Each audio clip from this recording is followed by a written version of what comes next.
As we made our way down the stairs of the ziggurat out into the opening, that's where we practically left off, I believe. The ground began to open up and shift around almost as if there was something underneath the ground tilling it and stirring it about as creatures began to pop out. Have we gotten that far already?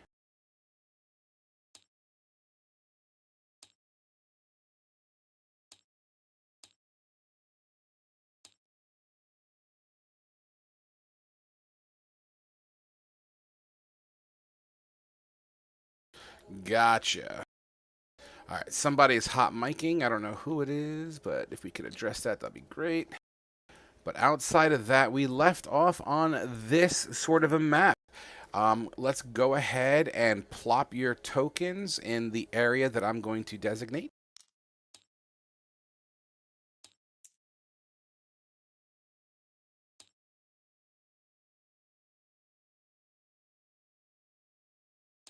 Keith seems to be getting disconnected from tabletop back to back. I don't know why it's happening.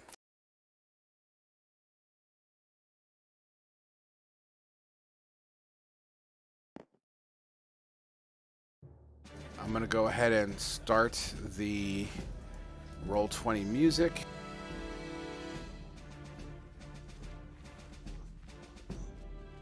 Yeah, I'm getting to that. I'm working on some background shenanigans at the moment.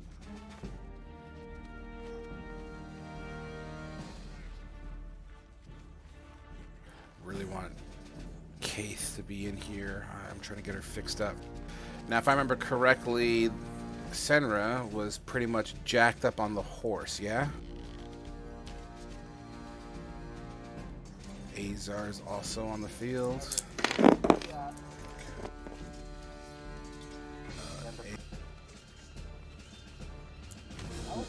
We'll use the Skeleminion token to represent the prisoner.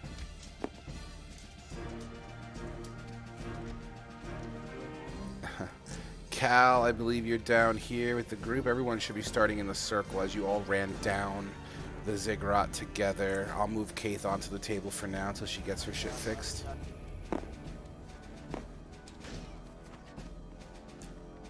Yeah, these snakes are kind of erupting around you and stirring the ground around you. Yeah.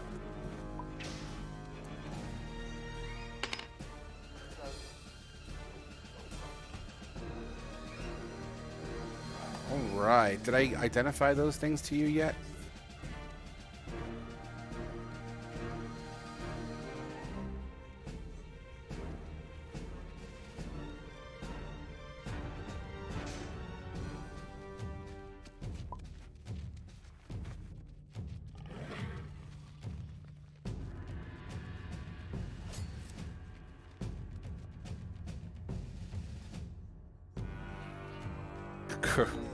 Correct.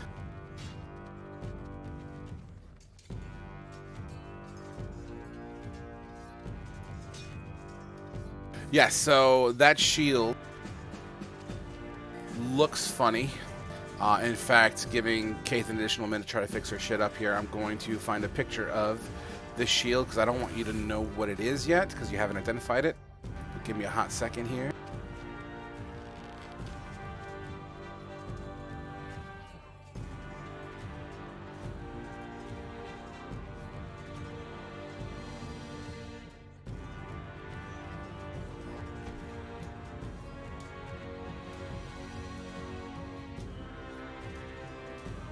Alright, your shield kind of looks like this.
And if I remember correctly, the other guy is also here as well. The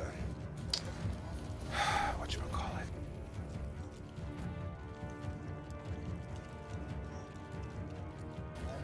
Yeah. I'm just trying to find a quick token to represent him real quick too, guys. I'm sorry for the delay.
All right, guys, I got 2 tokens to represent them. That should do good for now. All right, I'm sorry, Keith, but you're gonna have to just look over my shoulder or something for now, babe.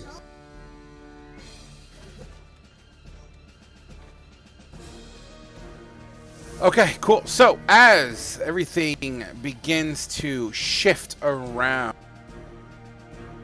why don't we just go ahead and start off with your initiative? So we'll go ahead and roll your initiatives, update your token.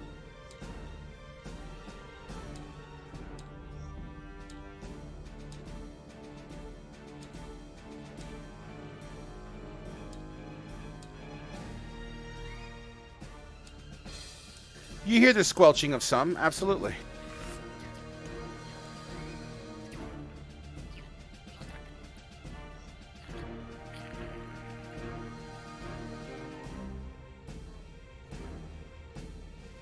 All right, Keith, what was your initiative so I could update it?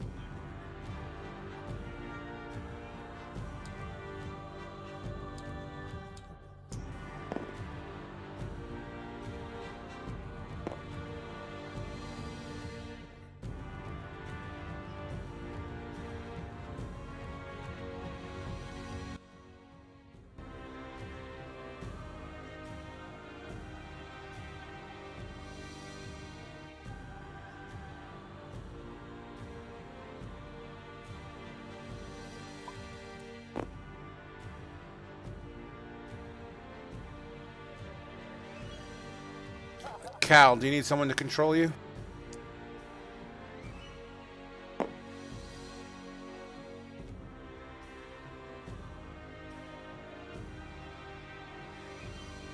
You can still do your rolls though, right, Cal? Okay, good. Whew. I got nervous.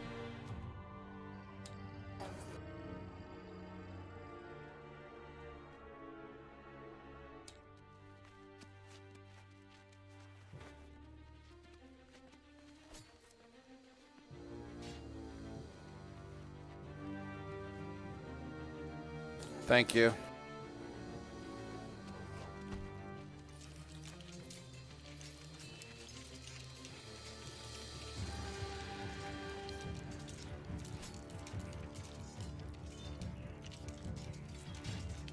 Now this is a different model set that I found recently.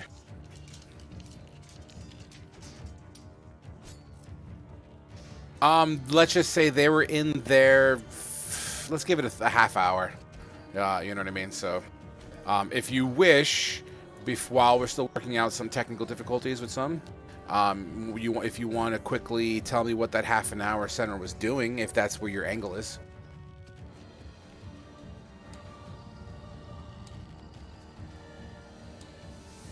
Correct. I'm getting there. Yeah.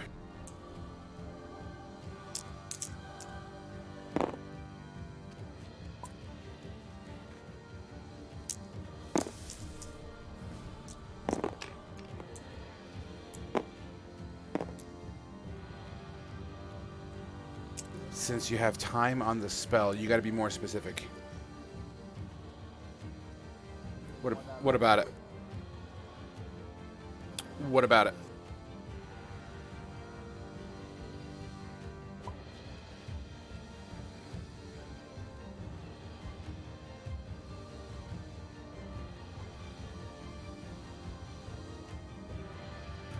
Absolutely. 1 second here. I had it written down here.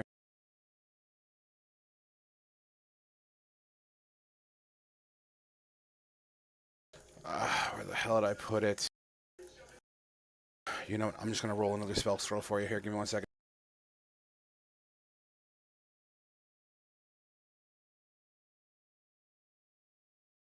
Imagine that.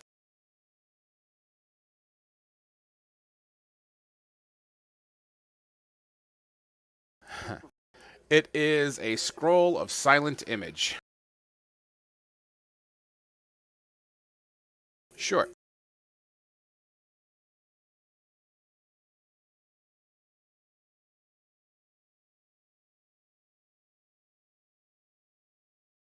And you said the other one?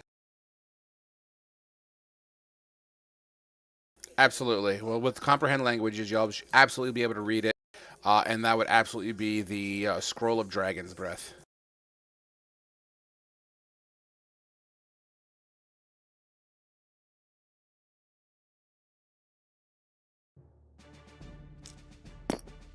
Absolutely. So we're all good to go now. All of our kinks are set up.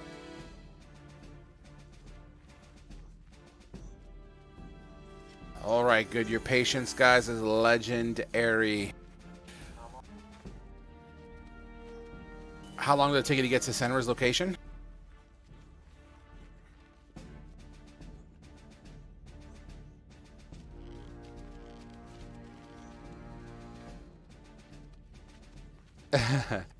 Yeah, it definitely wasn't a full 4 hours. That's for certain. It was at. Yeah, no, it was probably anywhere between. Let's just call it 3 hours.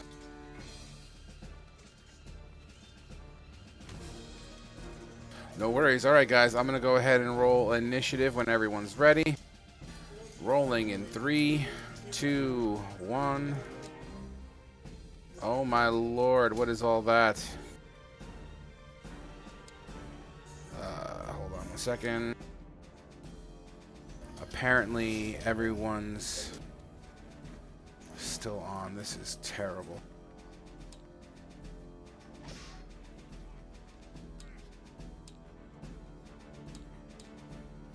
All the new models that I made that people have been updating me with, they are all turned on for an initiative. I'm sorry. Give me 1 more second.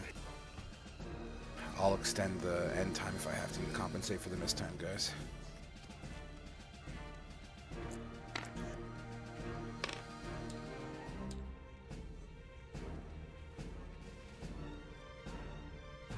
So many little sneaky peeky.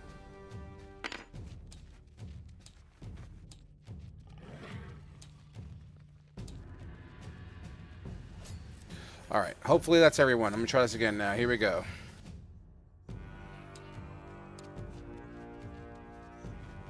Kavul, Azar, Cal, Oscar, Kaith, and Senra. No, I mean it's. I see you guys in there. No, you're right. I don't see it in there at all.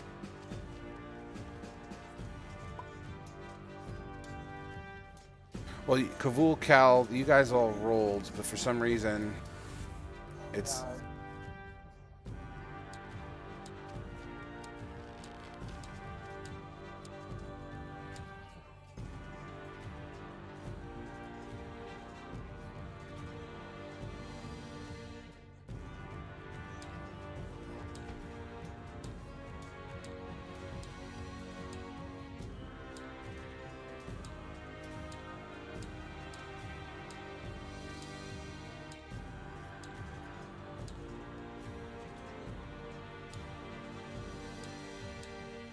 Yeah, it's basically the players I see here. Keith, let me send yours up again. What was your initiative?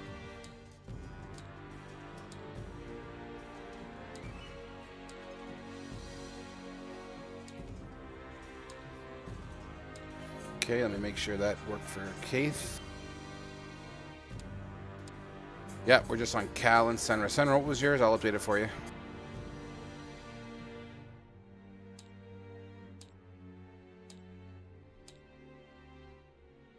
Yeah, no, I'm fixing it now.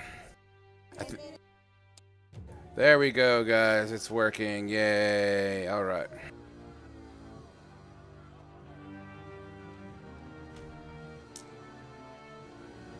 Yep, he's currently Purple Demon, baby. Okay, guys, let's get this party fucking started as the first round of swarm snakes start to kind of unfurl itself out of the dirt and soil and begins to hiss, some with rattles, some with kind of diamond-shaped heads, some with different patternings, greens and browns and blues, a variety and a myriad of different types of snakes. Many of them bright colors. And that is going to be their turn. So Senra is going to be able to start here first.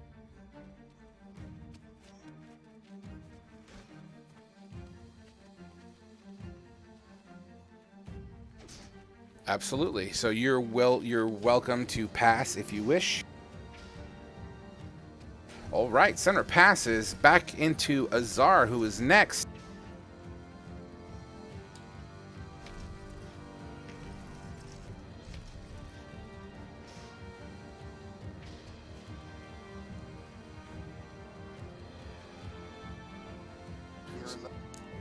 So Azar, you said you're going to move near and by the prisoner in Agnor, correct?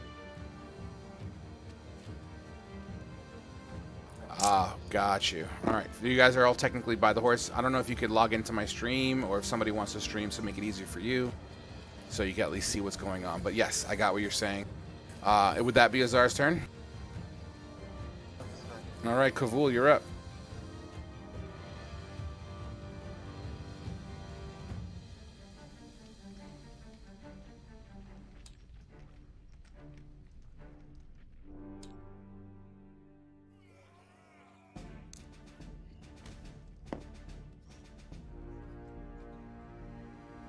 All right, make it happen, brother. A 24 to hit is absolutely enough to do it.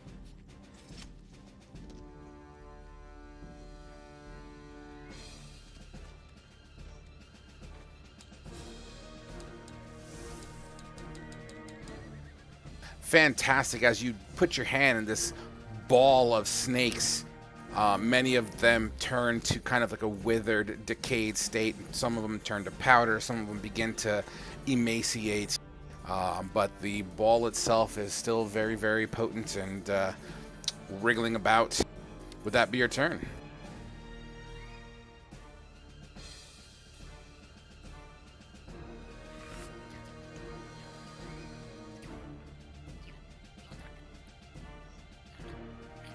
Okay. Sure. Go ahead and take a bite. With a 24, absolutely does, as you throw your jaws in, smacking down on a whole mouthful of snakes. They kind of squirm and squint, like slither all around, but they can't escape because of your teeth as you smack down on them. Give me a Constitution saving throw.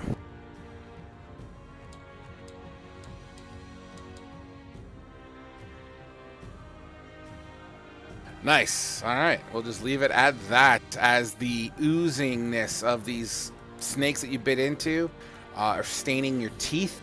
It looks to be blood mixed in with some other foaming liquid as it hits your gums. Absolutely. Like Alka-Seltzer. Keith, you're up.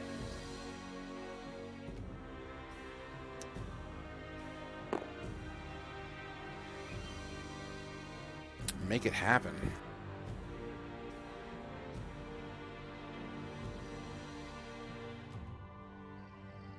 With a 17, you're taking out snakes like a pro for really fucking 28 damage. You smack and cleave straight through from right to left. 18, even better.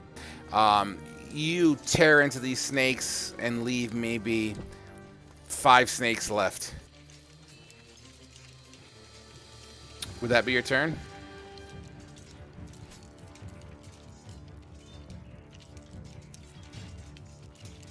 I'm assuming that's a bonus action disengage.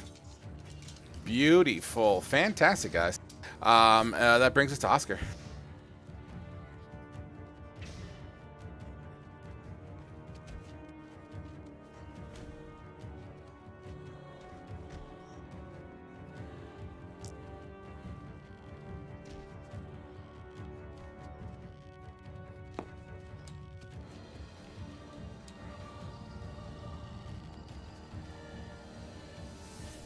Okay.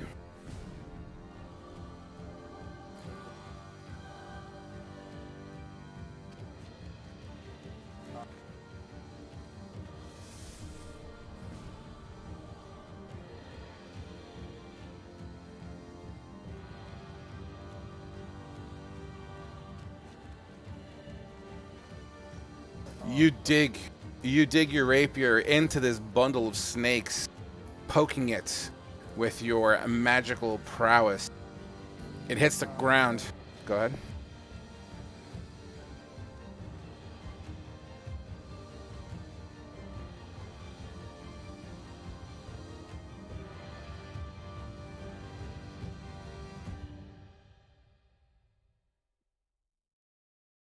Fantastic, and I'm going to take the liberty of flavoring this. As you stick your rapier into the ground, this electrical spark goes from hilt to tip into the ground, creating a miniature explosion. And snakes fly literally everywhere. Would that be your turn?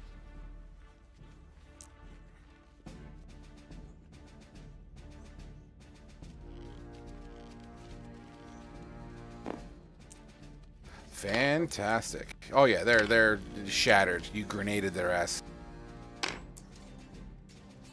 Would that be your turn?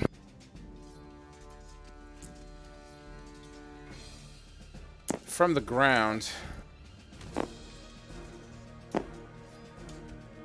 From the ground around you all, the snakes begin to come out of the fucking woodworks, covering your feet and ankles as they slither past. Oscar, group number 4 is going to occupy your space. And Kavul, actually Kaith, group number 1 is going to occupy your space as they begin to try to climb up and around your calves, your knees, your thighs, and they're trying to get under your armor or whatever it is that you're wearing, feeling bites as they chomp down. Let's do Oscar first. With a 16 to hit.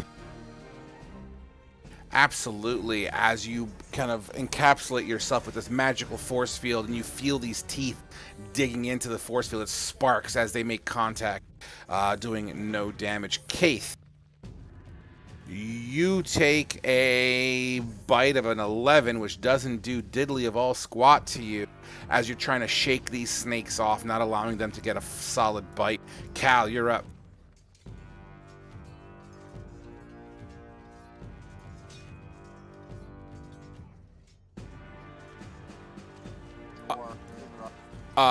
Both. So you're within 5 feet of both Kaith and Oscar, who are currently being swarmed by poisonous snakes.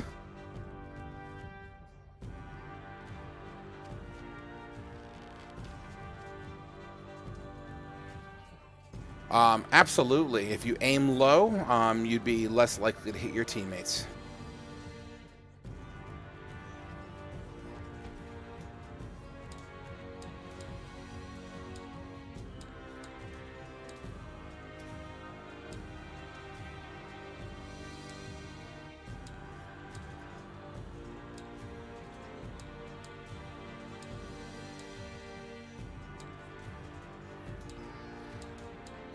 Absolutely. Just a moment here while I calculate something here.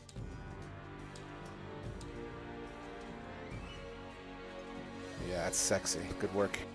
Okay, so the 9 on Kaith does not make any kind of purchase. You slam the ground. You're just being really cautious not to hit Kaith, and unfortunately, a little too cautious, wasn't able to make any kind of purchase. However, on Oscar, you swing down on these poisonous snakes. You are able to cleave through a couple of them. For 13 slashing. Holy shit.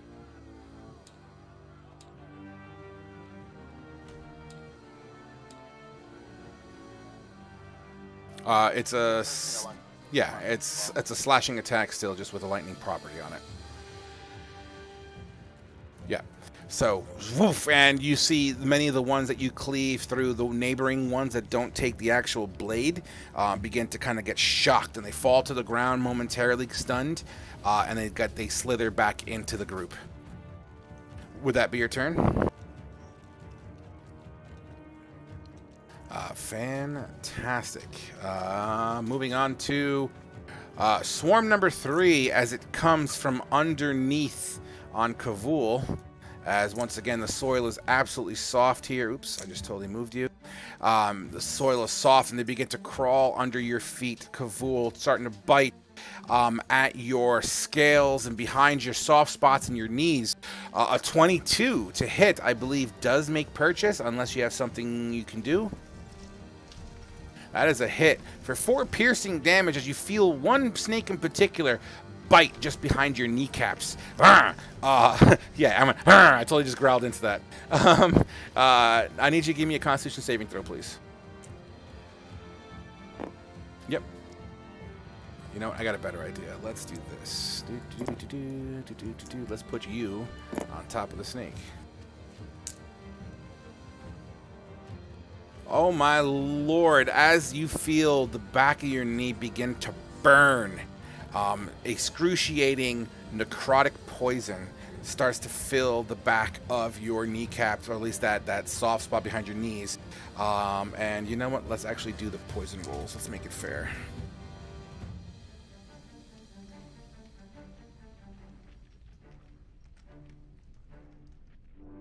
Just a moment here. So 6 plus 6 is 12, plus 3 is 15, plus 1 is 16 additional damage gets pumped into the back of your leg. It begins to go numb as your legs going into shock a little bit.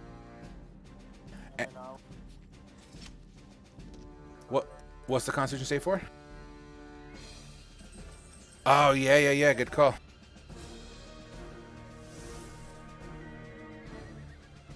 Correct. Yeah, you're good for now. Yeah, the 18 would have covered it, I believe. Okay, that takes us to the top of round 2 as things begin to shift and change. The ground from just outside begins to swirl much bigger and hardier, leaving these... if you ever see the movie Tremors, kind of seeing that underground shark kind of look going through as dirt gets kicked up and out of the ground.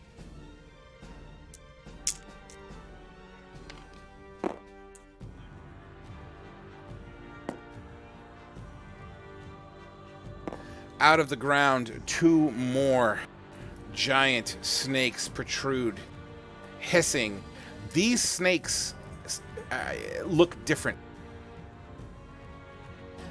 These snakes inherently have what looks to be symbols carved under their necks. Every time they raise their head up, you can see it, and I will link it what it looks like.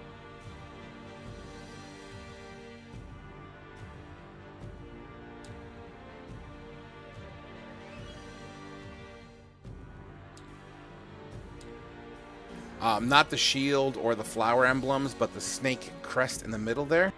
You see that swirl under their neck, almost as if it was a tattoo. All right, that takes us to Senra. All right, Senra laying on the horse, doing nothing. Next up, you hear from the, what looks like from the ziggurat.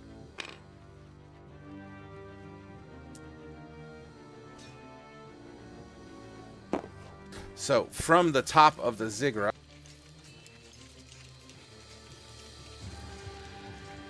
they got a fly speed of that. Flying in the air about 50 feet, you see these winged serpents begin to flutter and fly through the treetops. Azar is next.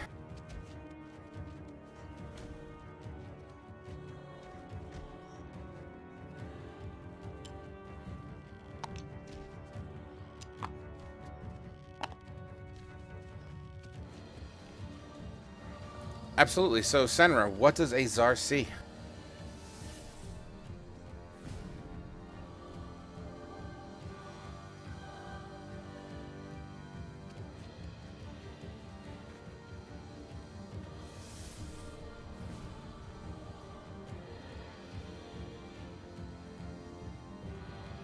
Yeah, they're high enough that you clear your friends. Absolutely. Go ahead and take your shot. Do you want to shoot number 1 or number 4? Because they're both able to be seen in the open. Number 1, okay. Number 1, a 17 strikes right through the creature's wing. 7 piercing damage. It comes down like a comet from the heavens and lands into the ground, skidding under its own momentum, and then eventually lying still dead.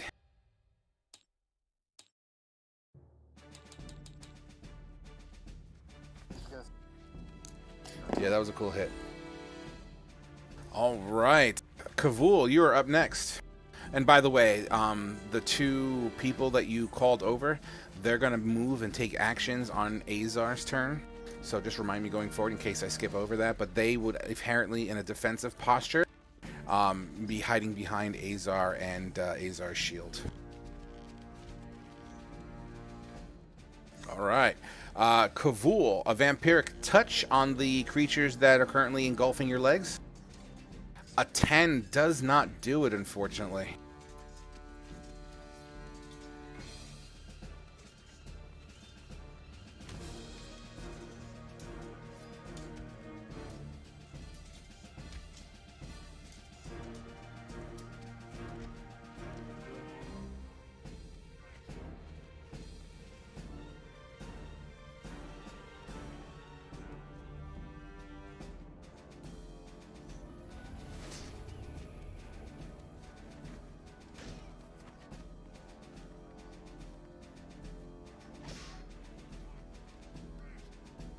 But it has to be a cantrip.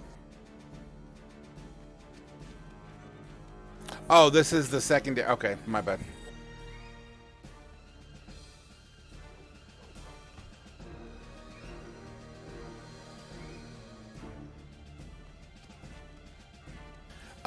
You know, I'll flip this around so you guys can see better.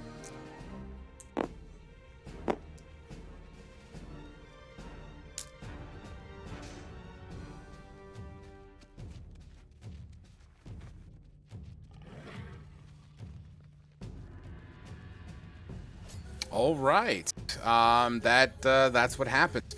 Kaith, you are up next as you're shorter, right? So these snakes are practically surrounding you up to your shoulders, and like it's almost like as if you're slowly falling into water, but it's more like the water rising up to your neck, cold to the touch, but snakes.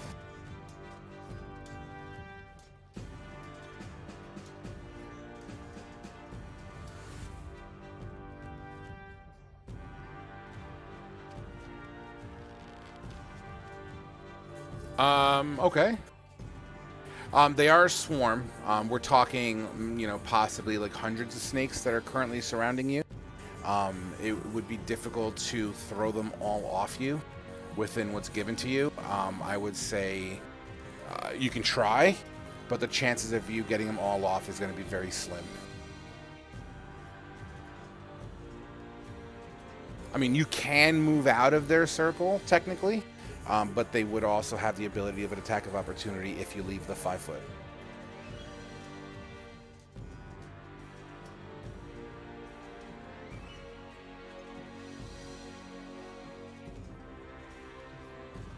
Hey guys, is the background music too loud?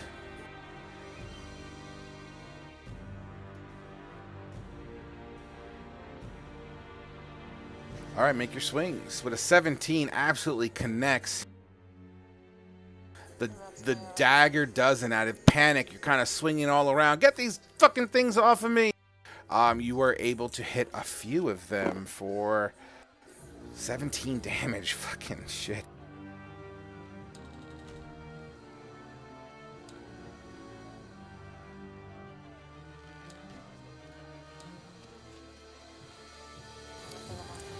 Correct. I was changing the health.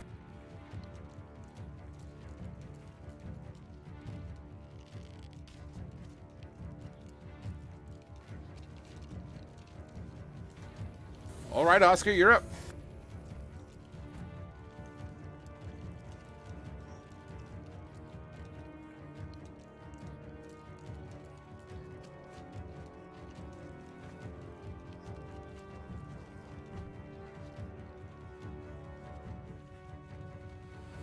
All right, make it happen.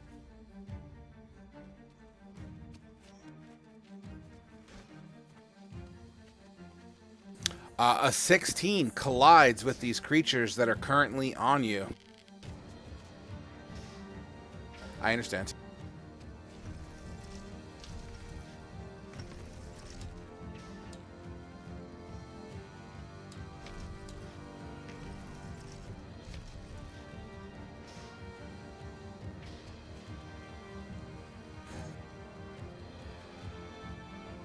Absolutely.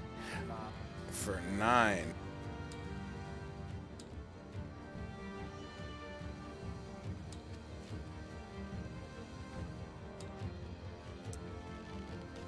Hold on, before you do anything, there's something I need you to do for me. Hold on one second. Just changing health pools real quick. Give me a dexterity saving throw. Yes. And what's your spell save DC?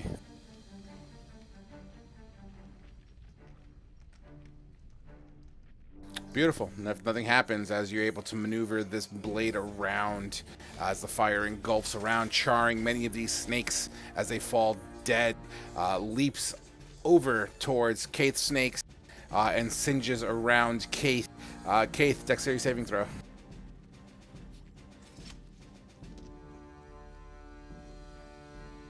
13 doesn't do it. I need a 1d6, Oscar.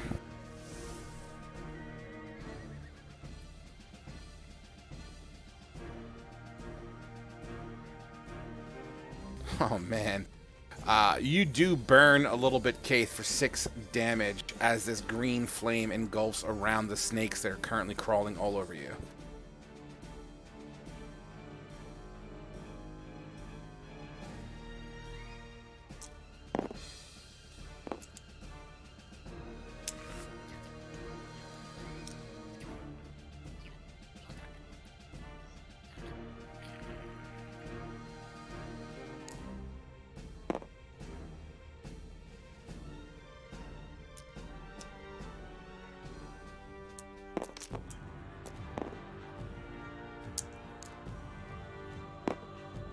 You will take an attack of opportunity, you are aware of. Oh, no, you disengage. Never mind.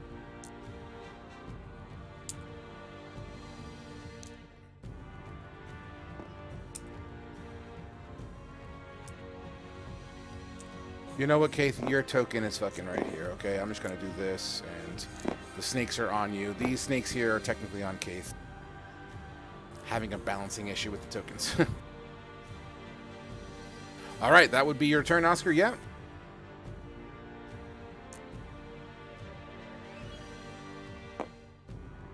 Absolutely. Moving on to snakes number 4, who are currently looking for the next meal. Will head. Go ahead.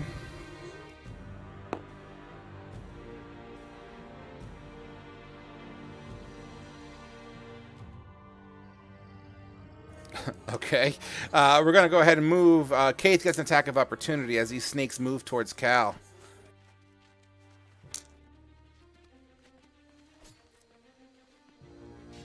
A 13 doesn't do it, as you're still just probably getting covered in your own ish. You try to take a quick gash at the other ones, doesn't quite do it. Cal, these snakes begin to try to find chinks under your armor.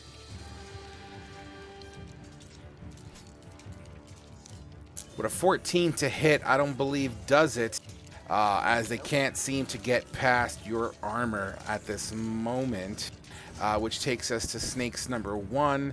Those are the ones on Keith, who is a significantly smaller ball of snakes, but will absolutely, with an 18 to hit, you'll take 3 piercing damage. And roll me a Constitution saving throw, Keith.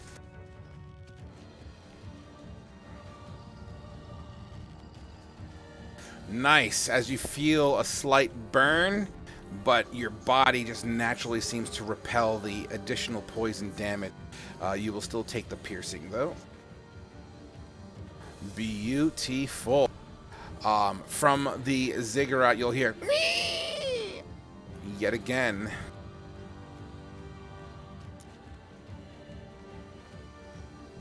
From the top of the ziggurat, flying down, currently 50 feet in the air, will stop right there. The hisses come from the giant snake. Snake number 1 makes his way towards Kavul in an S pattern.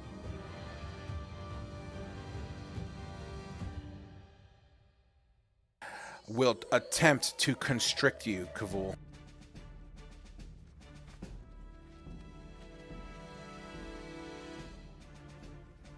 With a 25 to hit. 9 bludgeoning damage, please.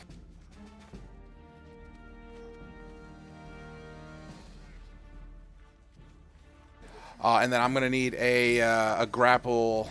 Give me a athletics or acrobatics check, please. Okay. Gotcha.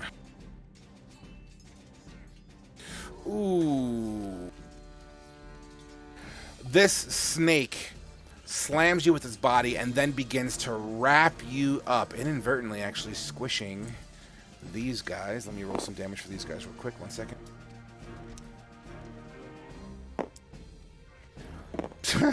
Squeezing and popping a decent amount of these snakes as they unlatched to you. Kavul, you're wrapped up in a giant snake and lifted 5 feet off the air. You are no longer swarmed by the poisonous snake, but you are absolutely constricted now and considered restrained. The snake takes its body and it kind of, you're wrapped up in the center of its body, right? Its head comes up and it looks like it's getting ready to strike you on its next turn, probably. Giant constrictor snake number 2 will absolutely come towards Cal and attempt the same feat. And with a 17 to hit, I believe that does it, right, Cal?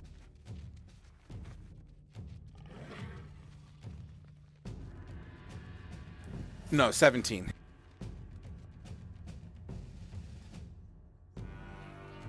Okay, boom. So this creature slams into you and starts wrapping you up for 16 bludgeoning damage, which inadvertently is going to also destroy and pop all these fucking little snakes that are on you. It was almost dead to begin with. And give me, go ahead and give me a grapple, an athletics or acrobatics check.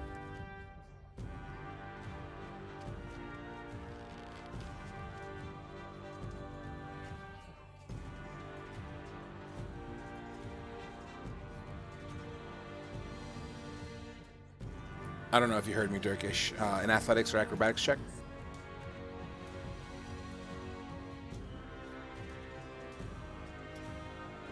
Cal, you there? Did we just lose Cal?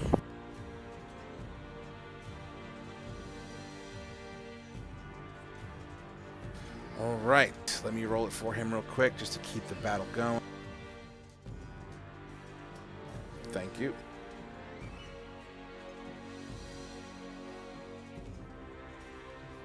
With a 22 for his athletics check, he breaks free of this creature's grapple.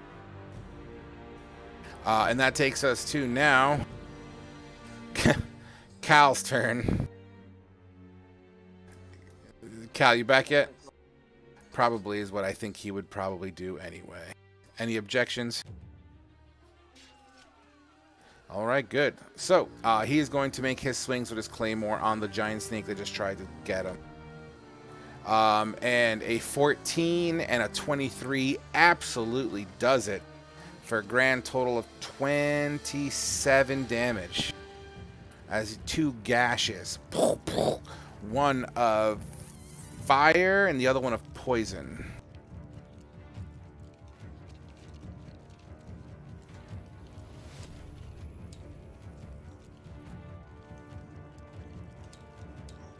A nice solid gash as this creature's side is split open.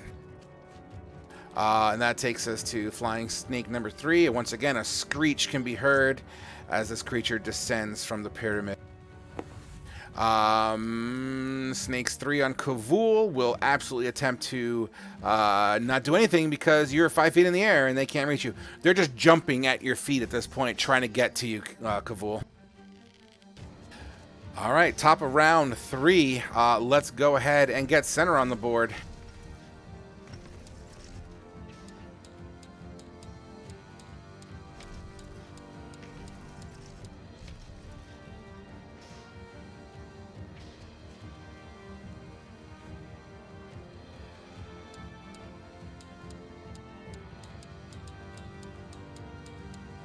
All right, roger that. So you're passing again?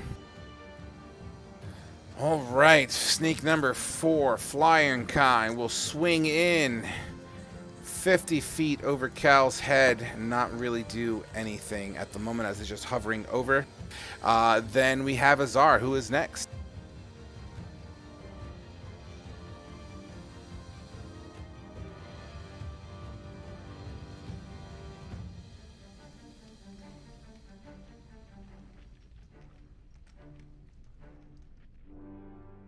Yeah, you have, technically you have the pick of the litter. You have 4, 2, and 3 are all flying 50 feet above the crowd. It looks like they're getting ready to dive bomb. Number 4, absolutely. The 11 flies right past this creature and into the forest in the distance.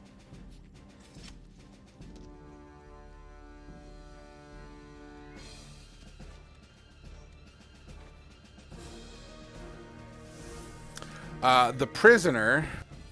You know what?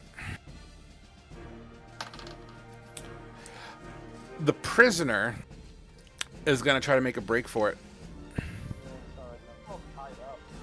I thought he was just handcuffed. Oh, never mind. Then he's on the ground squirming then. I apologize. And I believe he's gagged as well. All right, so... Egnor...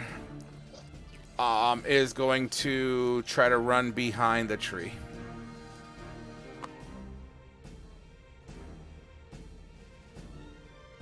And he only has that shoddy blade. He doesn't even have a ranged weapon, does he?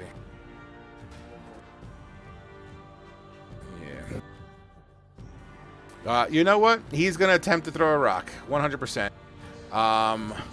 What's the range of a rock? Okay, he throws the rock into the trees and bushes and doesn't hit shit.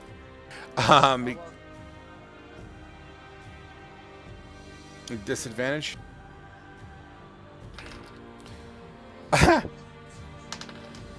With an 18, absolutely strikes Constrictor Snake number 2 for approximately 2 damage. As the rock hits this creature in the face. Boom!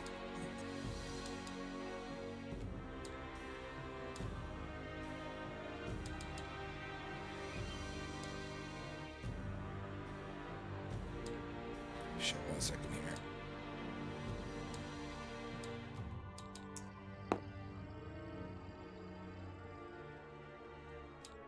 All right. Then we have next up, we are looking at, so he left, and Kavul, you're up. You're currently constricted.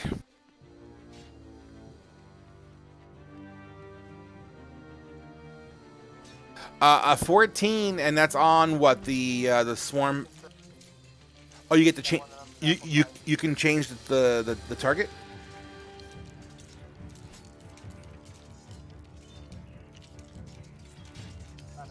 Oh, beautiful. A 14 does hit the snake that you're currently constricted in.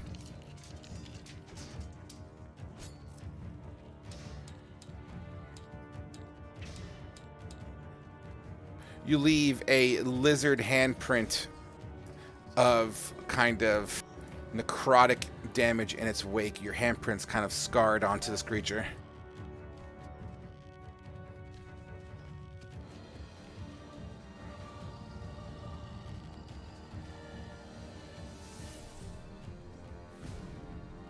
Beautiful. We already adjusted it for you. You're at your... You're at 32 right now, Kel.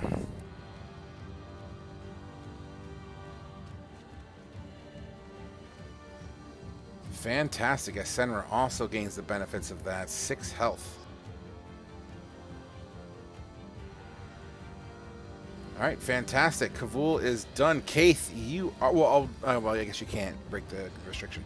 So, yeah, Kaith, you're up.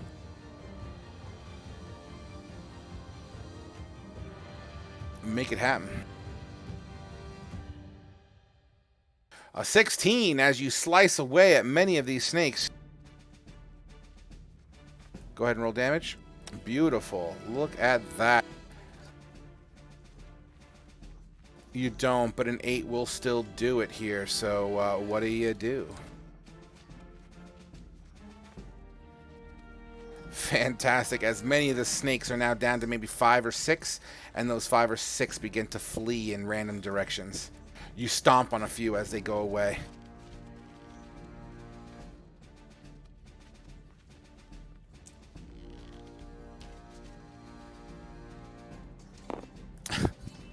All right, which way would that be?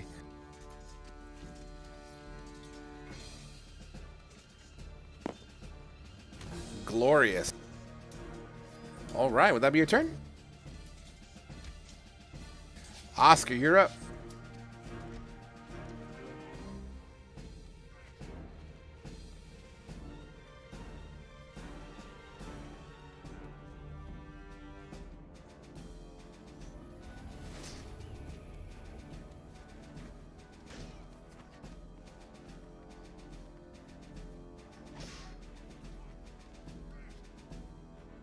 Absolutely.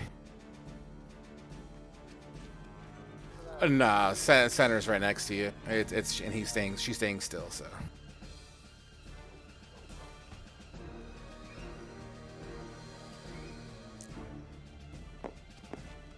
Center rolls off the horse with a slight thud.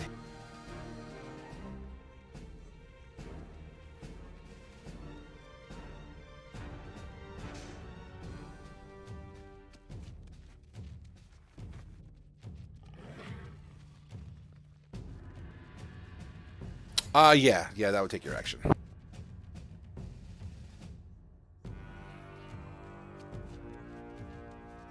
Skitzed. If it wasn't for Azar, the horse would have probably ran away. Yeah, it's not fully battle trained.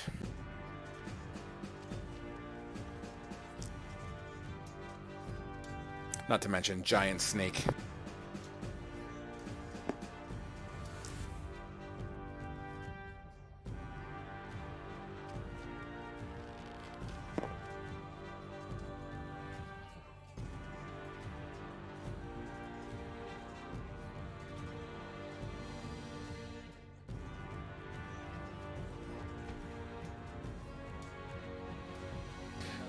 You squat. All right, flying snake number 2. We'll do a double dash and hover 50 feet in the air here, which takes us to giant snake number 1. Who is going to bring its head down on you, Kavul? With a 16 to hit.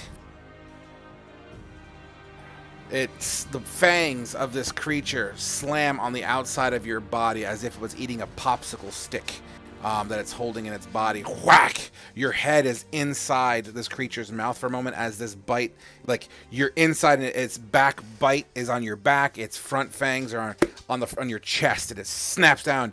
Your lights go out for a brief moment only because this creature closed its mouth around your entire head and then lets you go for 10 piercing damage. You are still grappled, however.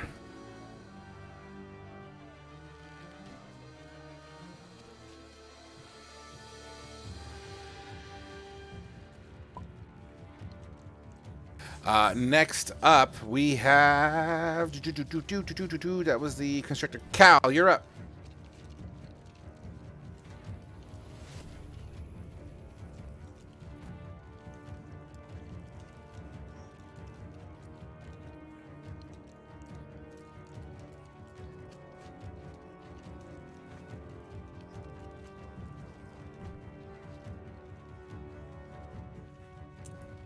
It says you're at 32 at the moment. I don't know if your token was updated when we started this fight. Okay. What do you have?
You're not grappled.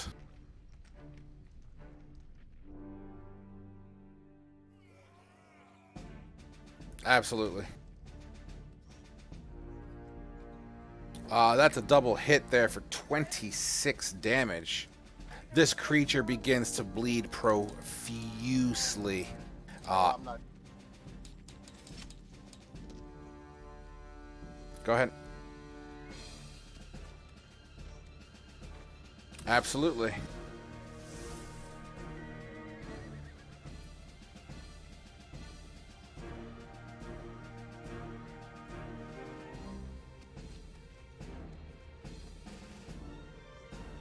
Yeah, absolutely. Both hit hard. You don't even have to, man. Go ahead and tell me how you kill it.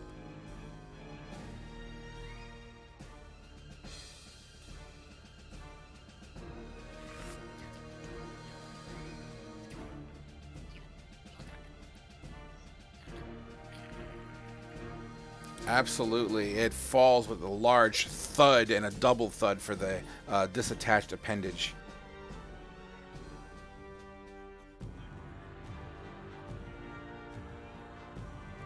All right, fantastic. Go ahead and get that done as flying snake number 3 begins to hover in the tree canopy. Next up, we have Swarm of Snakes 3, who now sees Cal. Is going to make some attacks on Cal. How much health does it have left? Enough. I'm just going to say, I'm going to move. You know what? The snake will move to get Cal in a better position. And Kavul is here, but grappled. Cal is right over here. And Poison Snake's here. Okay, cool. So, Snake is going to begin to swarm around you. When just can't seem to make purchase into your armor at all. Lucky, lucky, lucky. All right, that takes us to Senra, top of the round.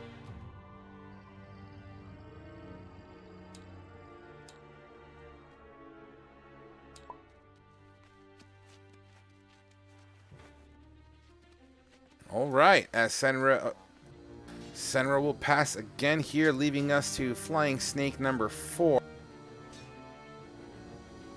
who will scoop down at Azar.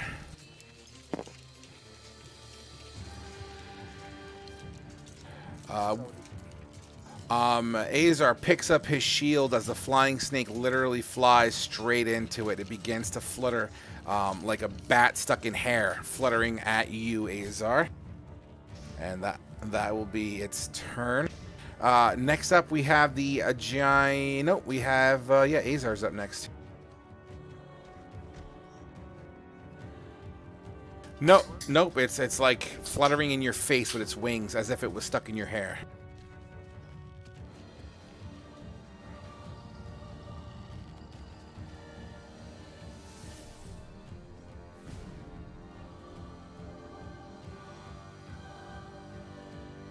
Oh, nice. Okay, go ahead and roll that shit. DC 13. 1 sec.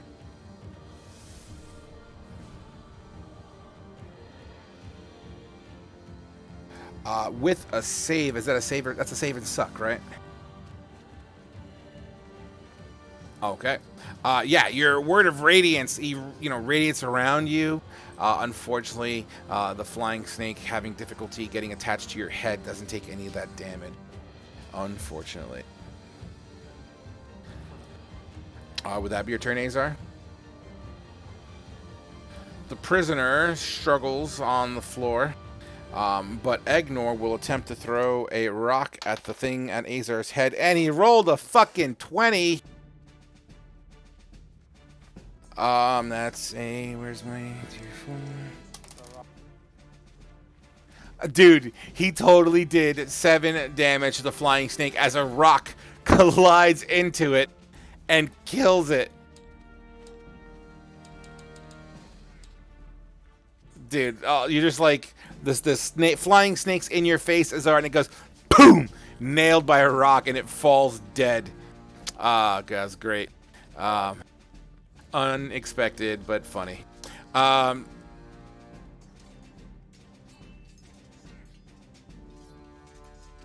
Sexy, roll that damage, and that's on the giant snake.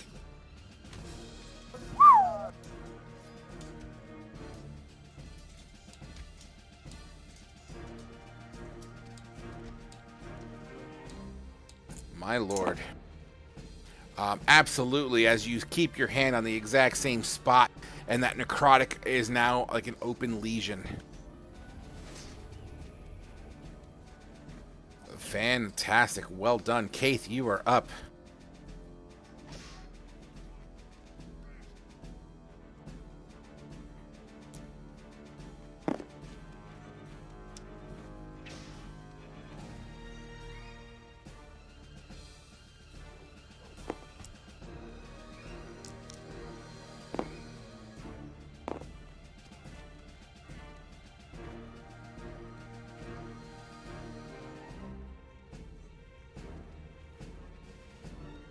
Okay, make it happen.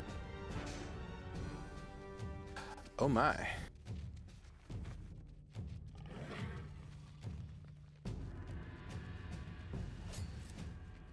Why don't you go ahead and roll me 3d6 there, darling?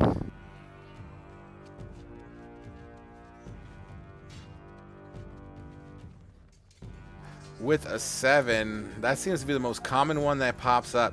You pull your bow back, but with you trying to fight all those snakes that were on you before and the tense moment you're in, as you pull it back, your tricep begins to get like a Charlie horse in it. For the rest of this encounter, you gain a -1 attack and damage modifier as your arrow flies past this creature and into the trees. All right. Would that be your turn, Kaith? Oscar's up.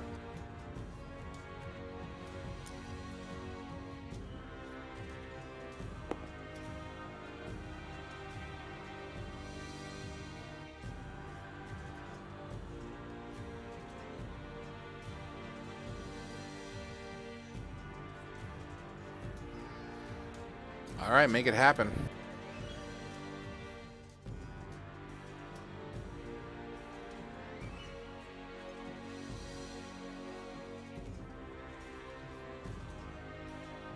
Sexy as your blade makes contact with this creature.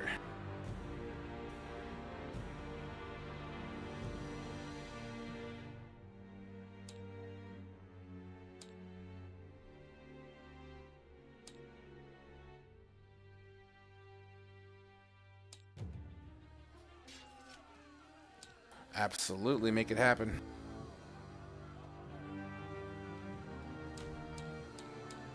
Cal, make a dexterity saving throw for me, please.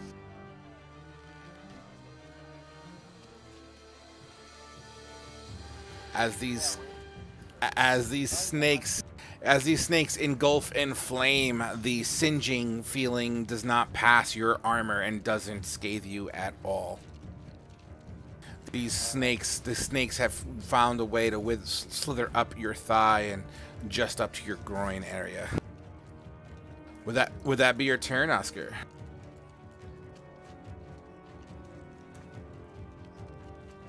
Okay.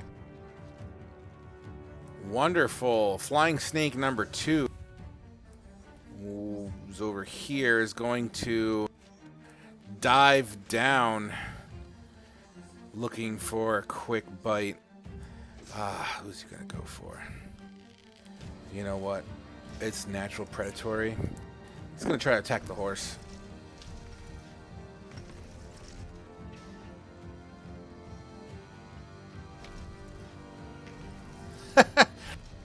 This creature flies into the horse's ass and slams into it with a nat 1. And does not seem to bite.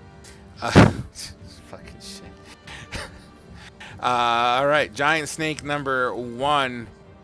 You know what? Is gonna go for another bite on you, Kavul. It seems to be its desperate attack here with a 23 to hit. Does make purchase for 11 piercing damage as once again it chomps down on you and around your body. Your lights go out for like a second as it bites you, and then it's going to open its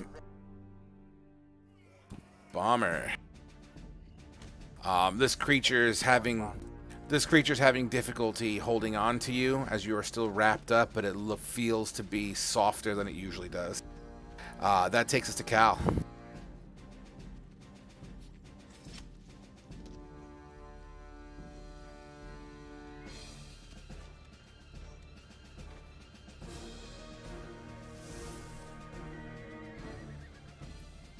He's 5 feet above you.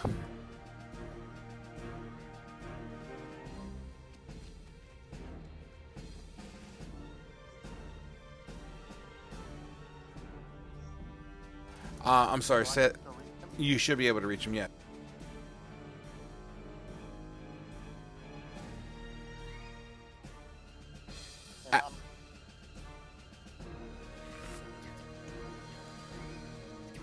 Absolutely.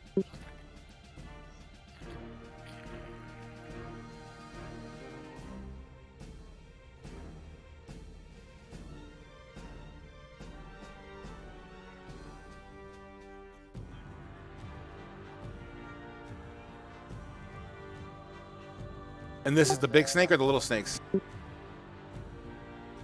Oh, that big snake is gone. It slashes and Kavul's gonna fall straight to the ground.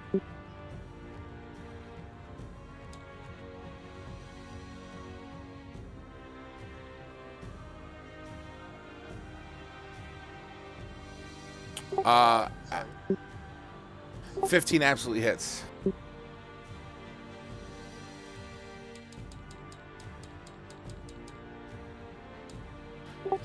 Their numbers significantly reduce as they're down to maybe like 20.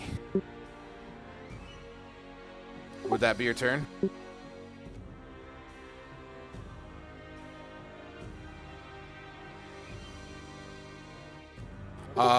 That's it, outside of the 2 flyers.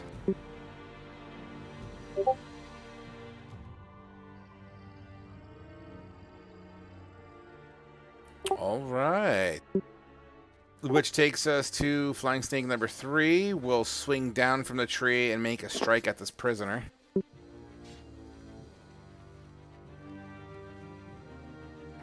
with, oh my god, with an 18 to hit, he does 1 piercing damage into the side of this prisoner. The prisoner screams. Swarm of snakes will try to go for Callaghan. With a 15 to attack, not good enough as they just can't seem to get it. That takes us to Senra.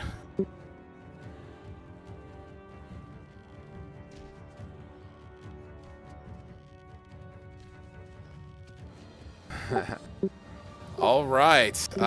So next up, then we have Azar.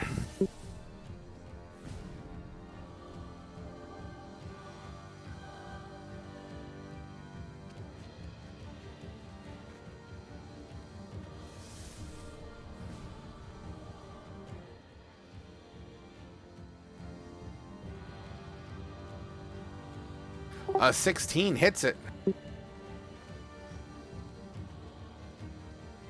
And that was for number 2? Beautiful. You stab into it, it begins to bleed profusely. It seems to be struggling keeping itself afloat.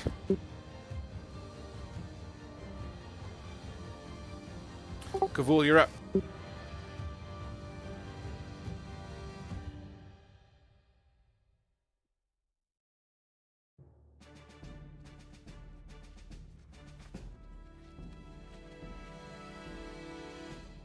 A 15 to hit nails it. And that's towards number 2? Oh, the swarm. I'm sorry. Go ahead. Absolutely. They all begin to wither and decompose immediately and die.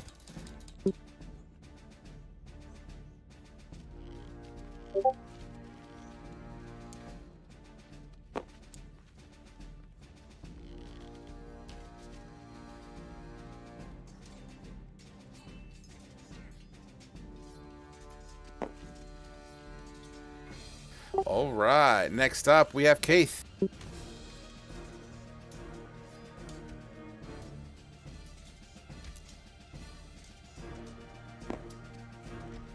Make it happen.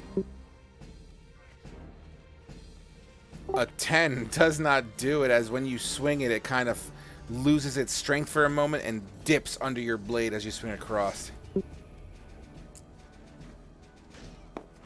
Absolutely.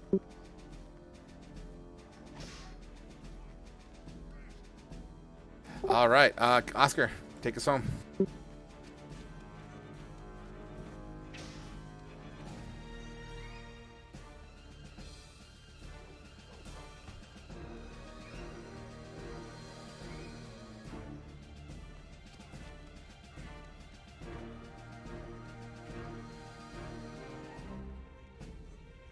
With a 1, it fails completely.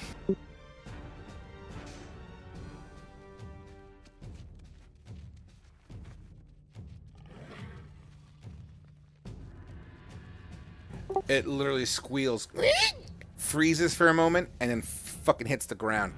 Dead.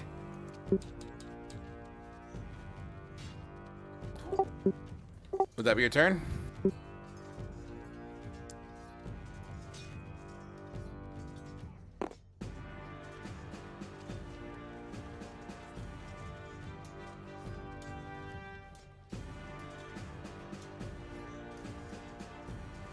Absolutely. The ziggurat.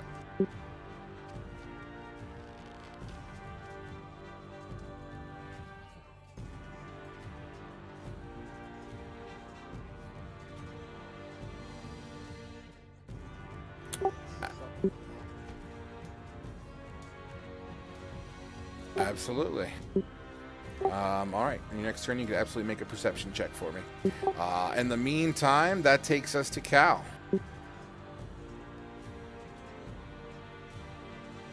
You're kind of far away. There's only one more flying snake, and you're like 40 feet away from it. Oh, you can move 40 feet? Look at you.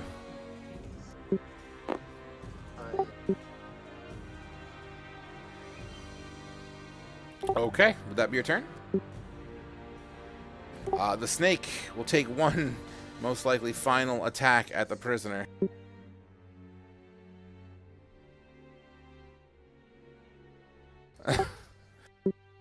Even with an advantage, does not do it, as it's just fluttering around. This snake must be a new, like a baby. Senra, you're up.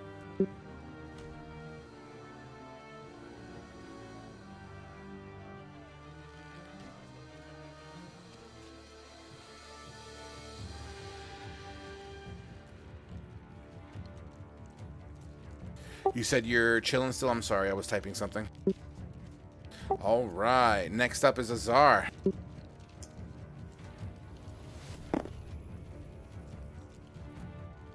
Azar hits with a spear and hits. And just drives it clear through the body of this snake as it falls dead.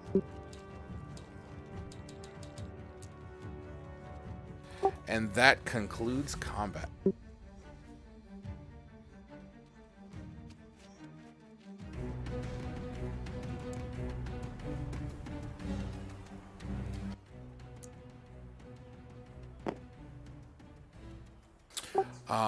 I would like to take our 10-minute break now, guys, because apparently the stream's not working properly, and I'd like to use this time to fix it. So let's do our 10-minute now. Please be back at 41 after the hour, guys.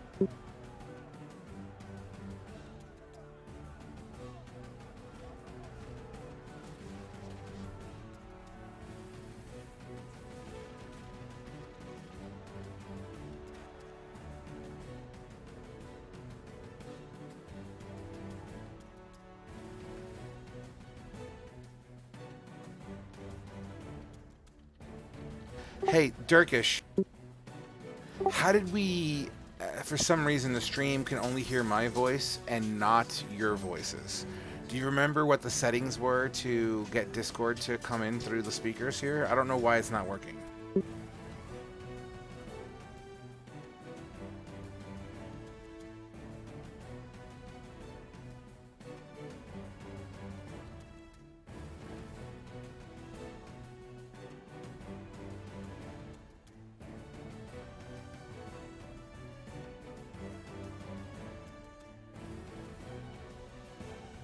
I'm just trying to remember what. Do you remember what website you picked it up off of? Do you remember what wording you used?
I can't find it.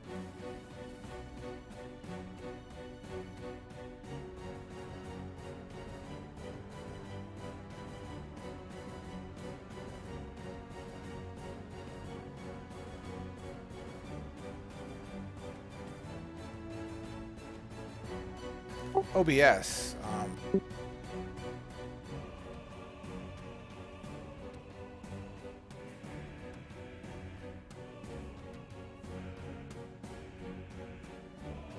I don't get it. Like, it was working every other time. I didn't make any changes or anything, and for some reason it's not working.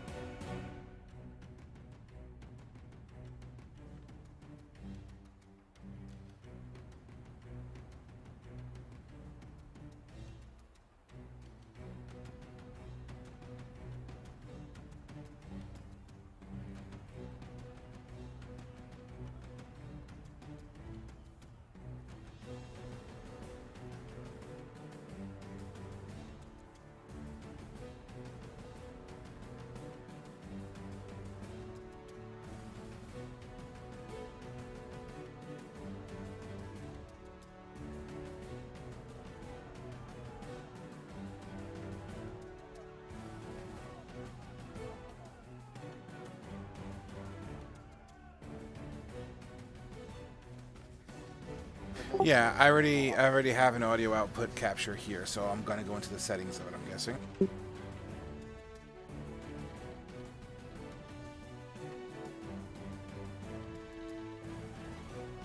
Say something. I'm giving up on you. I'm sure they can hear now. Can someone hop on the stream and tell me if you could kind of hear your voices now? For some reason, the device changed. Ah. Oh, look at it. So, what did you guys think about that mass healing word? It was nice. It was a prompt time for it. Good move. Kate especially would have been in a rough spot if he hadn't done that. So that was good, for sure.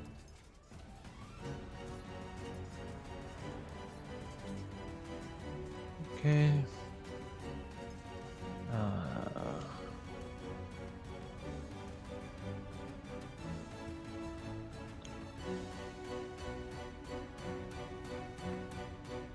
Alright, the stream is saying they hear him. Thanks for the patience, whoever's listening on the stream. Thank you very much.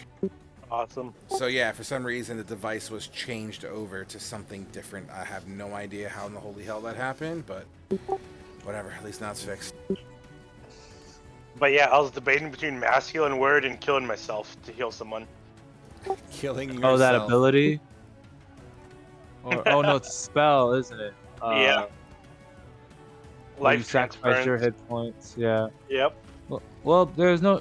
You didn't look. It looks like that was the right move. But I would have been able to at least keep you alive afterwards. So.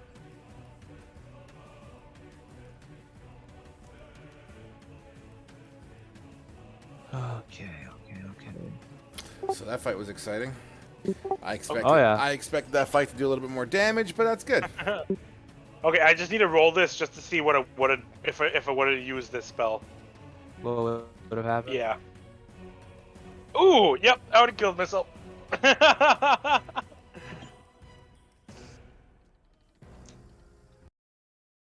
But Gates would be feeling good after that one. I don't know if Kate would like your lizard energy flowing through them. What do you think, Kate? She's AFK making tea at the moment. Damn. I wanted to hear the racism. Would Oscar have liked lizard Oh, yeah. energy? Yup. Oscar would have loved lizard energy. If it keeps him alive, yup. He would have been like, damn, that's some good LE right there. Yeah, I would have killed myself, but I could have healed 44 to someone. Jeez.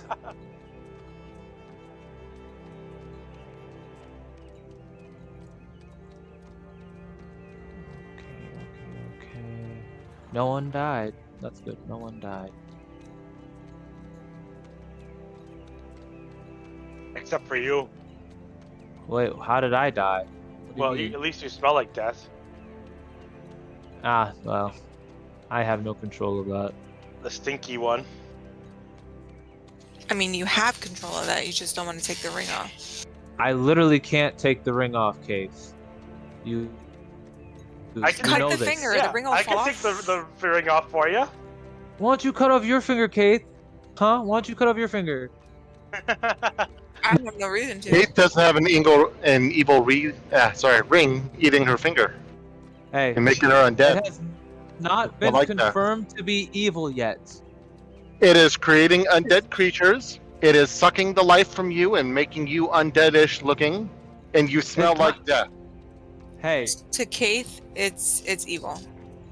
well, to Kate, apparently all magic that is not divine is evil, so that doesn't matter to Oscar, because that is not how he understands magic. And we've had this debate before. Wait, Oscar understands magic? What? Who'd have thunk it? Oscar. I guess one must believe in their own self. I guess.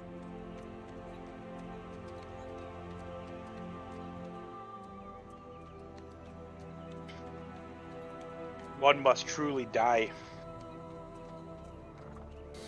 All right, Is team. there a second part of that, or is it, well, did you just forget what was coming?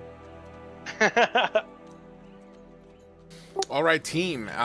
It's been 10 minutes. Let's do a quick roll call here, starting with Senra. Not here. All right. Fate. Good to know.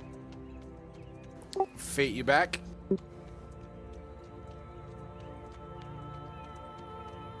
Fatey, Bo Beatty.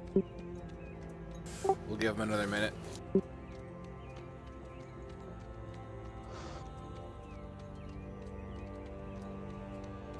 Yeah, I wonder what Keith would have thought if I used life transference.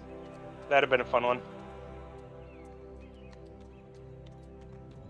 Yeah, I'm not sure she would like that. I mean, I we knew were it. the two bravest into the tomb, though.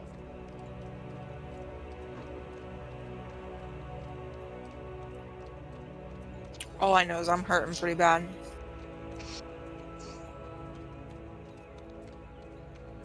Yeah. Kavul would heal you, but he knows you don't like being touched, so. Yep, no thank you. That's what Azar is for. Fate, you back?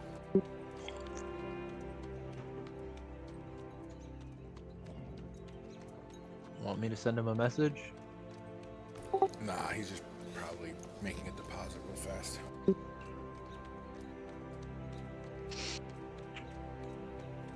Although, there was that one moment after the T-Rex that was awkward.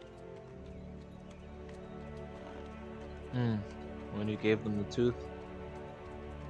Yes. All right, Fate, you there?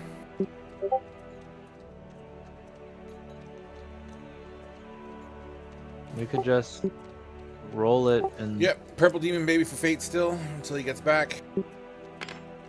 All right, guys, let's kick this back into Cure. I heard Kavul, I heard Oscar, I heard everyone else. Cal, I believe you're still there, but about to lose connection. I'm here, and I'm good now. All right, beautiful. All right, guys, so as you wrap up this combat, upon the slashing of this last flying snake, at Azar's hand, the second the life is drawn from that creature, the area begins to slightly quake, ever so slightly. Applejack begins to kind of do that horse back kick situation as it starts to freak out and neigh all over the place, kind of hopping around. Yeah, no one's holding on to Applejack at the moment, it seems, as Azar did kind of move away. So Applejack is I'll going grab nuts. it if I can. All right, go ahead and give me a sleight of hand as Applejack is just not having this right now. Okay. Let's see here. This is not going to go very well. I was only looking for a 10 as you try to grab the rein of this creature, and you do so. Give me an animal handling check as well, as it's still skitsy. All right. Let's see here. Animal handling. I tell you what do you tell Applejack? I start brushing his face. I tell him to be calm. It's nothing. Don't worry. I'll get you an apple later. The horse seems to steady. It still has its tail flicking about in a kind of anxiety type of state, but it does seem to kind of calm itself down significantly for what it was about 2 seconds ago. So, I'm gonna mount up, by the way. Absolutely. Kavul's gonna go over to the fancy one and ask if this is a good shield.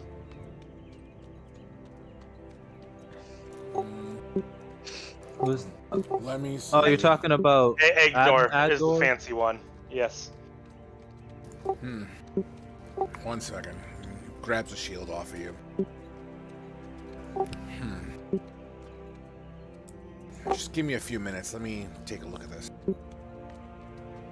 Are you saying so? You pulled that from that chest, right? Yes, my shield. Yeah, no, sure, whatever. But are you sure it's not cursed? No, my shield. That's what? I don't want the shield. I'm asking, did you check if it was cursed? As you're talking, and Oscar, you had to, kind of come closer to the conversation. So, Kavul and Agnar are currently, associated with that. You come in, as soon as you come close to both of us, the shield begins to do a faint glow. It's a glow. Okay. It's a glow of red, just slightly. I'd like to move away. I don't want to be in front of the glowing, screaming face shield. You move away 5 feet, and the glow goes away. Agnar looks at it, and you know what? Let's have him make a check. Agnar looks at it. Well, it's definitely magical. That's for certain. The whole glowy thing. But honestly, this seems to be kind of a one-of-a-kind situation. I've never seen it in my travels. I mean, you pulled it out of there as he points to the ziggurat. This is weird. I think some studying is needed, I guess, sorta. As he just kind of pushes it back towards you, Kavul. I take it and hand him my old shield. Thanks, I guess. That's made out of the 13-year-old boy. Yeah. He touches his scale mail that you gave him made of bone. Now he's holding this rib cage attached by a spine and some sinew. He kind of shudders a little bit. Yeah, thanks, I guess, sure. And he kind of awkwardly walks away. Kavul, if you want, I can, if we get some free time, try to figure out what that thing does. But just be careful. Given the circumstance, anything that was taken from that place could be cursed. Especially since, immediately afterwards, magical snakes attacked us. Also, I think I want to observe. I want to see if I can find something useful from those snakes' bodies. But I think we should check out that the top of this. I'm just gonna see if Oscar would know it's a ziggurat. Nope. The top of this pyramid thingy. Just in case. Is anyone down to check it out with me?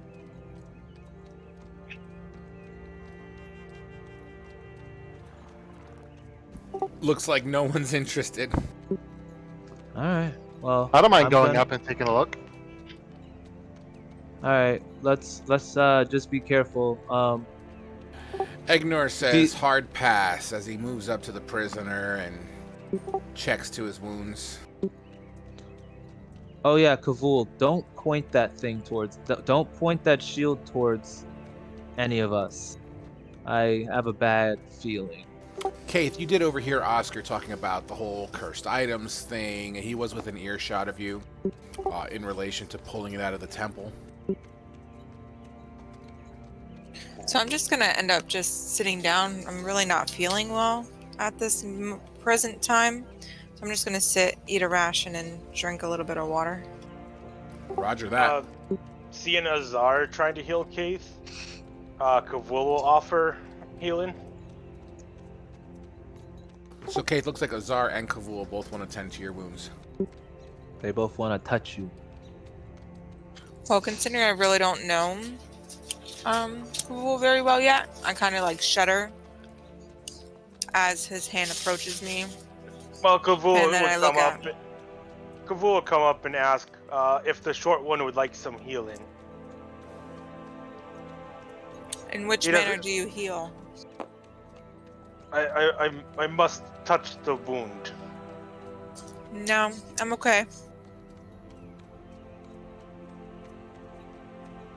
Because all I can think about him eating the snakes and touching them and then wanting to touch my wound and not thinking it would go very well.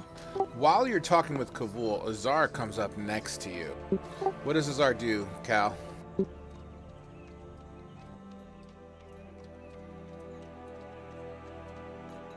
I believe we may have lost Cal. He's muted, but while we're waiting for him, Kavul... He walks up and just simply says, "Here, let me take a look at that wound."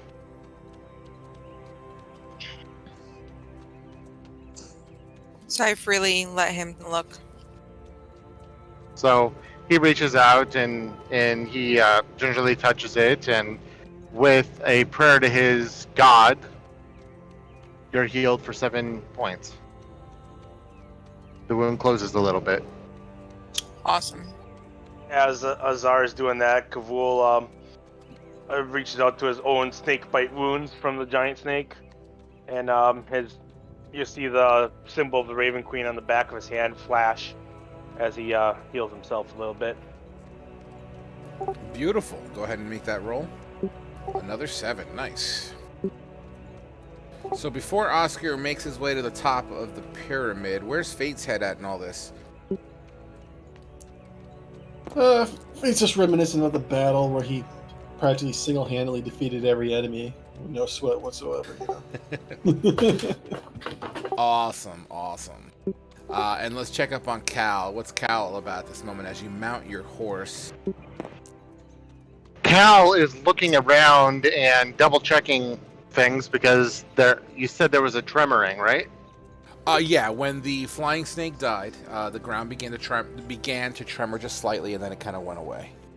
Oh, and then it went away? Oh, Yeah. okay, that's fine then.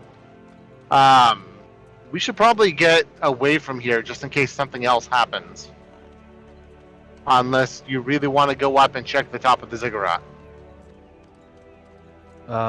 We could be fast about it. I just want to make sure there's nothing, there that it would be an issue if we didn't handle it at this very moment. So yeah, just take a quick peek, and then I was gonna see if I can find some materials from these snakes' bodies, since there was something magical going on with them. But if you guys want to rush out, we could just check the ziggurat and go. Go check the 2 large snakes then, if you wanted to start with that. To start with it, I mean, we should check the thing first, because if it is something dangerous up there, we shouldn't give it time. It's gonna take time for me to examine their bodies. Okay, go up and take a look then.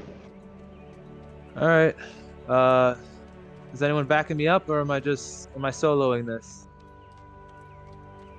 Cal will get off the horse and hand it off to Azar, and he'll start walking up.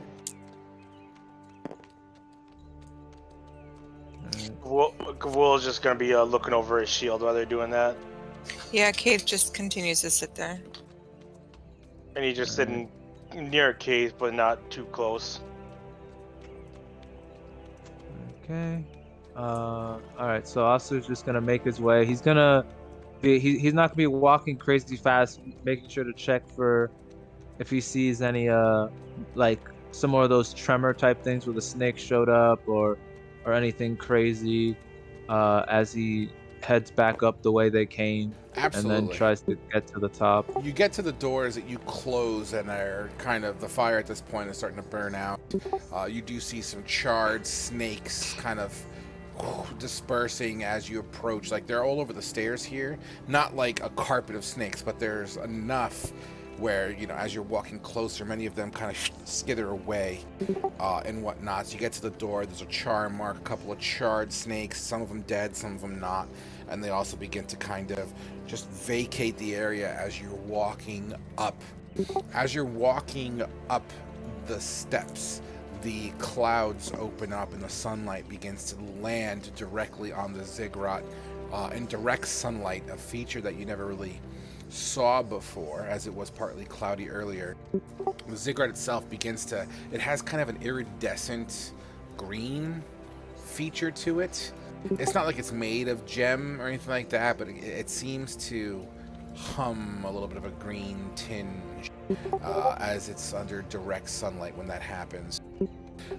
You make your way up. So at this point here, I'm going to say at the top of the door, you look into the door once again with the cool pictures and that whole battle situation that we discussed last time.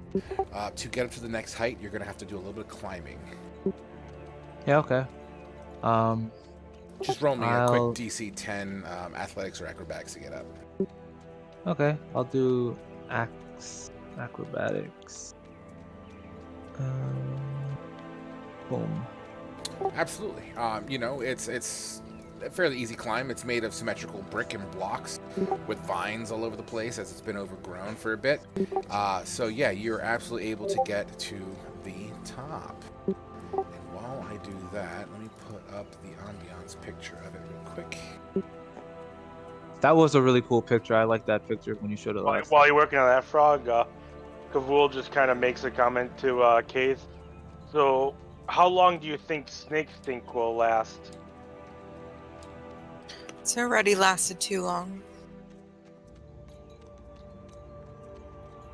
The smell is still absolutely a thing, by the way.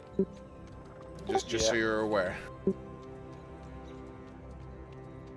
All right, so Oscar, as you get to the top, why don't you go ahead and give me an investigation check? Will do. I got a 12. And it's right in front of you. So what you see up here, it's kind of a canopy situation here, and I'll draw on the board just to make it a little easier to give you an idea of what I'm trying to envision. So this will be a side view, right? So you're at the top. This line represents the top, and then there's like this canopy, okay, like beams, you know, 4 beams with top. And inside, there's like a snake pedestal on 4 sides that hold like a basin.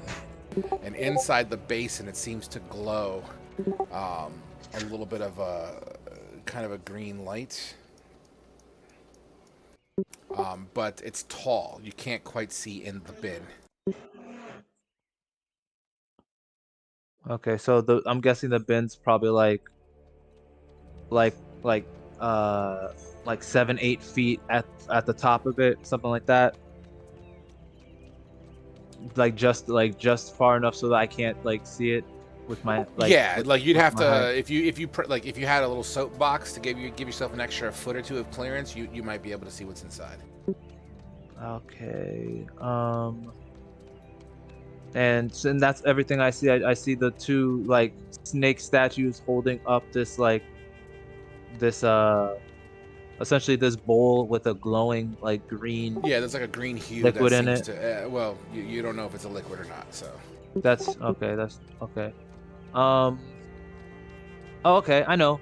I will use Mage Hand, and I have a mirror. the steel mirror, Absolutely. and I'm going to lift it up and. Yeah, man, 100%. Awesome. You lift it up with your mirror, and inside, on a bed of what looks to be decomposed grass and straw and some vines, there's this fairly large green orb or gem. It seems to be cut very similar to that of a diamond, but it glows green. And it looks like the glowing green is probably from the direct sunlight on it. Okay. Oscar is going to turn. Hey guys, I found something. It looks like a green, like gem. The moment he says gem, Keith gets up and starts running towards the pyramid, the ziggurat. So I can see where it is, right? Can I use my mage hand to pick it up? Absolutely. So Alright. you attempt to grab it with your mage hand. It kind of goes out of your line of sight a little bit, but your mage hand hits it and tries to lift it up, and the mage hand breaks straight through it. As Keith is hauling ass past snakes. And right before we get back to you there, Oscar, as you're making your way up the steps, Keith, the snakes do not run away from you up there. They seem to start to get closer and closer to you. Okay, so I'm just going to like have my sword out and just start swinging at them as they come towards me. Absolutely, and it's much like chopping through a very thick brush with your sword, cutting vines down, except vines in this case are little snakes here and there of different variety and species. It'll take you some time to get up there safely. In the meantime, Oscar, your mage hand breaks through the gem. It seems as if the gem might be too heavy for your mage hand. Okay. So is there anything that I can I mean, I'm gonna pull up the mirror again, look up, and then I'm going to toss can I like attach the mirror to something on like so I can get an angle to have a view at all times? I mean, if you can tell me how you're doing it, I don't see why not. All right, so I'm gonna take the snake statue that's holding it up, right? It should have like an eye socket. Sure, there's divots in it. I wouldn't say the eye socket, but there's tongues that you might be able to wedge it up against. Yeah, so I'm gonna use the mage hand to like sink it into that, so I can just have enough of an angle to see, and then I'm going to yeah, I could do like a pulley situation. I'm going to use a rope. I'm gonna give the mage hand a rope, bring it over, and then use the mage hand to tie the rope around the gem. And then I'm going to once I tie it around like the base of it, I'm going to try to like pull it with the rope. And I'll use the mage hand as like a fulcrum. So I'm gonna raise the mage hand up above the gem, have it hold there, and then pull against the mage hand's upward force to try to pull the gem out upwards. As you pull with the mage hand, the force of the mage hand, it passes through. Once again, the amount of force it's going to take to lift this thing, the mage hand's just not going to be strong enough to withstand it. Okay, I guess I explained that. Well, I'm just gonna pull it with the rope with my own arms. Okay. Yeah. Okay. As you're kind of pulling, Keith makes her way up behind you. And I'm enjoying the show. Is there a way of climbing up there or no? Yeah, 100%. I mean, it's taller for you, but yeah, those snake statues that hold up this little orb thing, or not the orb, the bowl, let's call it. Yeah, it's climbable. So Cal's there, right? He seems to be. Yes, now. I am. So I'm gonna ask Cal to help lift me up. Okay. Hey, I found this. Well, whoever gets to it first. Cal, I'm not gonna even have you roll for it. Keith is tiny. You can lift her up, and sure. Okay. And you see, Oscar, give me a strength check. Okay. Did I cast a spell before or after that? It was before. All right. Strength check. You said so. Yep. Athletics. You could use athletics. That's fine. All right. 15. Beautiful. You budget and it clang against the side of the bowl. It seems to be working slowly but surely. In the meantime, Kaith, you're picked up by Cal. And Cal, do you toss her in?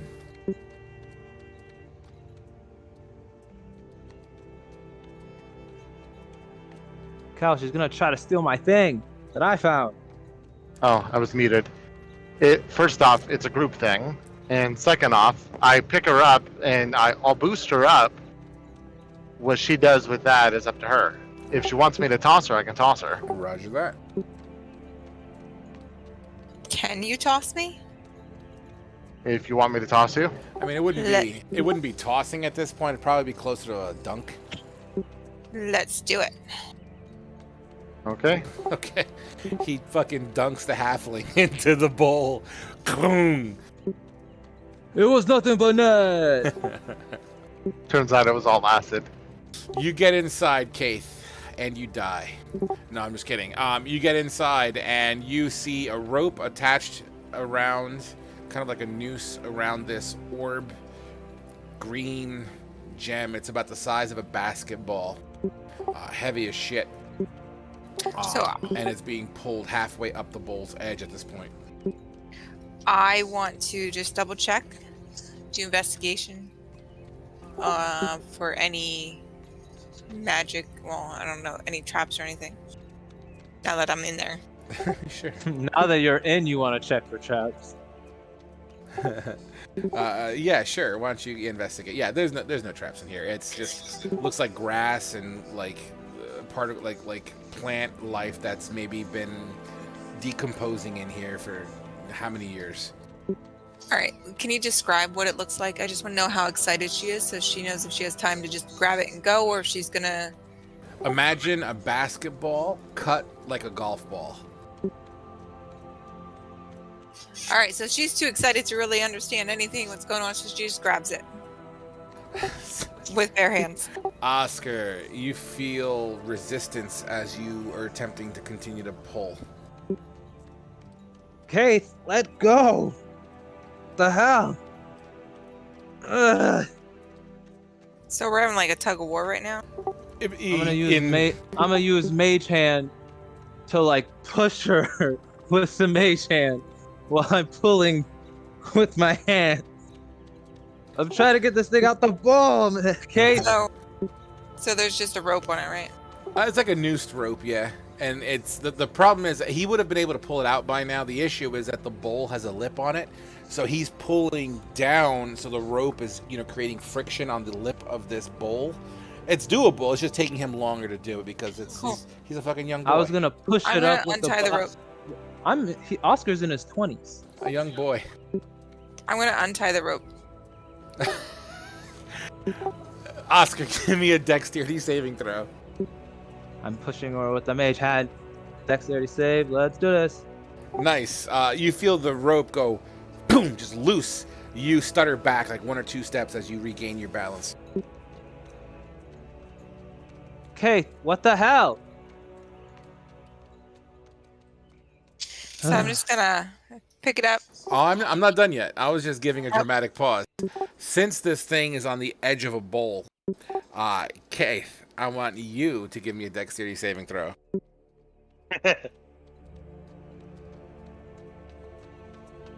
Look at you. I'm good.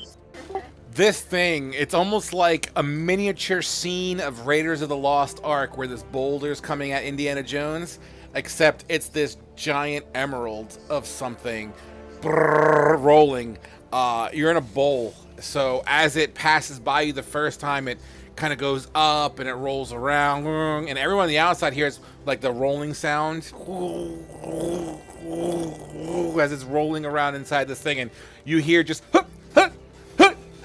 as Kaith is like dodging and weaving every time, and eventually it falls in the middle and stops. So now I pick it up. You could try. Go ahead and give me a strength check. And athletics, or yeah, well, not acrobatics, but athletics. Yeah, Vrog. Yeah, Yeah, cool. while they're all doing that, Kavul puts the shield on his back and is just hovering over the prisoner and Senra, making sure they're okay. Sure.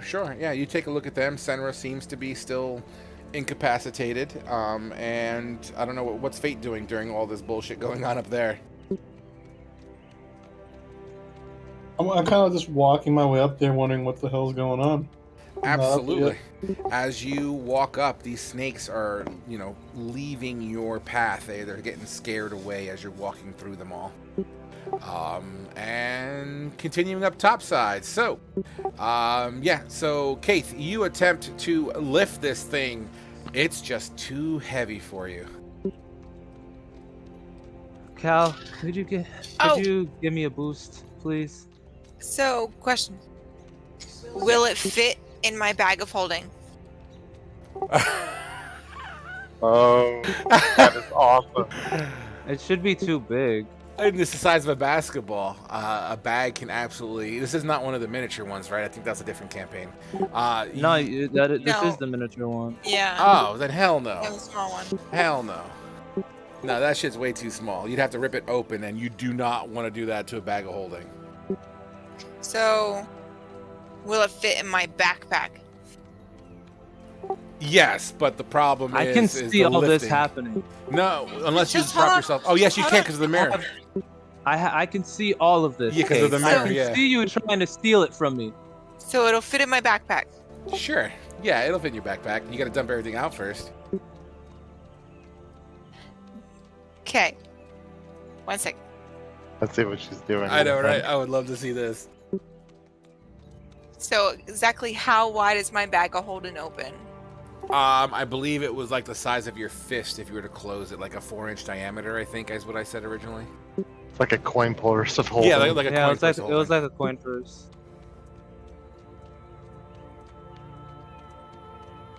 Okay. So I'm just gonna start shoving, because I think if I don't have to take everything out, just most of what I have, right? I mean, this is so a halfling size backpack. I think a basketball size would take up at least 80% of the space in your backpack at this point. Okay, so I'm gonna put my string, my flask of oil, my candles, my crowbar, because my crowbar should fit in there. Yeah. My finaglet, the hammer, my pittance. I'm gonna shove my rations in there. I'm gonna shove my rope. Will my tinderbox fit through the hole? No. Okay, so I just kind of toss that out. Cal, you see a tinderbox fly past you and down the ziggurat side. I'm gonna put all. Oh wait, all my ball bearings are going in there too. There's a lot of them. Okay. Can I fit? I can fit my clothes through there, right? Because that's a set of fine clothes. I can fit my clothes If through you there roll if I them shove up, it hard sure. enough. Doing it. Okay. Well, while they're That doing all of pretty this, Hold on, much- we'll get to you, Oscar. 1 second. That pretty much empties my bag. Okay. And now I'm gonna put the thing in my bag. Okay. you have to pick it up first. You turn your book bag upside down to fit it in the bag. So now you have a big emerald the size of a basketball, heavy as shit, in your bag upside down. And I'm gonna roll it as much as I can to get it in the bag to close it. Okay. You roll it up and you can close the top, but it's still too heavy to lift. Oscar, you see all of that. Keith, you're a piece of shit. So what I'm gonna do.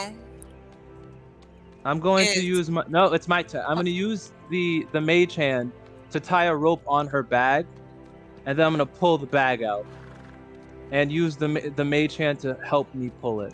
Well, I know the tying of a rope around a backpack is not something that happens instantaneously. So, Keith, you see a hand of magic with a rope inching closer to this basketball. So what I'm gonna do, the moment it gets scrummy, I'm just gonna grab a hold of the rope and yank it really quick in hopes that I get it high enough he can't grab a hold of the other side. I'm already holding the rope. Well, to rip it out of your hands. Okay. Well, So- it's a decent length of rope. I would say the pull itself would probably break it from the mage hand. So then it's just you and Oscar pulling on either side of the rope. So I'm just kind of like grunting, telling him just let it go. No, you're literally trying to rob me, in front, right when I can see you. And he like indicates up at the mirror. I usually So- let you take the random shit that you hide and steal away from everyone, like when you grab gold or shit like that and hide it for yourself. But this is ridiculous. So we're just playing tug of war. It appears that way. Well, while we're doing that, I can still do my mage hand. Yeah, So- why not? So I'm gonna do the mage hand, and So Keith as tries. Oh, I heard Oscar first. Go ahead, Oscar. so oh gosh, I didn't think I would have to go through this today. I'm gonna use the mage hand. I'm gonna have it come and grab the other side, like it's 50 feet of rope. So I'm gonna have it grab the other end of the rope and then bring it over and try to tie it around the backpack again while she's trying to stop, while she's tugging against me. Sure. Okay, so Keith, I'll give you one response and then I'm going to interject and something's going to happen. So go ahead, Keith. So as seeing that he's still trying to do the whole thing, I'm just gonna let the rope go, and like try to quickly find my rope again and tie my own rope around it. So the change in pressure and everything kicking back and forth and the tug of war that's going on. Cal. Can you hear me, Cal?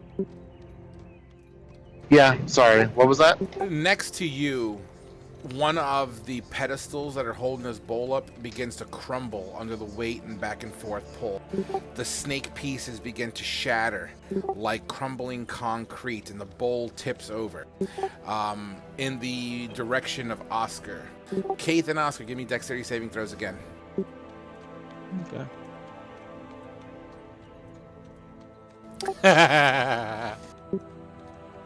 Oscar, you tumble to the side, and let's just say 1d4 here. You're able to grab yourself, but you only take 1 point of bludgeoning damage under this force, trying to get out of the way and slipping off the top a little bit. Keith, you though, because you're taking the bigger the hit, as this book bag rolls over your leg for 4 bludgeoning damage, and you spill to the floor. Cal, you're just out of range of it. This book bag begins to roll with this heavy-ass basketball in it, and then bink, bink, bink, bink.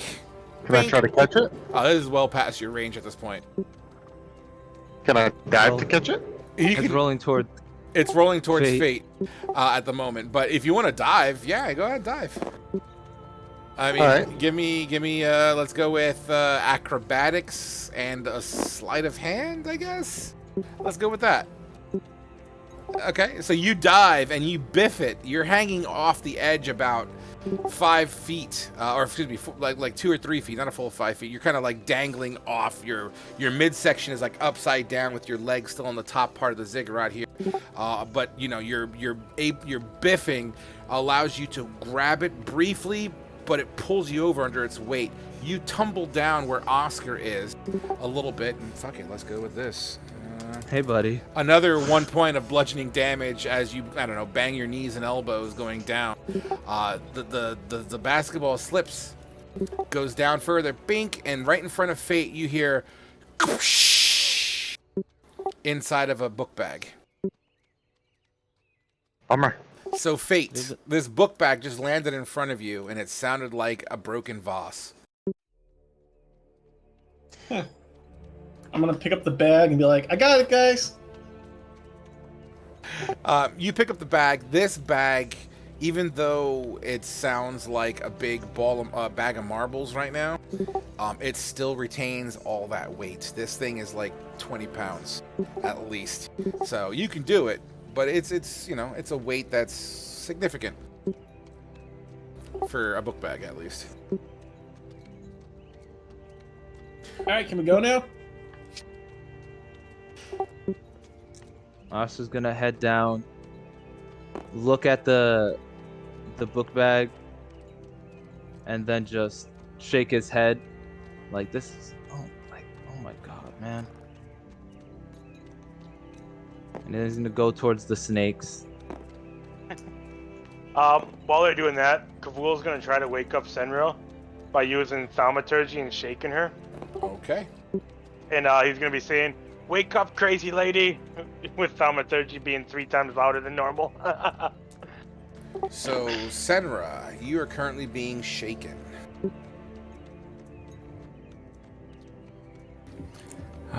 Thinking.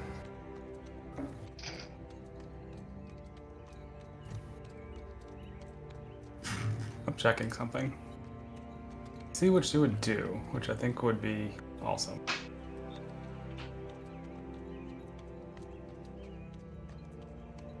And everyone probably hears Kavul because of the thaumaturgy.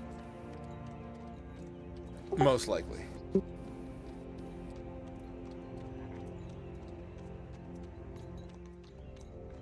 Just giving Senra a second to think.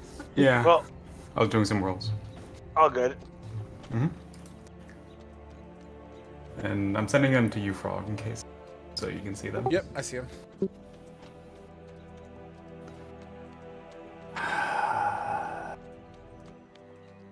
I don't have that yet. Oh, she doesn't have that. So she wouldn't do that. That's what she would do.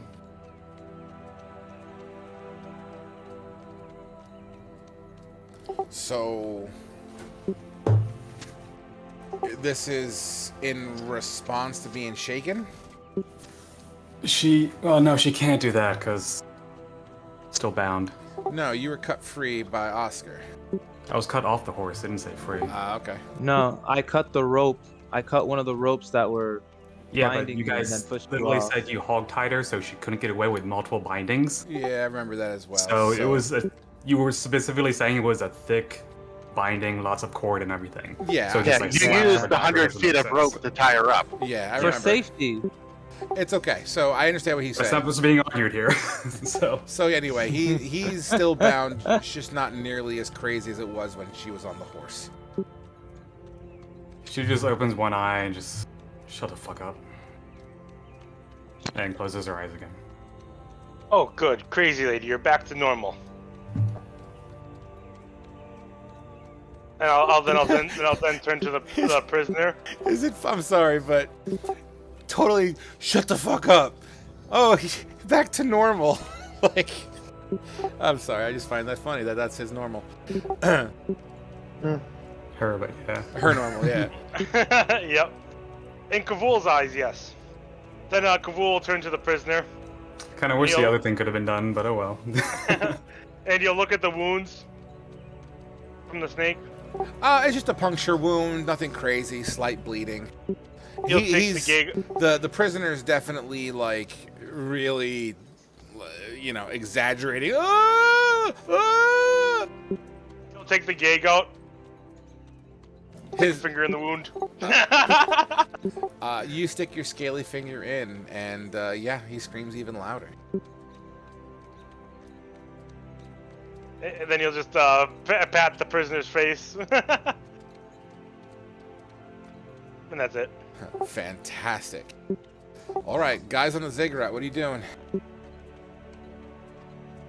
Crying. Getting up and going down and asking, why the hell were you guys fighting over the gem? Wasn't fighting. I was just trying to help him get it over the hump. Mm-hmm. And then he's just going to walk down and not pay attention to anyone else. Fantastic. As you walk down and Kaith nearby, the snakes begin to kind of once again approach her, and she has to cut her way through a lot of these snakes and kicking them, stomping on them just to get off the ziggurat.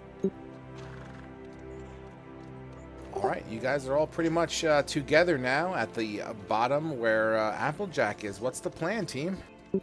Well, I want to make sure I pick up my tinder box on the way down. It's to the side of the ziggurat. You'll have to disappear for a couple seconds, but it's doable.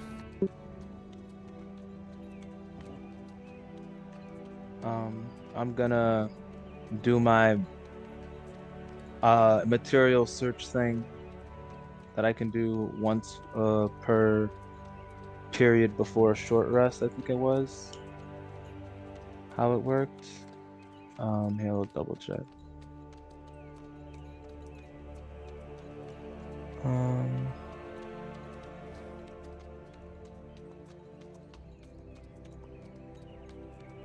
Yeah, I could do it once, while during free time, and it could take up to an hour. And what are you doing now? I'm doing the magic material search thing. Oh, yeah, absolutely. You'd have to do it during your short rest, but what do you guys want? Do you guys want to take a short rest while you're here? Yeah, we could take a short rest while they look at. Well, my character wasn't really paying attention, but the shards of whatever broke in the backpack. Doesn't somebody have mending? Oh yeah, Azar does. Can he mend the ball? Wow. All the That would pieces are take there. so long. You can only do two Sorry. pieces at a time. Epiphany. That can still work. 1 second. Oh. I'm just doing a quick check on something here. That would take a long while, but If they're doing that and we're doing a short rest, Kavul drags So- both scent. I'm sorry. Just give me one moment here. Yeah, all good.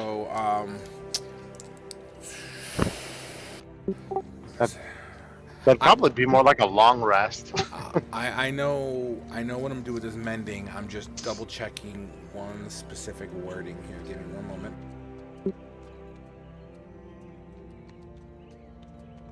Okay, so can it be done? Yes, except you can only do it one piece at a time, and you have to have the pieces that fit together. Because technically you have all the material, which is what you need Gotta for put the the puzzle mending. back together. Exactly. You'd have to put the puzzle back together. You'd have to build the Death Star. Keith is good at puzzles. This is gonna take a few. Well, luckily that's a cantrip, but it's probably gonna be a few long rests in order to do this. It takes like 1 minute a per minute. piece. Yeah, two.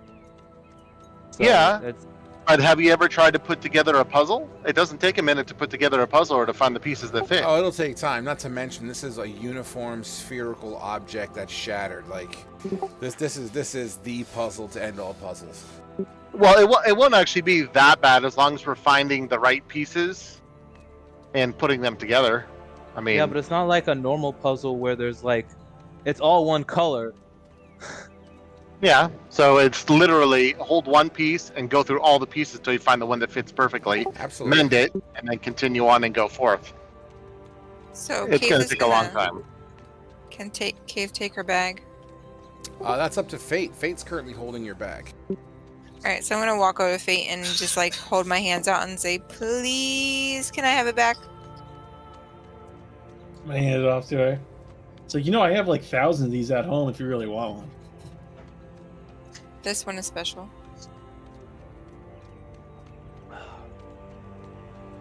Then while they're all doing that, Kavul would have dragged the body of Senra and the prisoner over to the tree and propped him up against them and sat in between them. Before he gets a foot Best into friends. dragging her, she's just going to not even open her eyes. You fucking drop me now, or I am going to stab you in the neck.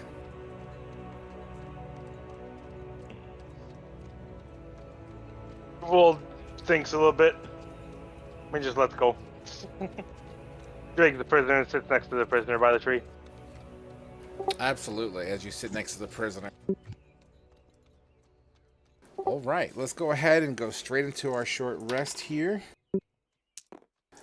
Absolutely. You guys gain the benefits of a short rest. So if I would want to sort through these pieces to find something, will I still get a short rest? Yeah, you can do stuff like that, as long as you're not doing anything like extensive. Oscar, you said you want to do your search? Yeah. What are we searching for now? So the giant snake.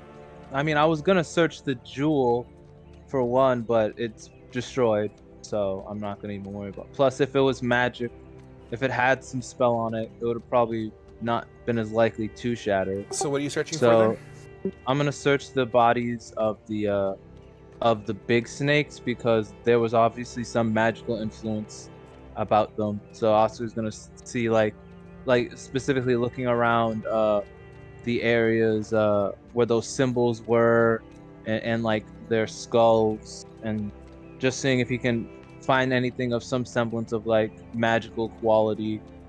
Just see if like it Sure. could, and I guess I'll check their stomachs too, because you always gotta check the Sure. stomach. Yeah, go ahead and make me an Arcana roll, I guess, because you're doing the magical part. All right, and am I? Yeah, this isn't a spell scroll, so this is just Arcana. Yep, the way we explained it before, yeah. Yep. So Arcana, 22. Yeah, you search with great accuracy. Unfortunately, all these snakes seem to be natural and not inherently magical, any of them. They do seem to be of the natural world. You check bellies, you don't see anything as you gut some of these snakes open, just searching for some sort of clue. The only thing that you are able to see some degree of magic of would be the symbols that were kind of engraved onto these snakes. But that's the thing, even though the symbol may have a root of a magic, it doesn't make this symbol inherently magic. It's almost like a branding. Okay, so there wasn't anything left over. They were solely influenced over magic, not magical themselves. And I take it I don't see anything else in the area that would catch my eye either. What about the runes that were on the big snakes? Well, That's what I was just talking about. Oh, okay. Yeah. Sorry. But no, nothing in regards to the battle, the creatures, or as you search this immediate area, there's nothing inherently magical that you don't know about. So the only thing would be that potentially the gem, which is now shattered, so it doesn't matter. And Kavul, what's it called? Was that shield the only thing you saw in that chest? Was there happen to be anything else that you didn't grab before all shit hit the fan? Kavul's just studying the shield, not even paying attention to him. And Kavul, then are he's you? like, Oh, go ahead. I'm sorry, Oscar. Go ahead. that he was gonna ask the same thing to Keith. Was there anything else in that chest that? So she's just gonna give a quick short no, and then go back to rummaging through the bag in hopes to find two pieces that'll fit together.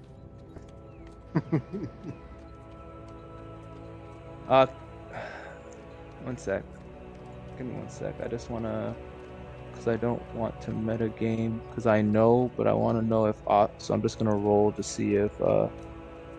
What is insight? Yeah, you so can I'm gonna you roll. can do an insight check. Absolutely. Keith, roll a deception.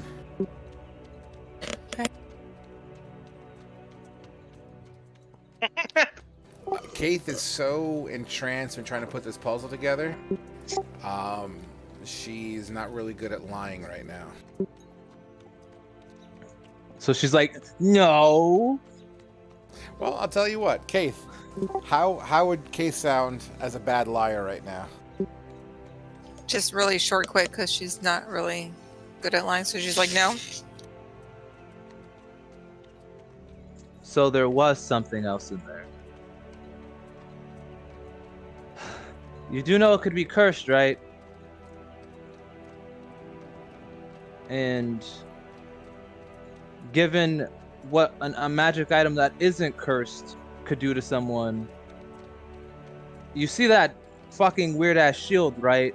That could be an actual person that is stuck in that shield for all we know right now. Whatever it is that you took and hid from everyone else, just like you tried to do, with the gem I found that I told everyone about. It could bite you, and it could bite the rest of us in the butt. So, during these conversations, because it's on my head, so Kavul, next to you is Agnor, who's also intrigued with the shield, as you both seem to try to collaborate together. He actually rolled a 17 on his check. He said, I swore I remember reading about this shield. I believed it was like the pharaoh, the tip of my tongue. Pariah? Pariah. I think this shield has a foundations from the Boros Legion from back in the day.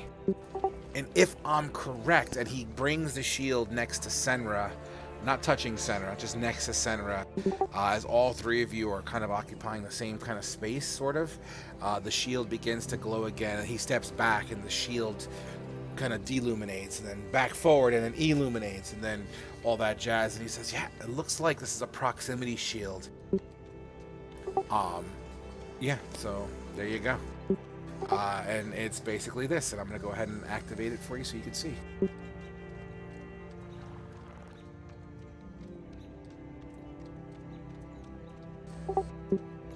What's a proximity shield? It's called the Pariah Shield, and it seems to activate upon proximity. He can't exactly, because his roll's not good enough to tell what the exact magical properties are. But I'm trying to find everyone's name so I can put it in your character sheets.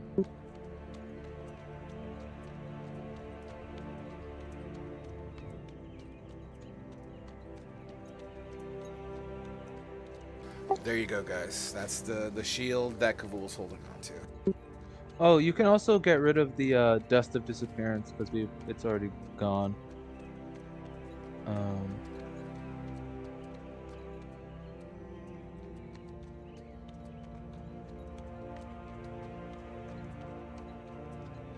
Oh, that's cool.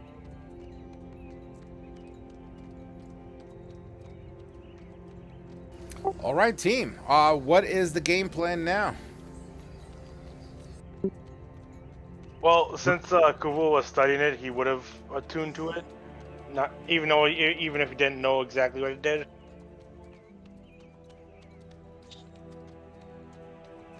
Absolutely. Well, the details are in the shield schematic here for you. As your short rest comes to a close, I assume you guys are going to start heading back to the docks? Yeah, Sounds that was good to our me. original plan, right? Yep. Okay. You tear away from this unholy place back to the trail. Senra, are you walking or are you being dragged? What does Senra do? Because I know Senra is being difficult right now, for lack of a better explanation. I was about to include as well that she just wants someone. Once Kate or Cal gets close enough, she's just gonna almost sigh and just be like, just untie these fucking things, will you? Good, you're back to normal. Yeah. Keith will help in cutting all the ropes. Oh, hey, don't cut the ropes. We can untie the ropes. That's a waste of rope. She just He's right. sighs. You can bend the rope easier than that thing you've been working on, Keith. But I think I found a piece. I didn't. Okay, that works too. Speaking of which, Keith, roll me an intelligence check. Straight intelligence. Okay. Nope, they don't fit together properly. Close, but no cigar.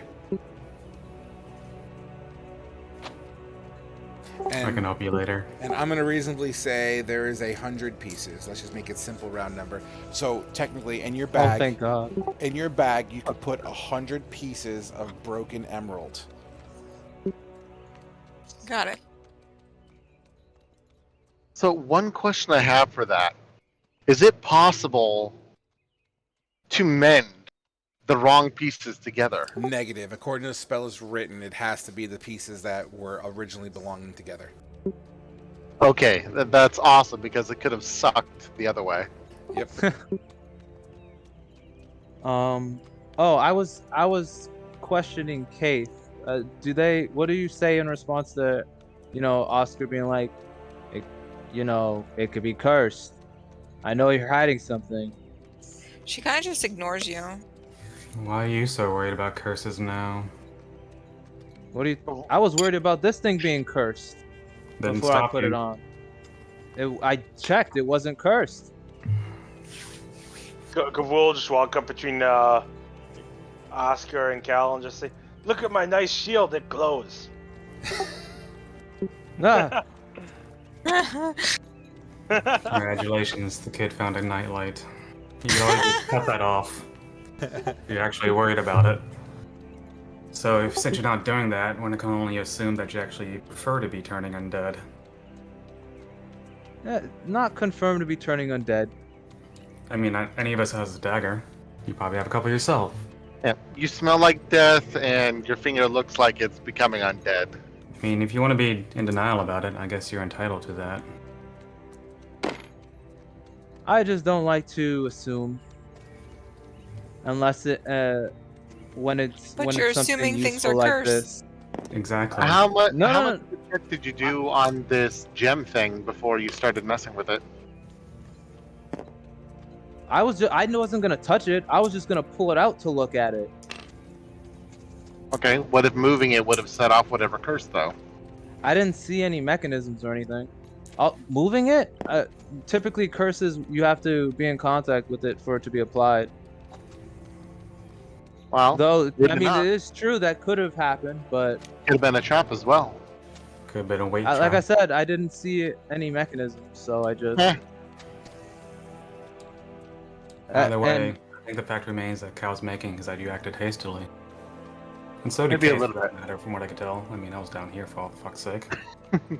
You both were. I almost until if it would have taken a minute longer, I was about to get up there and pull it out myself.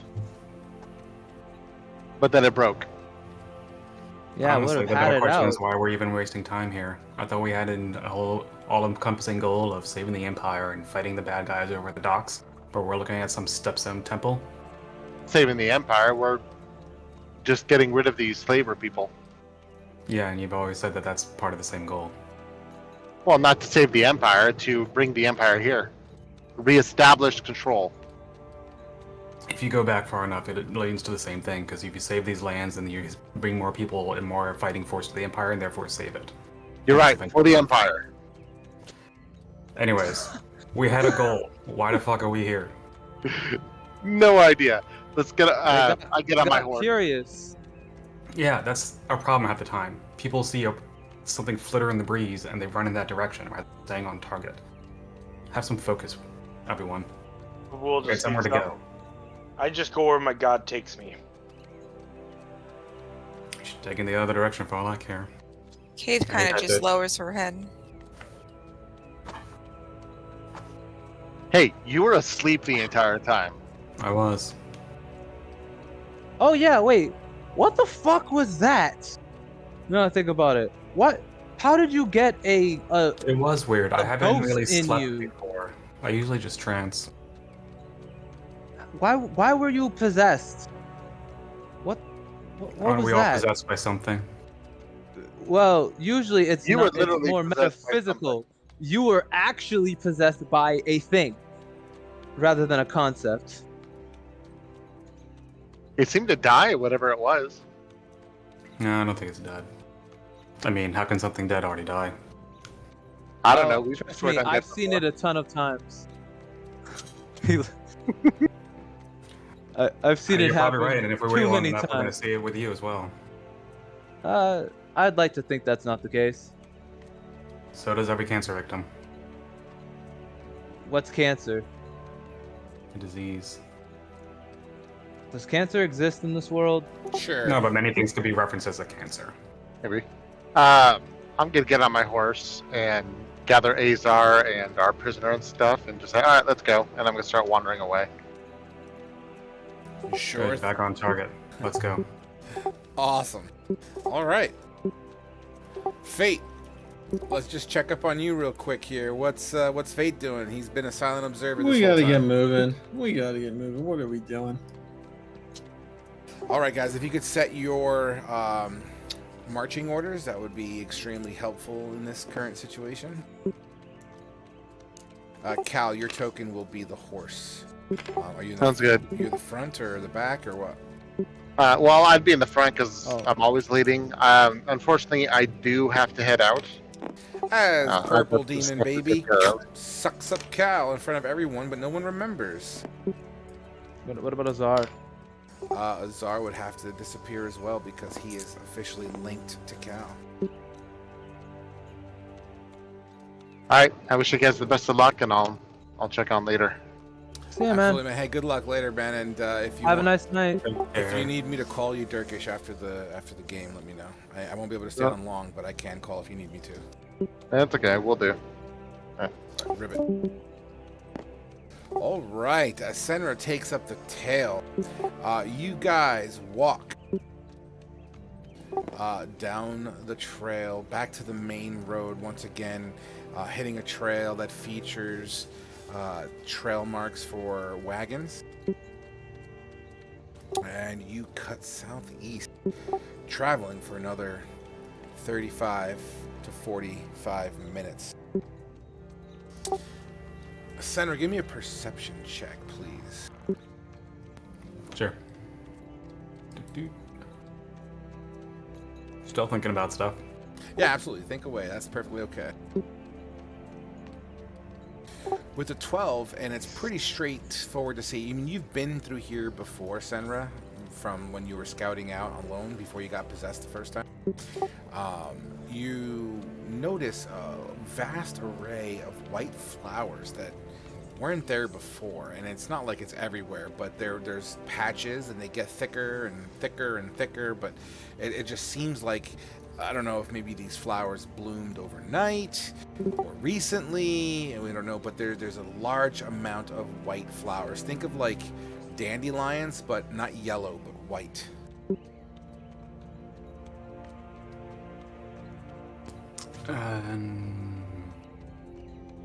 That's weird.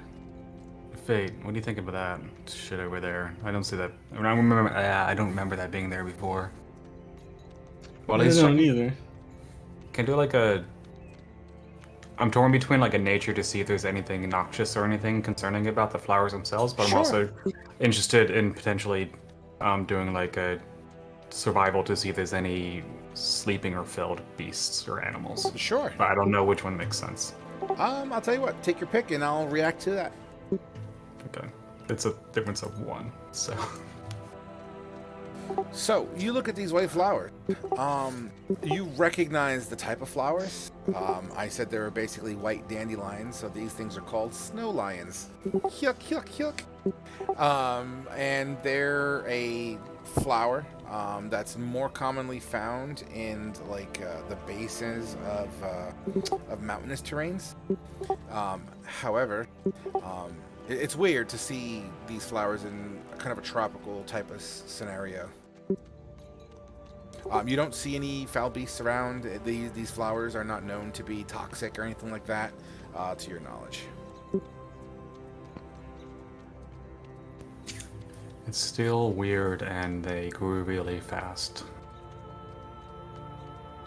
We might want to just go around, you think? Yeah, last thing I want to do is get sucked into some fairy world again and waste more time. Like, now mind you then, so just to verify, so you're walking southeast on the trail. The flowers would be to your left shoulder and your right shoulder, and occasionally speckled into the trail. So the trail itself is not completely engulfed in this, but it's definitely thicker on the edges where the other vegetation is located. Ah, so we can just keep going down the trail then? Yeah, you'd pass over a couple of them, but it's not like this gigantic patch of white flowers. It's definitely thicker on the either sides of you. Will stops and picks some. Sure. Puts it You- into his pouch. You grab a couple and you pop them in your pouch. Sure, you grabbed a couple that were on the road.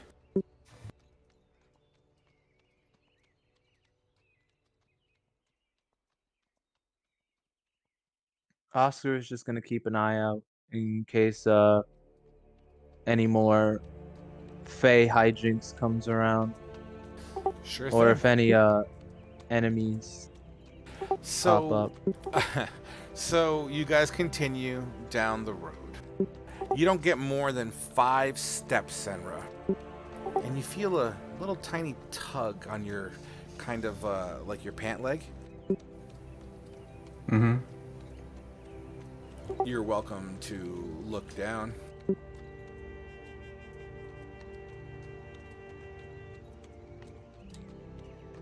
I don't know if I want to, but sure. I'm still in the back by context, right? Yeah, you're still in the tail. Fate's in front of you because you called him over. Oh, So you see a small tug. You feel a tug right at your your pant leg or whatever you're wearing. That like a kind of like a little baby that would tug on you looking for food or something.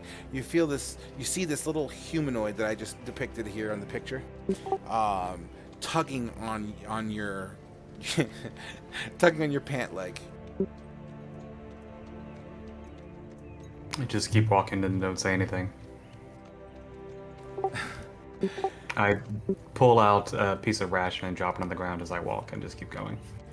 It doesn't seem to care about the ration you drop. As you continue to walk away, it actually just stands there and it kind of looks at the ground. And then it kind of turns around slowly and begins to walk back into the trees. Okay. That happened. So. I say nothing of it. All right. Moving forward. Sorry. I just can't believe how that just happened. So you continue to I know what they're down. supposed to be. So, like, I appreciate it for the movies and stuff, or the movie. But yeah. Sen was like, we had a fucking goal. We've diverted 14 times. We just need to go. It's all good, man. Yeah. So as you continue walking down, so another hour passes, and you're getting to roughly, that within the next 20 to 25 minutes of walking, the docks would practically be on the other side of that little turn that's coming up ahead. You guys are more than welcome to discuss things first as you walk, but you'll be at the docks in about 25 minutes tops.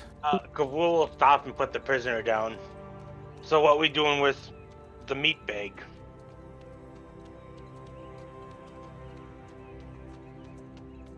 I guess you could just leave him gagged and tied up and throw him to the side before we come back.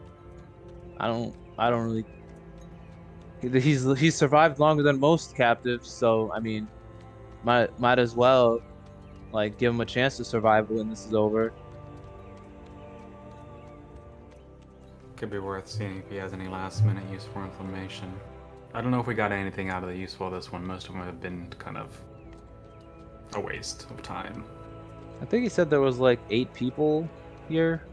Oh, that's right. This is the one that could count. He's getting this. He's gonna help us with the ambush, and that's I don't gonna believe buy that's him how this that's freedom. gonna work. Oh, I'm sure he'll cooperate.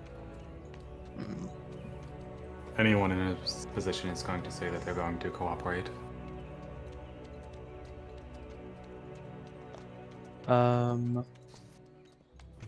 If you want, wasn't your whole plan having him be like, "Hey, come here, help"? He's gonna go out there and wave to his people out there, saying, "Our wagon tipped over. We need some help. Go on this way." And I think I can help they with that. ambush.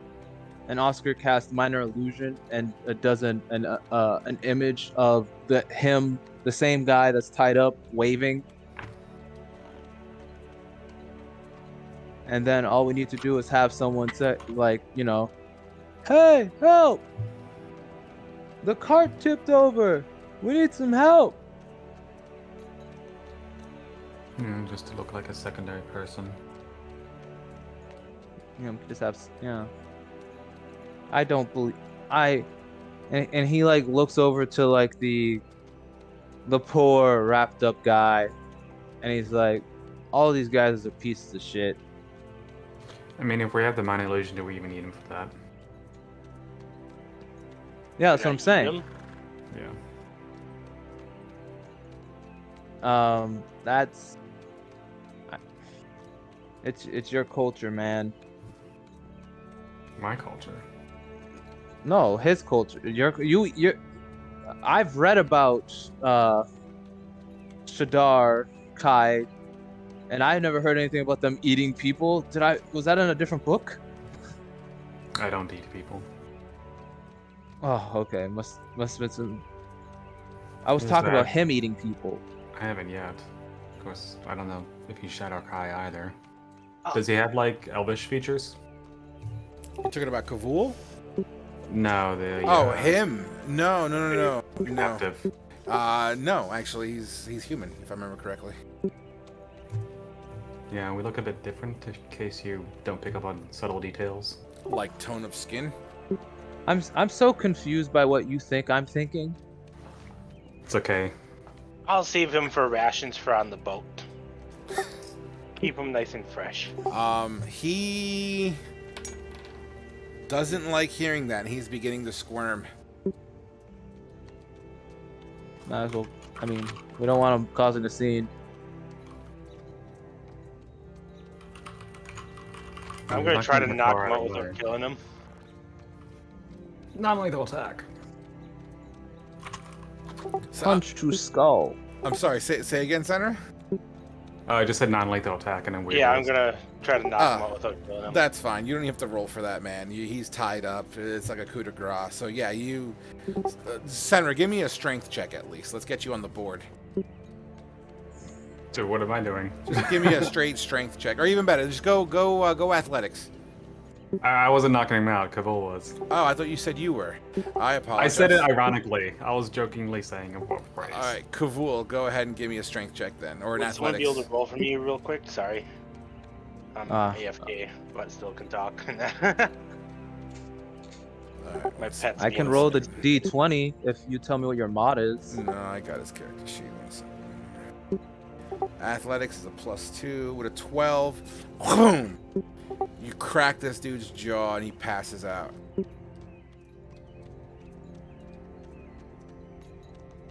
His body Oh. goes unconscious.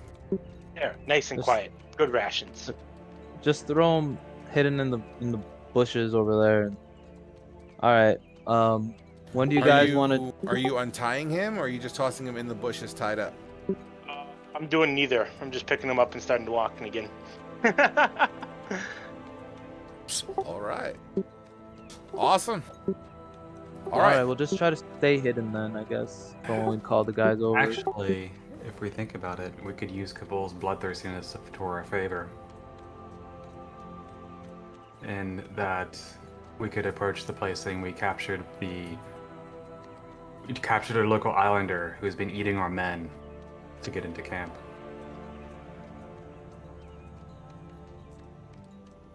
Yeah, I mean, yeah, I guess, but I can't. Like, my minor illusion wouldn't. Like, are you saying just us? Like, we walk up there, they might attack us before we get close. That's true.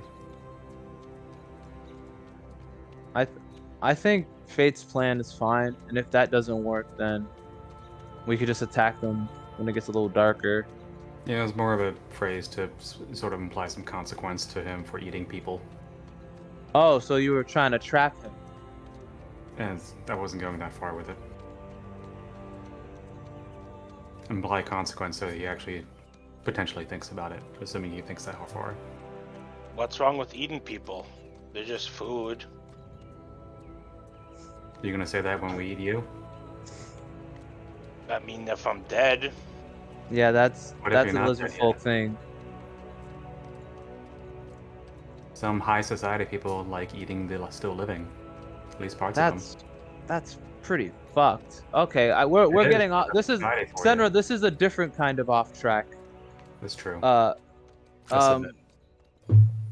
how about we all take positions on the sides, and I'll use minor illusion to, like, in their view, make the image of this guy waving, and then I'll pretend to be him, like by mimicking his voice.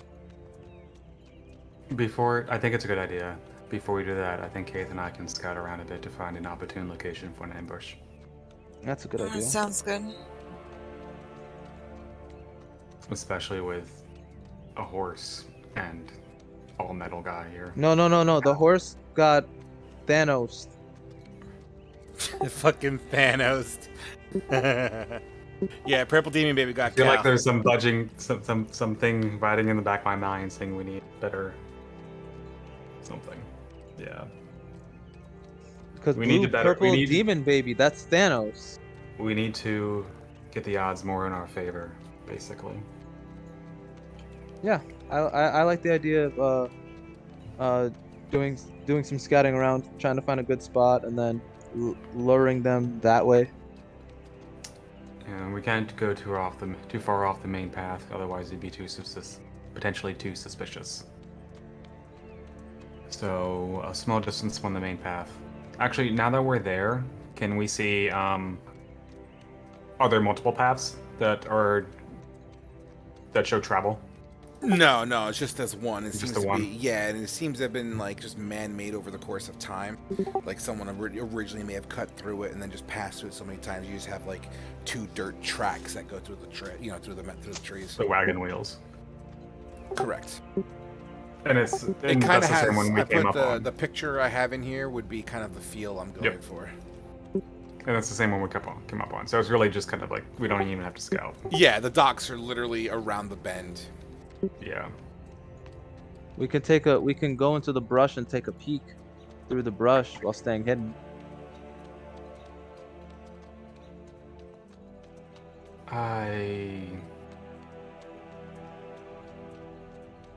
Okay, running through the plan again. The idea was to call for aid, basically. Yeah, Yeah. I'm gonna go out there. Hey, the wagon's tipped over. Help us out here so we can get going. And then they'll send some people, and we'll kill them, and then we'll go get the rest. But don't come. Tipped over or under attack? Tipped. Okay. So they're not on high alert. Yeah. Let's get help. All right. Okay, then once everyone's in position, I'll cast the spell and I'll pretend to be that guy. Can you do that big booming voice thing that this one used to wake me up? No, I didn't like that one. It was very loud. I think it would be. They might question it if he's that loud from that far away, as well. Fair, but I worry about the traveling. Actually, fair question to. Oh, he's passed out. I was curious if they had any like signals. You know, to see from a distance because voice would not carry. Well, We'll just have to wing it. Kavul just starts shaking the guy. these guys also haven't seemed to be that, well put together. So I doubt it. But let's just. Most of them aren't, but the one guy that got away does seem to be. He was at least inventing stuff.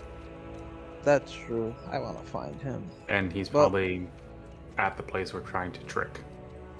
I don't think so. These guys came, these guys were coming here. They also didn't know that the place we took down the place. He would have told them. Which one If got he was away? there. I Don't thought do we this got them guy. all. No, you saw the guy that got away, right? Can you still mirror image him? No one got away, I thought. Oh yeah. I could dead end. I could do it up dead end. Because using the image of him, and if we can like mimic his voice somehow, that might carry a little bit he more was yelling weight. at us enough. Yeah. Like he's probably already in the compound, but if we can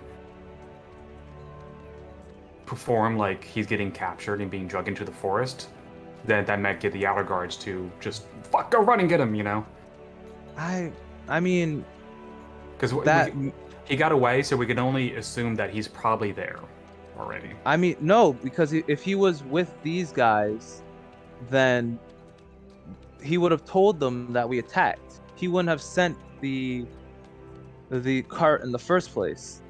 He probably didn't. He probably went straight through the jungle rather than taking the trail. And we took a detour for a number. I don't even know how long it was. Yeah, but if that was the case, then if we pretended to be him and he's there. Yeah, it's a gamble either way, whether he's on the parapets or not. I think the simplest and the easiest would just be let's do help. So what we decided on? So you're gonna make a mirror image of Dead End, As if he's... Well, not mirror, not mirror image. No, we were just gonna talk to run it. Minor illusion. Okay. Can you link not minor well. illusion for me real quick? It's Yeah. a 5-foot square. I'm looking at the wrong place. And it doesn't move. Which I'm curious about the GM interpretation on that, because I've had some GMs say if the image is cast on something that does move, then it would move. But I've had other GMs say where it's static on the space in eternity of where it's cast. I'm sorry, I didn't follow what your question was. So like some GMs will say like if you cast it on location, so like say you have a cart or a pulley or something, and you cast it on the thing that's on the pulley, and then you pull the thing, does the minor image move with the thing that you cast it on? No, I'm gonna say it stays static in space The location and time. relative to where it's cast. Okay. Correct. Alright, so if it does, or you can make discrete sounds at different times before it's real. Can't create sound, light, physical interaction. Because things can pass through it. If a creature uses its... It doesn't say that it can't move. Does it? Did I just miss it? Yeah, but if you go by Magic the Gathering rules, it doesn't say that it can move either. I'm gonna say, I'm just gonna go ahead and just say that the minor illusion can move. It's just not going to be. It's a minor illusion, right? So I'm gonna it's nothing crazy. I'll probably make a subtle DC check on my side to see if it looks believable or not. But we'll go from there just to keep the party going here. Yeah. So sort of like what I was thinking is like he's doing like the microphone thing with your hands, and he's like leaning in and being like, "Hey!" and so Okay. I would cast the spell, do that, and then I would hide in the brush somewhere around that area, like sort of close and be just at the edge of the opening onto the beach. Yeah, And they'd be like, absolutely.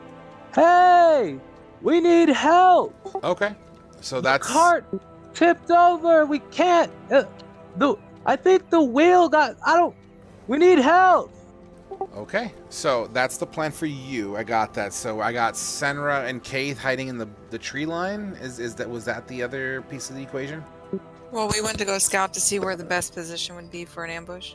I proposed that, but then our Frog clarified that it was actually just one path. So. It's literally just a path. You could still, doesn't mean you can't go in the wood line and walk through there to not be seen, but so like the trail itself, and I'm just going to draw it down once again for sake of ease here. So you're on a trail and it curves, and then this X represents where the opening would be. So you guys are like right about here. So once you get to here, you'll obviously be within sight of the docks, which will be down here, the bigger X. Will would be hiding right next to the body of the knocked out guy. Okay. He's just spooning them. So whoever is going to be hiding in the tree lines on either side of the trail, getting closer, go on your roll stealths for me, please. Beforehand, are we doing this now, or do people need a rest of any measure? We already rested. Short. What? That's what I said, beyond short. Like, do casters need a long rest? Would be useful, but I can go without. Because I could always use more slots. Raiding the place, so. I'm okay for right now. Like I could still cast 2 spells. One of them has to be shield, but I can still cast 2 spells. So I should be able to manage for right now. If we wait too long, they might get suspicious. All right, I'm gonna stealth. 27. All right. So let's get those. One with plant. Let's get those stealths going here. Okay, actually. Sorry, I'm still AFK. My pet is being ridiculous right now. You know your mod. Yeah. If you know your mod, we could just roll a d20 for you. I think it's a +4. For stealth. Oh. Up. Senra hates you, and she gave you a nat 1. Nice. Kabul's too busy licking his chomps, looking at the guy next to him. At least that Kavul's covers real my close failure. and personal with his food. He's the type of person that goes into a restaurant and talks to her for 5 minutes before he eats. Good thing he was further back. Holy shit. Okay. Okay, I got my numbers. Awesome. So, as you guys set up, you are now at the opening of the dock, and you guys, it's at this point, we're gonna say it's later in the day. You're looking at close to sunset, and you guys would see. Where did I put you?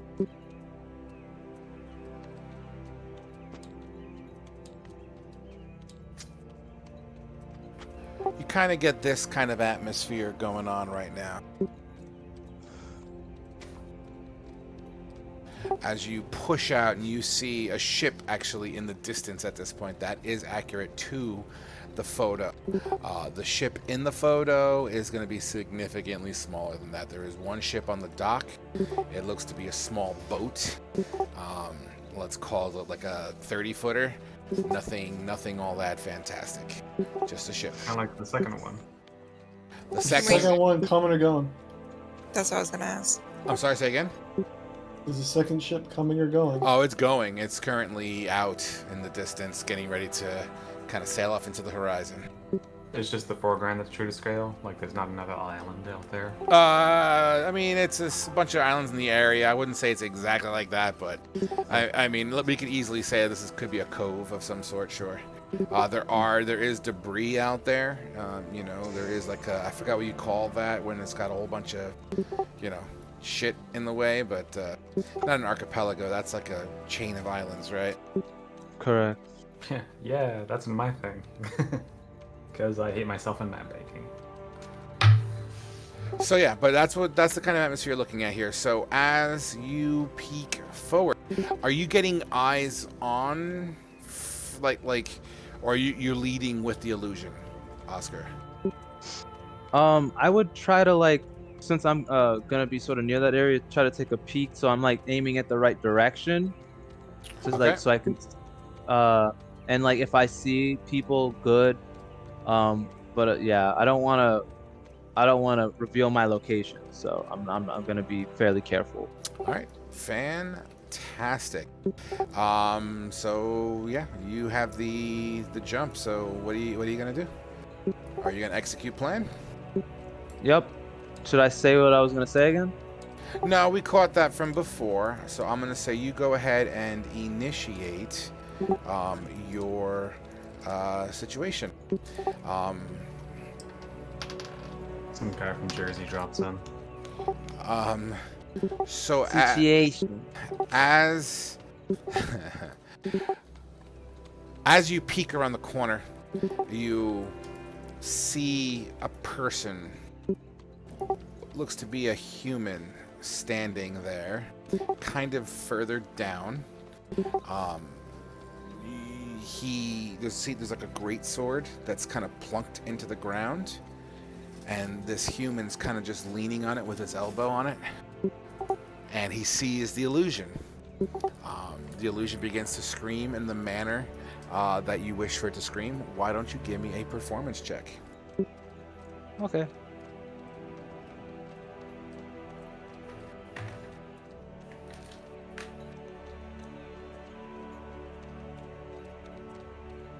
Insight is that int or wisdom? I believe that's wisdom based, right? Yeah, it's It's wisdom. wisdom. Okay. You do so. And you hear a voice call back. This voice seems to be kind of haggard sounding. I'm not going to attempt to even try it because my throat's killing me. But the voice seems to be kind of like a raspy, haggard, almost as if he got hit in the throat at one point in his life and his voice box isn't like working correctly. But you hear him say in a gruff, kind of gritty voice, "Come out, come out, come out. Come out, come out, come out."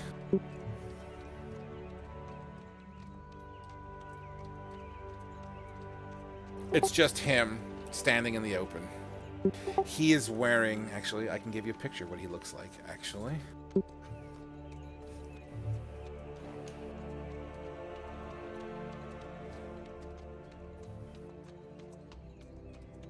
I think this is the picture. Yeah, this is the picture.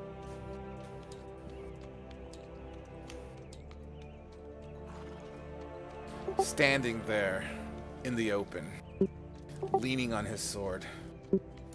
Kind of has a cocky approach to it. I'm going to say he's about 100 feet kind of away from you guys, from the entrance, when you guys are all behind the entrance.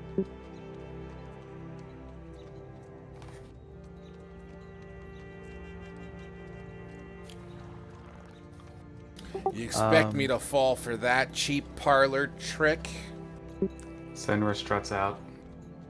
Oh, finally. One with balls. Thought could be worth some fun at least. See how stupid you all were. What took you so long? I was beginning to give the idea that you may have succumbed to the forest.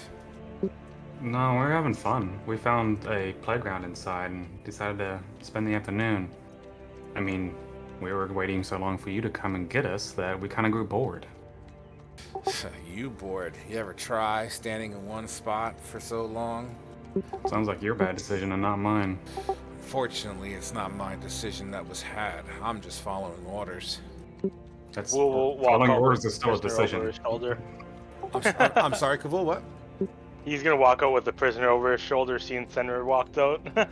Ah, you brought toys. When did you get a pet? Asking Senra about Kavul, basically. Like many a kid that brought a dog home from the park, this isn't one that I intended to bring home with me. It just sort of followed me at some point. I agree. Creatures like that are pretty useless, A unpredictable. lot of people say the same thing about mercenaries. You know, mercenary, soldier, ex-soldier, killer, murderer, whatever. Names are just names. Nevertheless, are you the only two that made it out alive?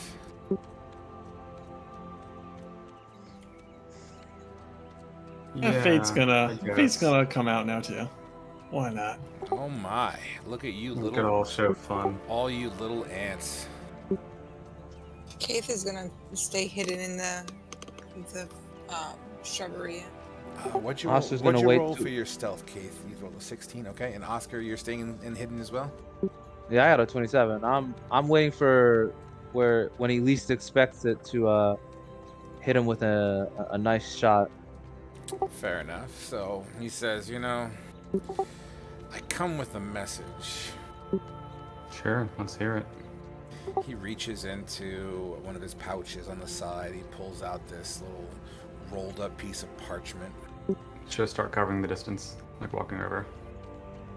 He walks towards you as well with the kind of scroll in hand, holding it out in front of him for you to grab it.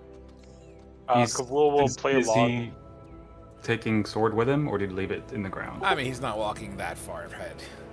I mean, he's still within, you know, grabbing distance of a sword if he needed to be. Will play along with what Senra said and just like follow right behind her, acting real like shy, Sure. carrying the body. And then as he gets to about 5 feet away from his sword, he flips the scroll towards you, Senra.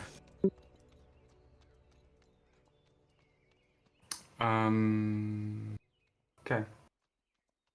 Don't worry, don't worry. I may be a killer, but I'm a man of honor. And Fireball. what I'm expecting, so.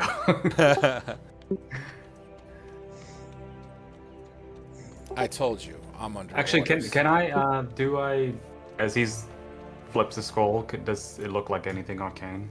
No, just looks like a piece of parchment. And in fact, it gets carried by the wind a little bit. It rolls kind of towards you, but to your left, like there's an offshore breeze, so it's kind of rolling under the wind. It's within grabbing distance of you, but if you don't grab it, it'll fly past you. I'll kind of look to Kavul and drop the fucking corpse. Get that shit. I just dropped the body with no ceremony. Sure. Why don't you Grab it. roll me a sleight of hand, just because let's have a little fun here. Okay, I'm great at this. Sure, a 10 is what I was looking for, actually. Something like this. It's not the most graceful thing. You kind of flip it with one hand, whoa, and grab with the other hand, whoa, and you grab with the other hand, and then you catch it. I'll open it up and read it. Sure. I try to. You read it.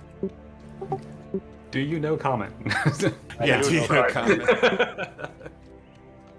comment? The scroll, it's very short. The penmanship is actually quite lovely, like a nice calligraphy, almost as if whoever wrote it had a sense of education and pride. It says, Ah, we hate that. it's, it says, you have taken away my home. Now I'm going to take away yours. This fight is not over, and I will have my revenge. Signed, Dead End. And it's got like this wax seal at the end of it, which is basically the slaver crest. I would say to Sandra, cat person wasn't happy. He wants our home. And I put the note in my scroll case. That's just full of bits of paper. That'd be great if you could actually get my home, because then I might actually follow him, because I'm trying to get there myself. So, should we get to it then? Well, I don't know. I just made an offer. Unless you're denying it, then sure, we can. Oh, forgive me. I usually don't bargain with future prey. What was your question? If he's actually trying to get where I would consider my home, where I'm trying to solve my own problems, then that can be an interesting appeal.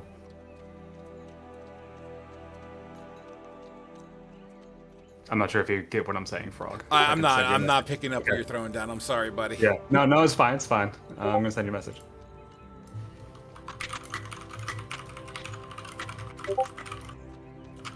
Damn, You can tell Sandra you works on type that like a too. fucking animal. Listen to that shit.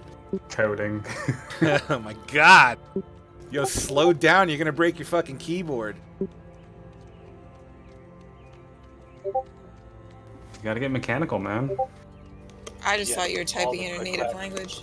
I thought he was just trying to act like he was typing fast just by doing this shit. He's just like, And then he Slam jamming secretly it. does the voice type. His message all is like Texas speak. his message is like 3 words long. Yes.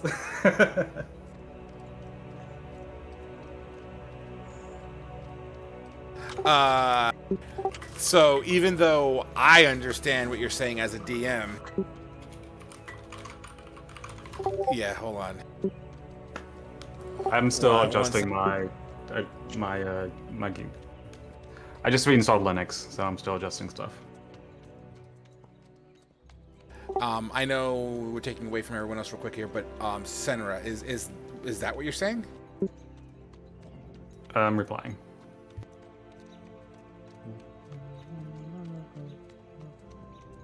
So while he's replying, I want to see what everyone else is thinking of the situation. So, Kay, start with you. You can see from the tree line what's happening. You could hear words that's being spoken. What exactly are you doing about it? What are you thinking? So I'm just gonna slowly pull out my bow just to have it ready to, if I need to attack, I will, because I'm getting that vibe from him. So I'm just still gonna lay low until like anything happens. Okay. And what about you, Fate? You're kind of out in the open now. You're behind Kavul, I'm assuming here. Yep, I'm just getting ready for what I think is going to be a battle and more people coming out of the bushes here at some point.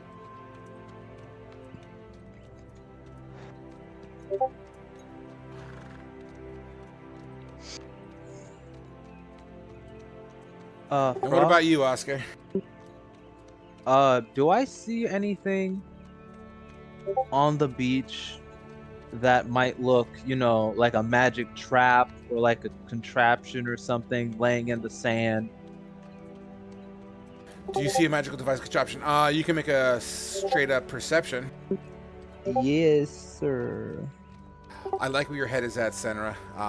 But I wish, because that would be cool. No, we could play the resolution of that in game. So just that's Yeah. the intent of the question. If he didn't catch that intent, then that's fine. He did. He's not that kind of mercenary. Gotcha.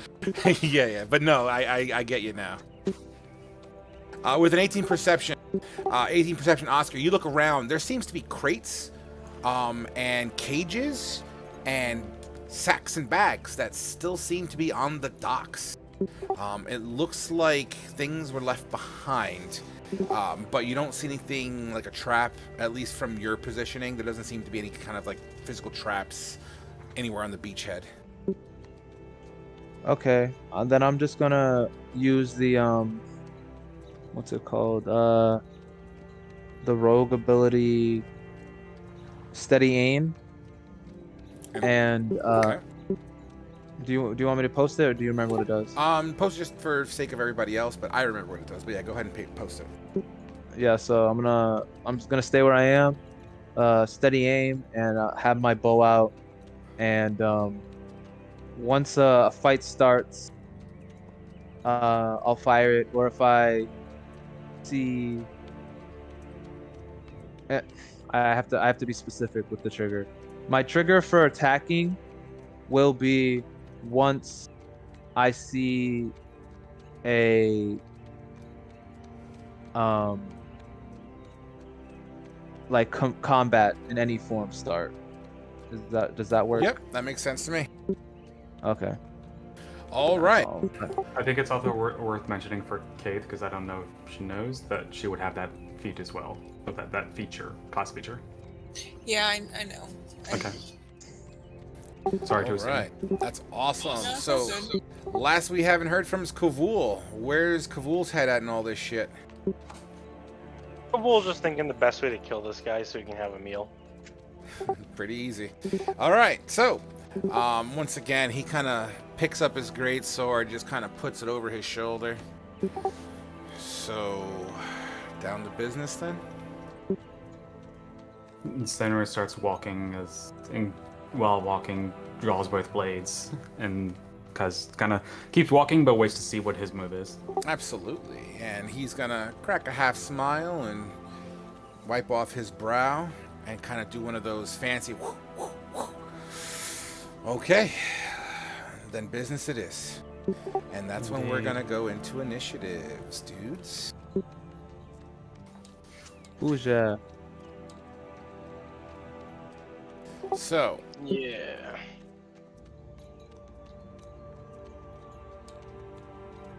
So here's where we're positioning. We could actually get rid of that. I don't know why that's there. So I'm going to say, for the people that came out, you are welcome to place your tokens in this circle. For the people in the tree line, in order to see, because we're going to represent this tree line to have much more brush, but because I don't want your tokens bouncing everywhere, it would have to be in the first round of trees here. The first layer of trees is where you guys would be placed. So that's Keith and Oscar, basically. Everyone else would be in the white circle. We're still hidden, even if I was to put my token like right there, because there's more brush actually here. Yeah, let's say, and I'll just make it easy. You're absolutely right. I get what you're saying. Oh shit, right button. So let's just say the brush line is that. Okay. So your hide or your stealths would apply to anything behind that line. Alright, then I'll But go- the trees are the trees for cover if you choose to use the trees. But the white line represents more brush. But also please do remember that this section here is trail. So that is open to visual. Make sense? Yeah. Well, I have to be able to see, so I guess I'll be tucked down here, I guess, behind brush. Correct. You'd have to away be from the trail. You'd have to be up to the line to be able to see out of it and shoot. Absolutely. Yeah. So I will follow your lead, and then I gotta put on my initiative, which was 12. Since I mentioned I was walking forward, would I have gotten any further beyond that circle? You could be at the tip of the circle. I'm going to place him down now just to give you some So reference. Kavol will be back some, I think. Well, I will like followed you like a dog. is what I had said. Hey, that's my last name. He has my name. Oh no, we're gonna kill me. Huh? My last name is Champion. Is it really? Yeah. Pretty sweet.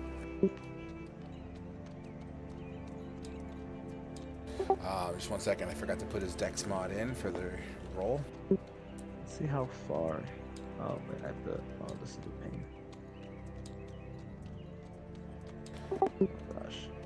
Okay, team. Changing music. He is 65. Don't we feet have away our guy with us? from me. Agnor? Agnor is hiding in the backpack. He's not foxing with this shit. Can we say I gave him like a thing of like fabric so that to make it into a makeshift sling? Too late. Oh, whatever. I don't know. Agnor is not built for combat. He was just throwing rocks before for sake of defending himself. He's not going to willingly go into combat. Sorry. But he was good at it. He threw a rock. And it worked. Awesome. All right. So I'm going to go ahead and roll initiatives in 3, 2, 1. Because I was just worrying. I was just thinking about them. that's okay. I could turn them off real quick. 1 second. It should still just do it, even though they're not in my opinion. But not include them in the. Well, it does. I still see it. It's just you won't be able Oh, to. I don't. Yeah. All right. So all I gotta hit now is refresh. All right, Senra, you actually get to go first as you pull your weapons out. The champion leers back at you in a fighting stance. What are we doing? Just don't bore me. Bamf. Come down with one of the blades with the extra attack as well for the short sword. Sure. Coming in 20 and 22 for 16 total. All slashing. They absolutely both hit. For how much total you said? 16. 16. Because I can't do a bonus. Oh, I got you. I just want to make sure he doesn't have anything special here. Just give me 1 moment. And yes, okay, all that's correct. Yeah. You And in her like ethereal form, she's like, just don't fucking make it boring. You bamf over behind and he feels the slashes on his back. He's going to say, you're one of those kind of fighters. Cheap.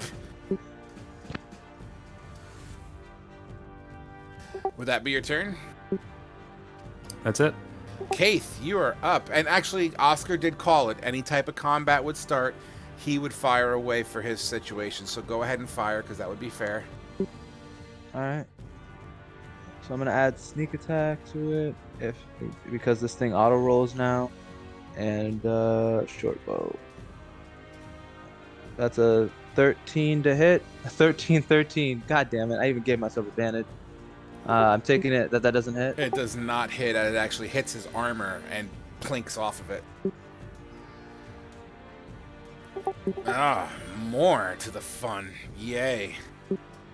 This is going to be quite a bloody day. All right, Kaith, you're up. So I'm going to shoot from where I'm at. I'm going to use a poison arrow. Absolutely.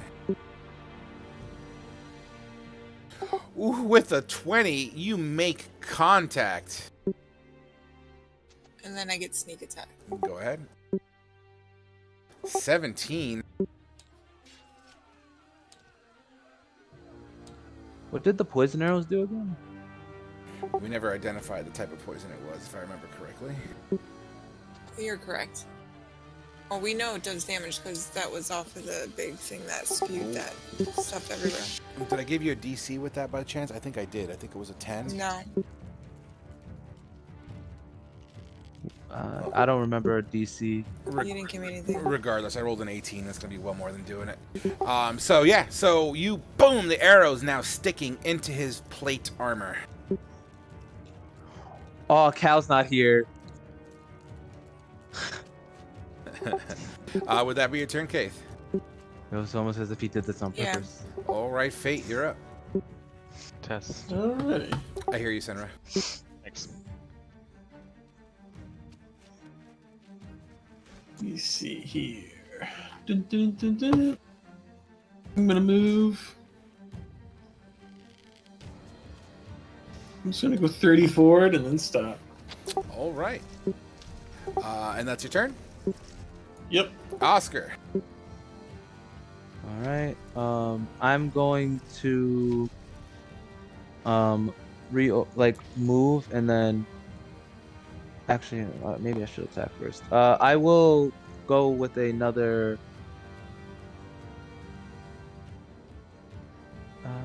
actually he might have some hijinks like that. I'm going to cast what's it called?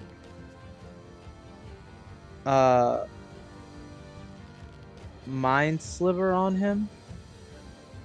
Okay. Yeah. Well, ignore the sneak, but that's 7 psychic damage. He has to make an intelligence save. I'm going to use Indomitable and re-roll that. With a nat 20 on my second roll. Boo. All right. And then I'm going to I gotta move I'm on the wrong thing. I'm gonna back up and use the hide action as a bonus action. Okay. Fantastic. Oh, should I roll stealth? Should you roll a stealth? No, Yeah. no, you're hidden. So you went deeper in the tree line, but it's not going to matter, and you'll see why in a minute. So the champion is next. Who's going to turn to Senra? Is he going to turn to Senra? Yeah, you hit him in his fucking back. He ain't having that shit. He's going to, so as he spins to meet you, Senra, he's going to cleave once, swing around a second time, and then a third time with his greatsword. Do it. Is it disadvantage because you're corporeal or no? It's not disadvantage. They have resistance to all damage until their next Correct. turn, right? Correct. 17, 18, and 11. 17 hits. And the 18 So does does? it. Gotcha. So 15 and another 15, so it's 30. What's this extra shit I have here?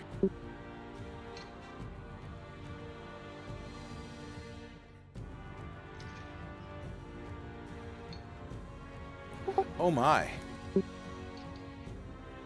You actually take an additional on top of that, 14 additional damage on top of that as a secondary slashing damage because of certain parameters that are being met. Okay. Can you put that in the Roll20 chat? Put what in the Roll20 chat? The total damage, so I can take it off once I get back downstairs. Yeah, 30, and then I said it was 14. Another 14, right? So 44 cut in half, so 22. 22. I'll remark that once I get back down. Not a problem. I can move your. I can do that for your token real quick. Okay, if you want to. You're down to 42, just so you're aware. All right, so that champion has done that. Kavul, you're up. Okay. I'm gonna expend my channel divinity to harness divine power. Ooh, what does that It's a do? bonus action. I get to regain a spell slot equal to half my proficiency bonus rounded up. So, second level spell slot coming back to me. Beautiful. And just for shits and giggles, as an action,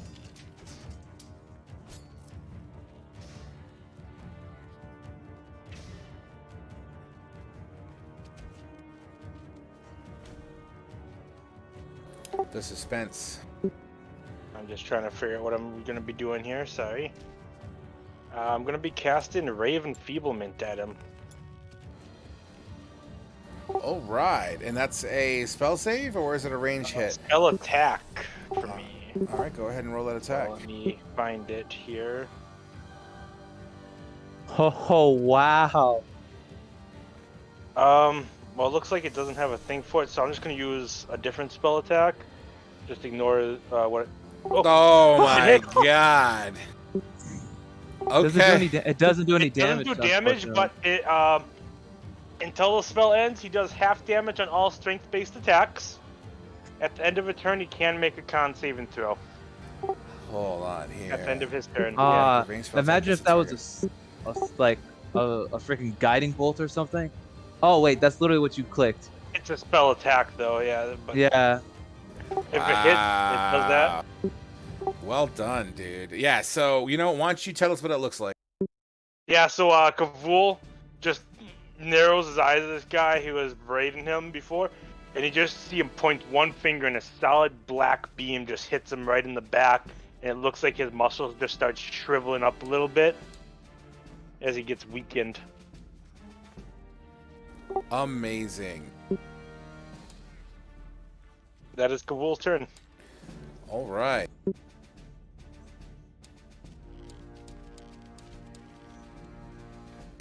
As Oscar backs into the tree line, you bump into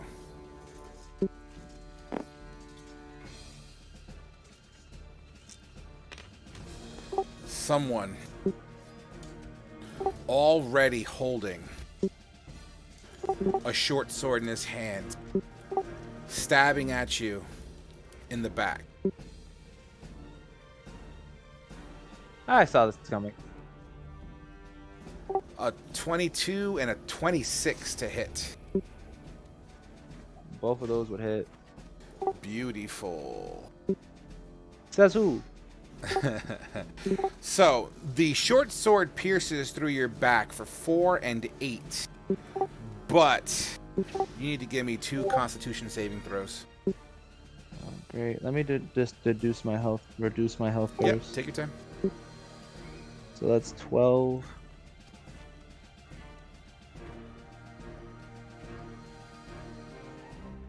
Alright.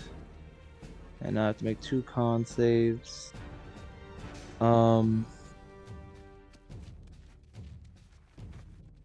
do have an inspiration, by the way. I believe I gave you one before the game started. Yeah, because I did my thingies. Alright, first one. I'm gonna re-roll. Okay.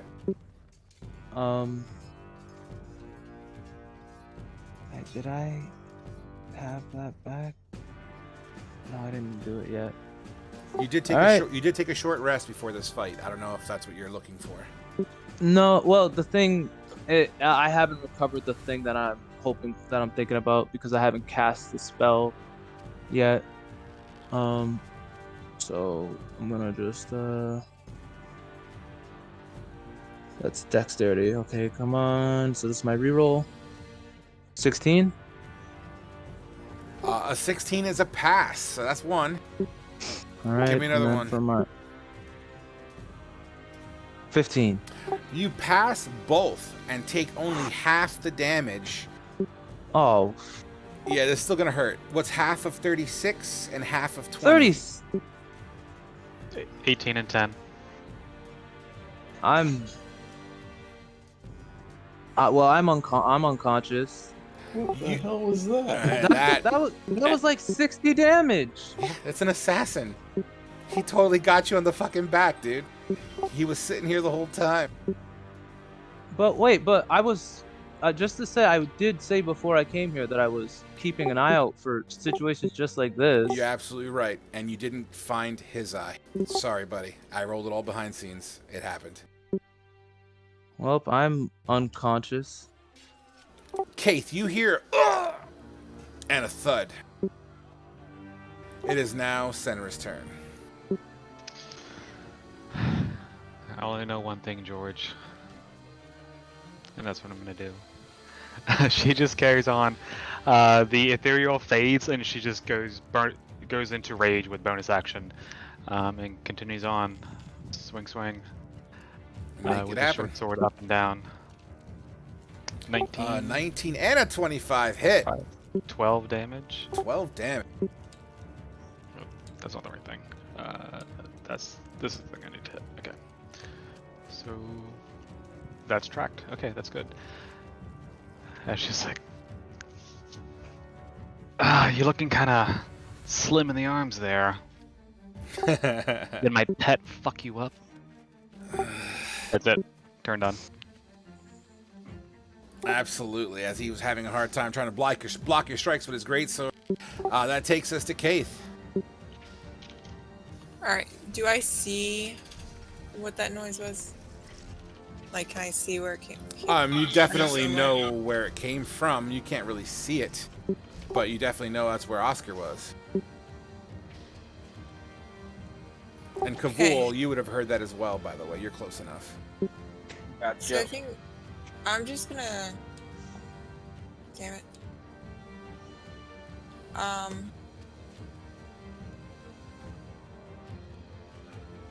Okay, so I'm going to aim at the champ dude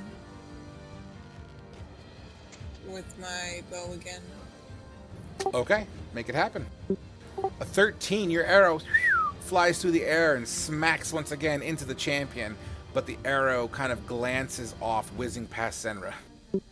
So I'm going to move. Yeah, I'm gonna move.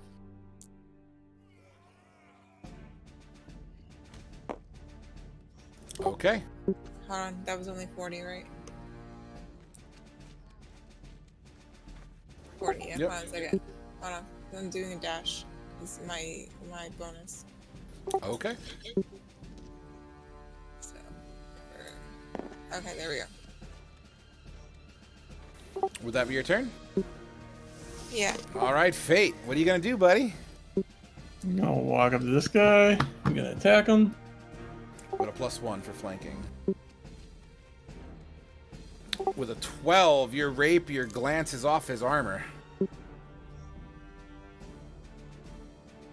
gonna move behind Senra. All right. That takes us to Oscar. Give me that save, brother. Yep.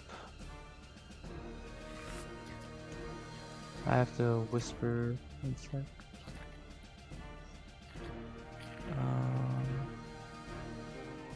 You know what I realized? I didn't roll on that damage either. The sneak attack.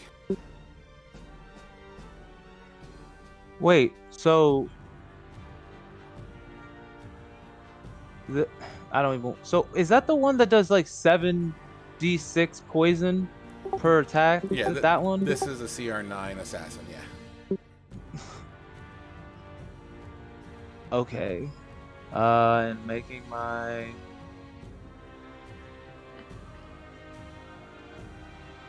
All right. Next up, we have the champion who is going to skirt around Senra and try to make a dig at Fate with... Well, first he's going to swing and try to cleave through Senra horizontally first. With one attack. A 16, I don't think does it. As Senra blocks it with her scimitars and blades. Negative.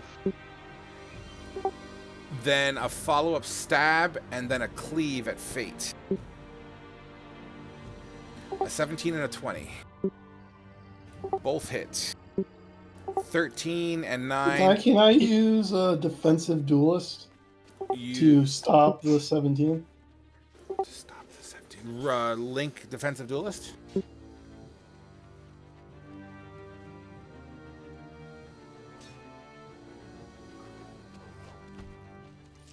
Yeah. I don't see why not.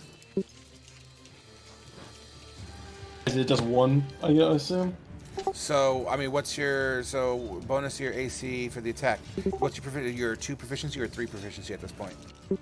3. Level 5 or 3. So that's 20. So yeah, you would only get hit by the 9 slashing, plus the... Because he's of that condition. So 20 and then half of 20 is 10. So you take 10 damage of slashing.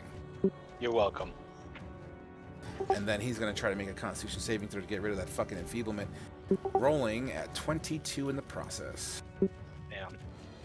Well, at least it helped for one round. Yep, absolutely. Next up, we have Kavul. Now, once again, Kavul, you heard a thud in the tree line. Yeah.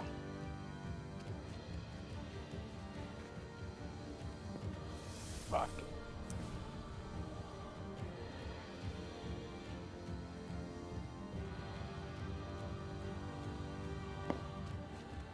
What would Kavul do? Eat Oscar.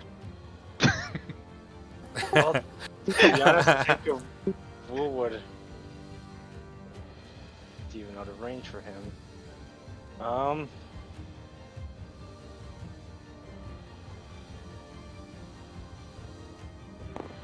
Probably move up just a little bit and cast Toll the Dead on a guy here.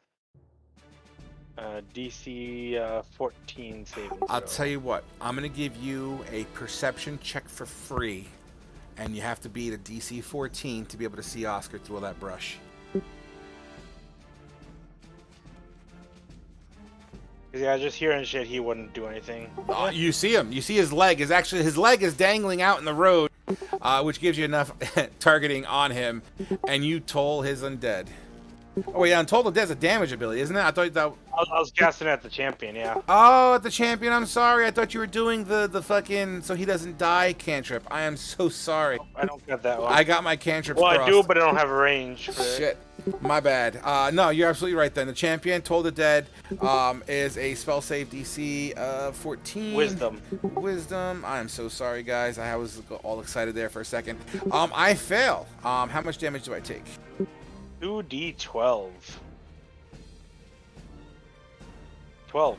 12 damage. Necrotic, yeah. All right. Would that be your turn? Oh, that's just a bonus, isn't it? That's an action. Healing word is a bonus, though. That's right. I don't have healing word. Oh shit. Well, seeing his friend though, he's gonna walk a little bit closer. Yeah, you still see Oscar's leg hanging. I'm gonna still keep that perception check for it because that would be fair. And that's what he does. All right. Fantastic. Bringing us top of the round with the assassin. He is going to do a little bit of this. Oh my god. Okay, cool.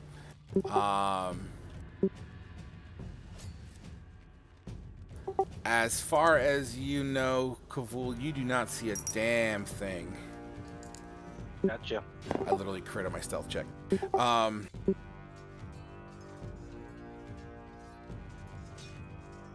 You know what? That's what's gonna happen. All right, cool. Next up is Senra.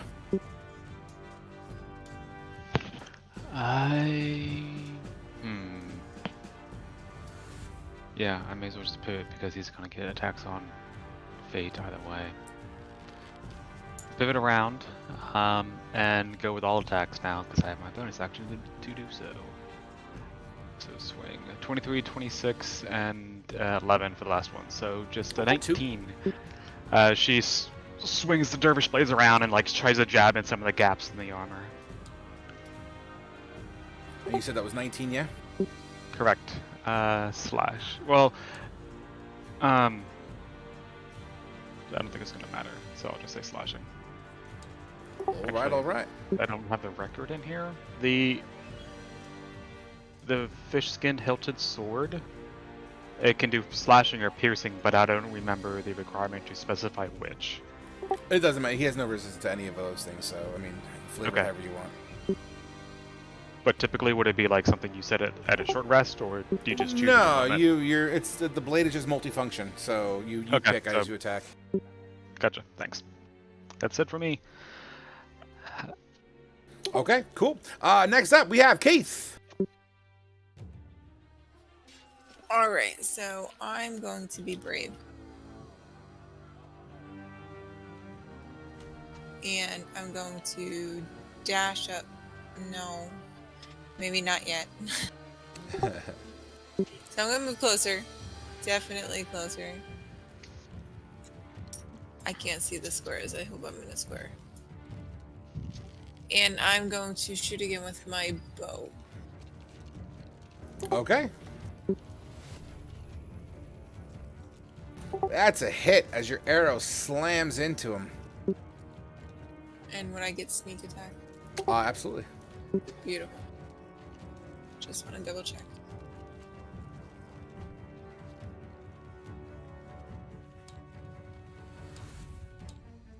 For 18 damage, you hear "oh" as your arrow slides into his leg. Would that be your turn? Yeah. Fate, you are up. Your rapier finds a small notch in his armor and slides in. 14.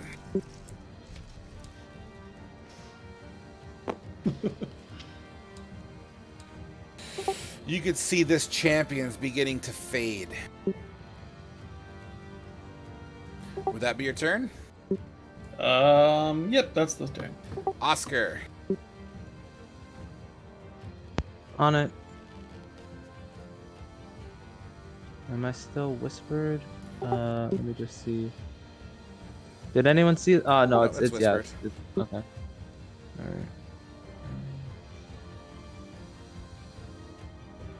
right. Whew. All right, thank you for that. Which brings us to our dear fucking champion friend.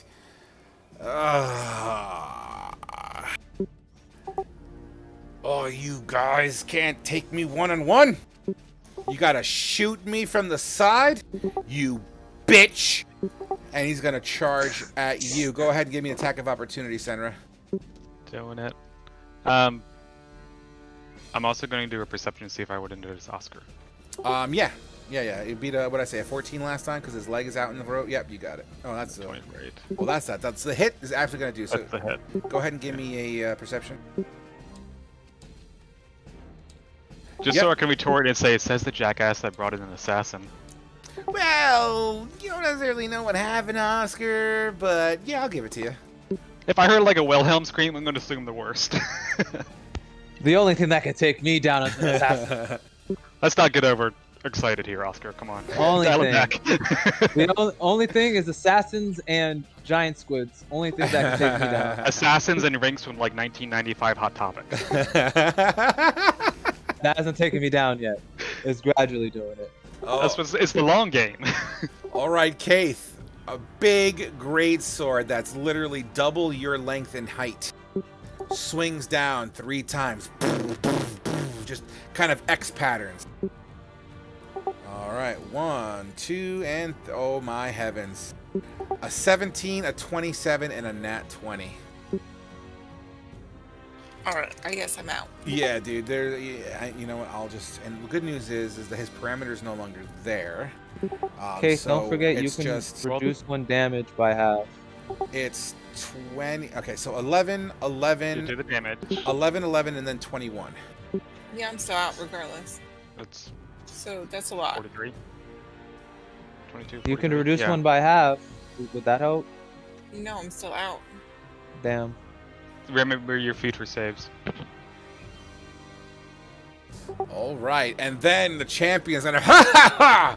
Done with that bitch. And he begins to pound on his chest and his armor as it clinks, psyching himself up. I.e., he just gave himself second wind.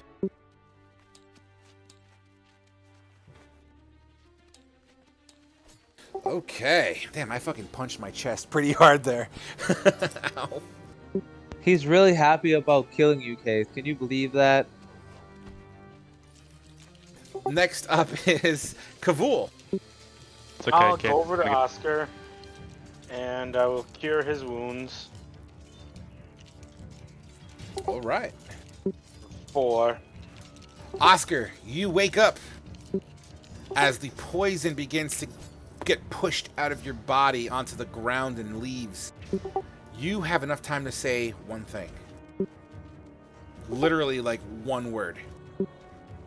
I look up, see Kabul. Watch out! There's a guy in the woods. Oh wait, just one word. Assassin.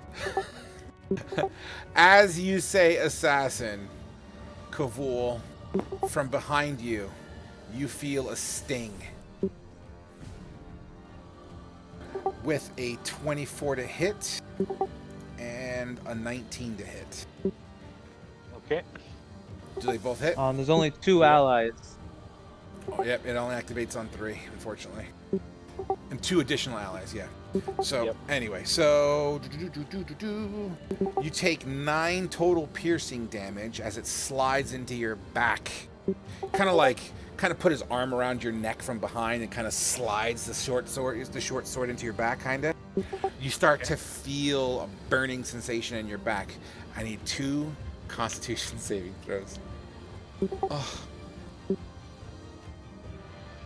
Oh. You might have inspiration. Yeah. Get a room. I think you have a. I think you have inspiration. Do you have inspiration? It's not gonna matter. I don't Compared know, to but what the I'll last spend one numbers just in were. case. Why not? Honestly, these rolls weren't nearly as bad as the other one. They're bad. Oh, look at that. Terrible. Okay, so that's gonna save for this. I'll let you pick. Are you saving the first poison, or are you saving? No, doesn't matter. The DC's fucking 15. You failed. Doesn't matter. Yep. All right, so 21 and 28.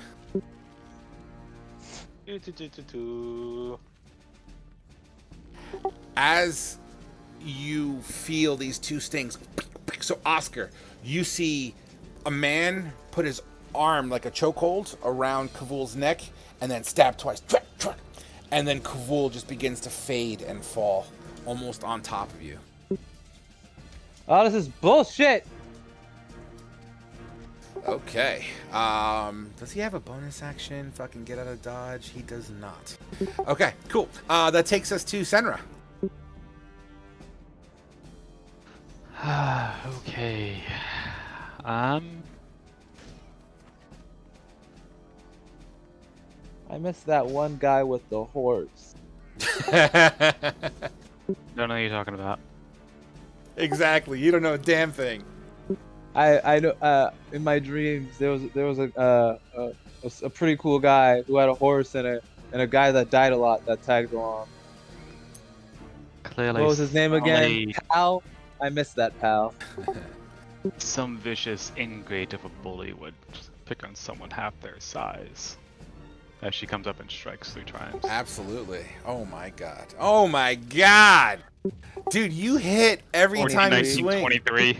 No, I've missed. It's 23 total. As she just like she's going slow and methodical now, like dipping the swords in. Like almost to the point where like she's going slow and they like dodge and then like dodge back, thinking it's gonna be a double feint. But like nope, she just goes and connects. Dude, nice. You know what? If I didn't second win, I would have been dead. Awesome. I mean, you're the GM. You can still say you're dead. Nah. What's the fun in that? Fucking die.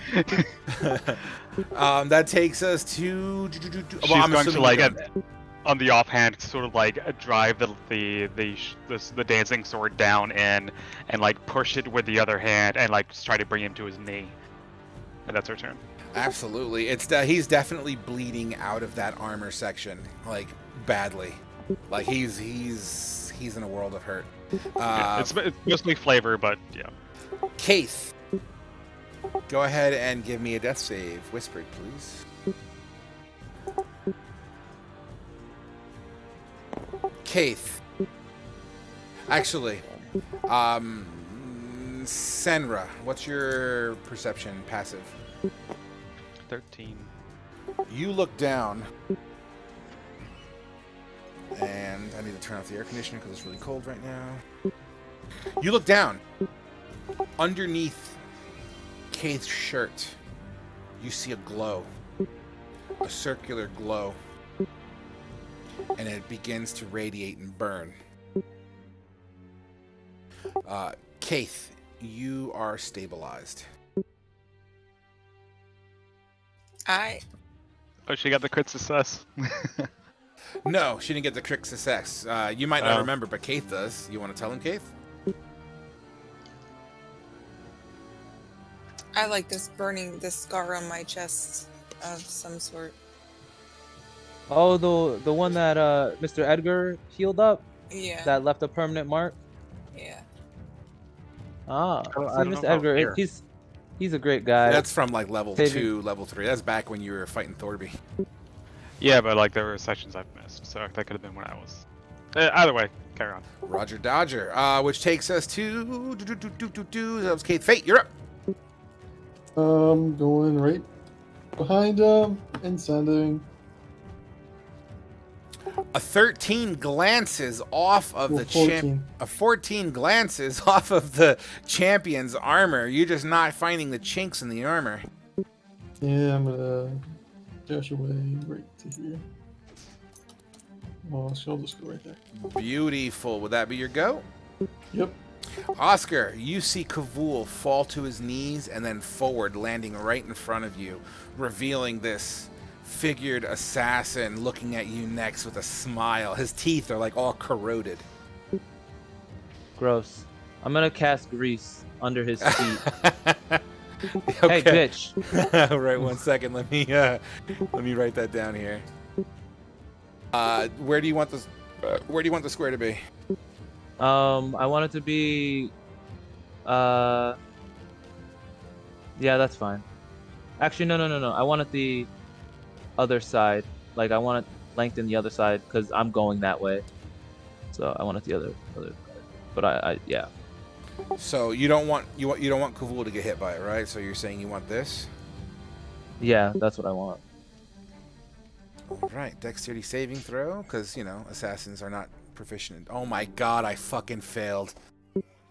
Eat my ass. Okay, so here's my question: does he drop his weapons?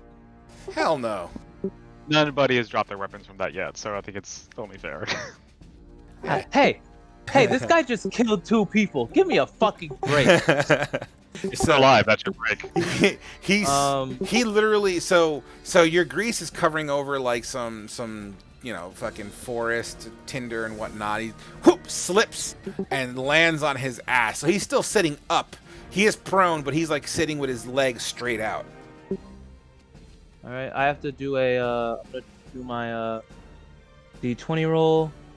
It wasn't a 1, so big sad. I get my ability back though, so that's good. And can prone creatures get attack of opportunity? Can prone? Yes, they still are liable to attack. It's But Okay. disadvantage, I think. I could double check the disadvantage part. But it would make sense to be disadvantage, I think. Yeah, but prone is a disadvantage. gotcha. Well, I don't feel like risking it, so I'm gonna go 10 feet, and then I'm gonna dash another. You still have I'm the gonna half movement to get up. Oh yeah, I was on the ground. All right, so I'm gonna use 15 feet to stand up, then 10 feet to go over here, and then I have another. Drop your token there to So there you go. So 10 feet there, and now do the rest. Wait, are you Oh, also? again. Who's touching my token? That was me. I was trying to help you. All right, so and then I'm gonna go another 35. Yeah, For a dash. yeah, with my remaining 5 and the dash. Yep. I don't even. Yeah, it's fine. I get here. Yeah. So I'm gonna go over here. Guys, there's an assassin over there. He stabbed me and then stabbed Kavul. Don't let him touch you. He's a piece of shit. How about you do something about it? Oh, I'm sorry. I just got murdered in 1 attack. So did Kaith. No, well, technically it was 3, but Technically, you were probably preoccupied. But anyways, we're split on fronts here. So do what you can. We'll do what we can and help you when we can. The champion takes and squeezes the hilt of his great sword with a loud cry. Just starts swinging at you, Senra. Do it. A 19, a 12, and a 22. 2 hit. 11 for the first hit, and another 11 for the second hit.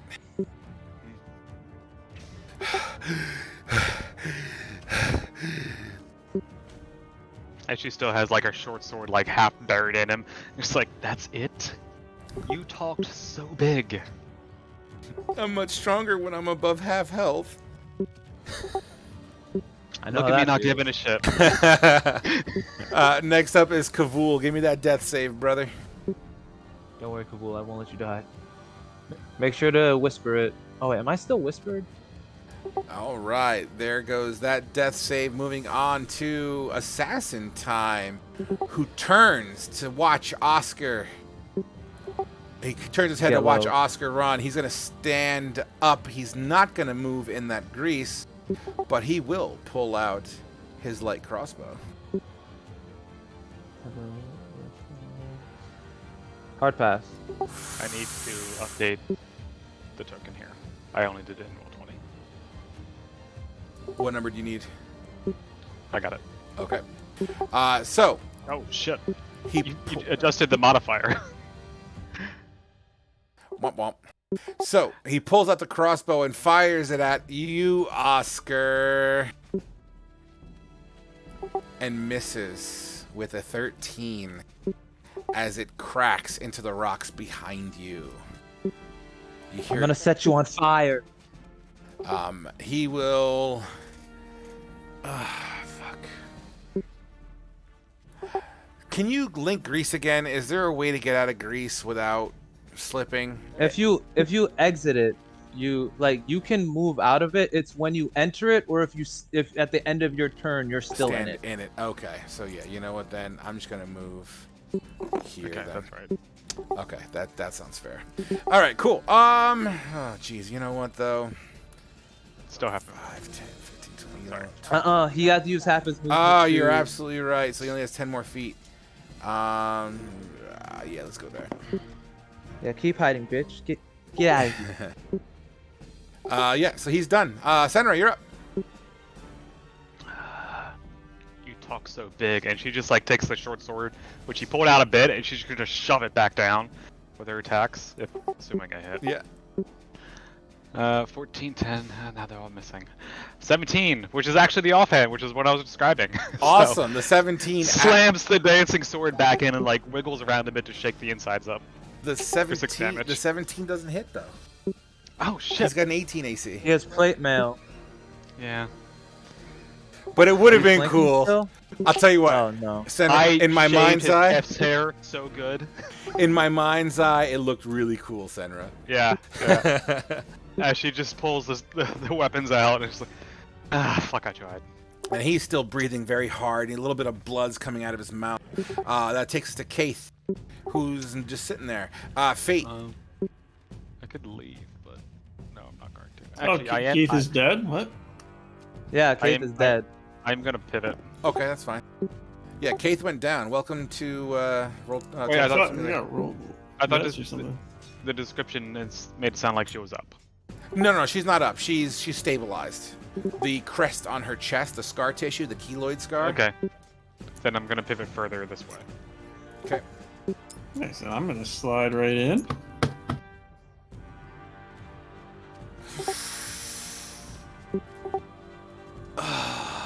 Get him out of here. Get him out of here. How do you kill him? I'm going to just stab him in the chest, but he's not 100% dead. He's just done it out. I got a special way to finish him off at the very end here. Okay. Well, if We'll get back to it. okay. As far as you're Put it on concerned, hold. yeah, he is out of combat as far as that goes, and I'll let you flavor that when we get to it. In the meantime, Oscar, you're up. I'm going. So I saw. Actually, hold on, I hold on. saw I him need to, pull out a crossbow, right? A second, please. Would I be able to tell what kind of crossbow it was? It shoots pointy things. No, but like, was it? Like, I know what what the different Oh, it crossbows. was a look light. like. It was a small crossbow. It was a small so a light crossbow. Yeah. Okay. I am going to go. Okay, so he is 45 away from me. So that means I can go. If I dash, I can go 60 away. So I'm gonna go like here. No, I'm gonna hide behind center. I'm gonna be real with you. My health is looking mighty low, my friend. And oh shit, I forgot about Kavul. Well, I'm already over here. I'll get him next turn. If I'm still alive. You're not, but Okay. whatever.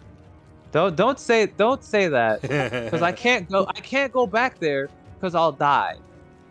Oh, there's other I'm people. muting myself. So I'm going to cast. Let me post it. I'm going to cast Chill Touch, Go ahead. and I fucking missed. Probably. You did miss as your chill touch just kind of flies past him. All right. And that's all I can do. The assassin is right there. We can see him. He's gonna try to run and hide because he's a little bitch who stabs me in the back. I hate you. Senra like looks over her shoulder like, what? You were close. Whatever. Fine. I have no health. I know that your eyeball's hanging out of your socket, but you'll get over it.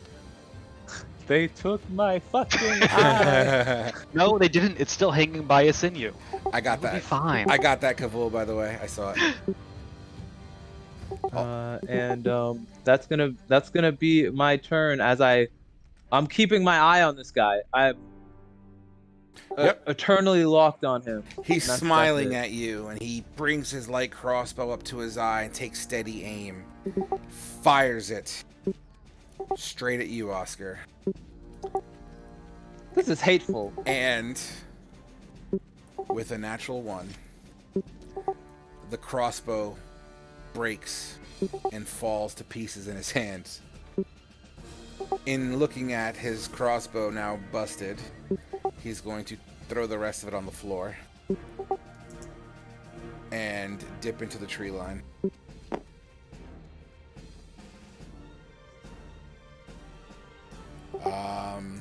Yeah, you guys have 1 round to go, but he's essentially vanished as far as you can tell. You can't see him through all that brush. So you're welcome to take 1 round each, starting with Senra.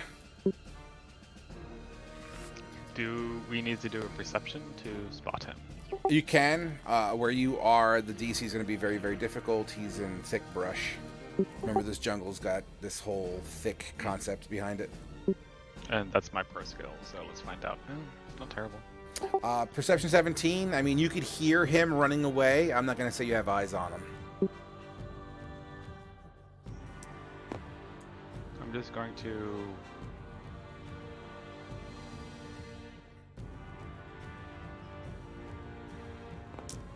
Fuck.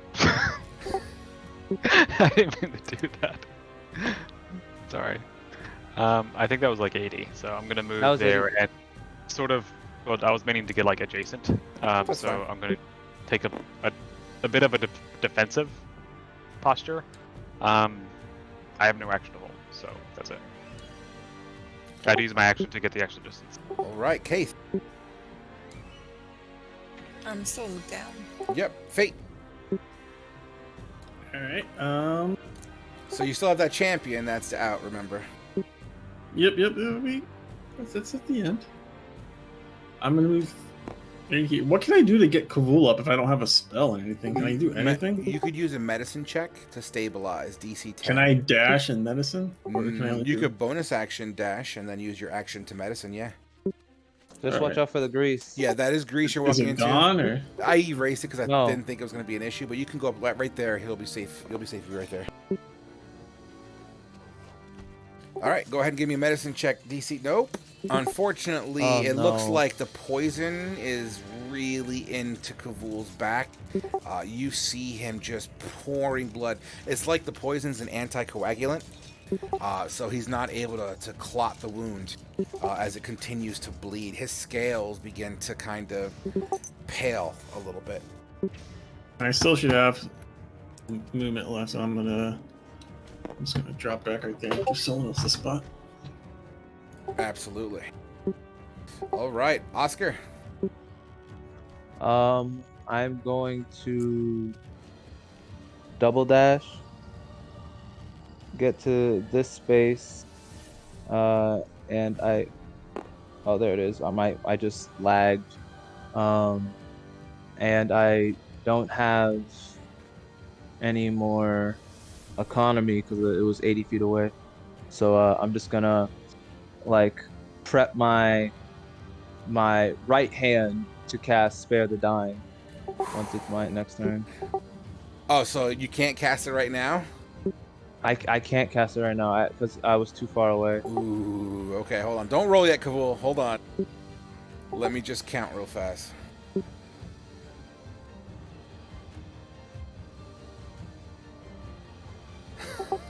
Okay. Okay, Kavul. Let's see what happens.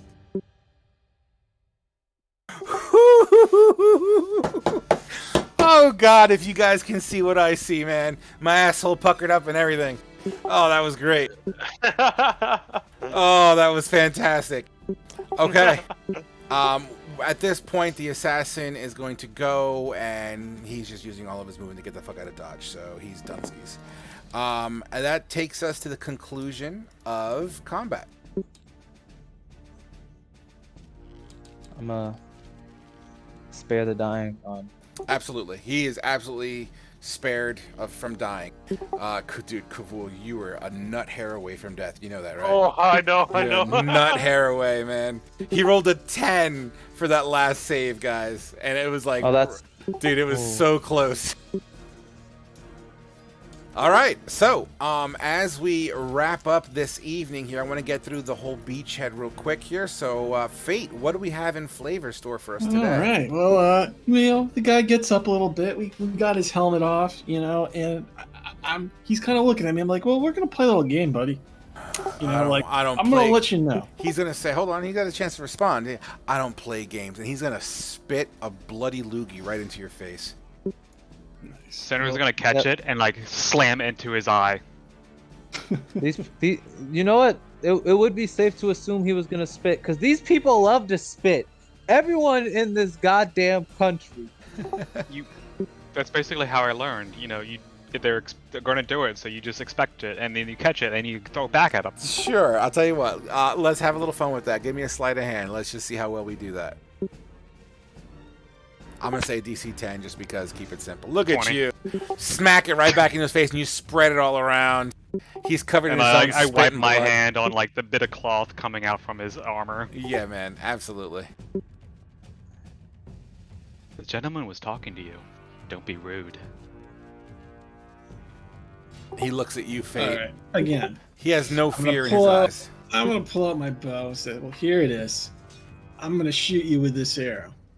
If I miss, you tell me how many men were on that boat that left before us, and then you can just do whatever the hell you want on this island. Actually, or you'll die a warrior's death. Fate, I have a weird idea. You might like it. Is it okay if I propose it? Nope. I'm just going to take the arrow. Okay. And I'm going to say, you ready? 1, 2, 3, and I shoot the arrow. And I miss him. 2 inches to the right. Okay. Set up. And how does he respond? I go, oops. He's going to stand up. Oh, I was literally just typing. He's going to stand up, and he's going to do a desperation headbutt straight into your face. Oh, well, I'll let him do that first, and then I'm going to stab him. I'm going to give him disadvantage because he's technically dead. So 1 second here. As I drop my fucking D20 on the freaking floor, you son of a bitch. You're the one that did it. God damn it. Hold on, where the hell's my big D20 at? Just do a slash roll. But then you're gonna see it. Do a slash GM roll. And then only you will see it. He tries to roll. He tries to headbutt you, but he just misses completely and hits your shoulder. Yeah, so he kind of goes back to where he started, and I say, well, how many? Okay, he's gonna try to fucking punch you. Can I stab him? You don't understand like what I just set up here? Like, does it went over your head? I'm all ears. Try again, because as far as I'm concerned, you're negotiating for his life. And No, you did. I shot the magic arrow that's supposed to come back. Oh, to the back man. of his skull, and he was supposed to tell you. Good lord. man, how the fuck am I Oh, supposed to know that if you don't fucking yeah, tell that me? was Yeah, that to be was a fair, bit you of- didn't say it was the magic arrow. Come on. that was a bit of a stretch. Magic items you gotta say when you're using them, Yes. because otherwise we assume it's normal arrows. Fair enough, man. Now that the immersion's broken, you gotta let me know in future. But yeah, Hmm. okay. You shoot the arrow. Then let's go back to the headbutt. You go to the headbutt as his head collides with your shoulder. It would absolutely kind of get him in the medulla oblongata, coming out of his mouth, and slightly into your shoulder as you staple him to your shoulder. I see what you were doing there, but I don't think See- it was worth it. What I was thinking, Fate, is you could. I'm assuming that there's more than like 1 or 2 or 3 people on the ship, so we keep shooting until we hit the number of people that are on the ship. According to what he Give said. me a d20 roll, Fate, because I believe we have to roll to see if that thing breaks. Yep. And it breaks on a 1. And it breaks. As it collides into your shoulder, and it pierces you for like 1 damage, nothing crazy, right? But the arrowhead kind of chinks off of your armor, and then he falls to the ground with the arrow halfway in his face. You're so lucky I'm not healthy enough to turn you into a skeleton, because I would fucking turn you into a skeleton right now. So if you roll, if you just reduce those magical arrows by 1. All right, guys. So you're in a position where you have some knocked out people, bro. You have a lot of people down. So Kaith and Kavul. Oscar, I know what you're going to do. You're absolutely going to go around and start searching all the extra shit on the beachhead that's been left behind. Was I? I'm pretty sure you were going to, but you don't have to. I'm sorry if I railroaded you. I just figured that's what you were going to do, because once again, I'm trying to save some time here as we are wrapping up tonight's session. I was gonna. I mean, I guess I can do that too. Like with my mage hand. Is Gates back up? Yeah, I was gonna pick up Kate and carry them on my back. Because I'm gonna medicine her if not. No, she's stabilized. Well, Okay. out of character, she's stabilized. In character, I mean, if you don't recognize the rune on her chest, then I don't know.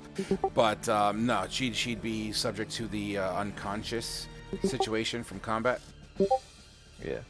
So I Oh, picked she's them- still picked Kate. unconscious though for like another Yeah. hour. I'm gonna take this plate armor because I have this feeling in the back of my mind that it's useful for some reason. I mean, I it's don't know why, definitely though. worth money. Yeah, definitely worth money. So I'm gonna bring that. I think we should just rest for a minute because that fucktard got away, and typically when they do, if they come back, it's not alone. So I'm gonna finish shitting myself. guys, recover some strength, and let's get an hour to fortify any defenses we can, and get off this beach because we're playing fucking target. Get back in the Let's boat. get on the boat. Why would we get on the boat? What do you mean? The guy's going to attack our home. We gotta go cut him off. Yeah, but an hour's not going to change that. Yeah, aren't we like multiple days of sailing away though? Like The prisoner is remember. still laying on the beach, by the way. You know, like most of us are like half health basically. Yeah. So we can carry Kate. We need to take more of a long rest than an hour. But yeah, I'll pick up Kate, carry them on my back. So can we And, short rest and assume that we looted the beach? That's- Yeah, That's that's more fine. what I'm proposing. Like we do a short, and then we can venture further on. Yeah, that's Let's roll our health back and we'll long rest on our journey to the town. And we'll get But those it- rolls back. Oscar, are you sure Kate's gonna appreciate you picking her up? I will, I don't as care. Oscar goes to move to pick up Kate, I jump in, and Senra grabs Kate and moves forward. You can take the effects of a The short trail on. rest. You guys earned it. That was kind of a boss fight. So yeah, guys, awesome. So you guys search as you're resting and looking through these crates. There is a ton of food rationings between nuts and dried fruit to dried fish or some jerkies. You're welcome to take as much as you wish. I mean, there's tons. There's all that. There's a cask of wine here, as well as what looks to be a quarter barrel of rum. Also, amongst many of the things, Oscar, you in particular. You know, Oscar, give me an investigation real quick. Okay. How long is Keith out? Case, roll D4 for me, as well as Kavul.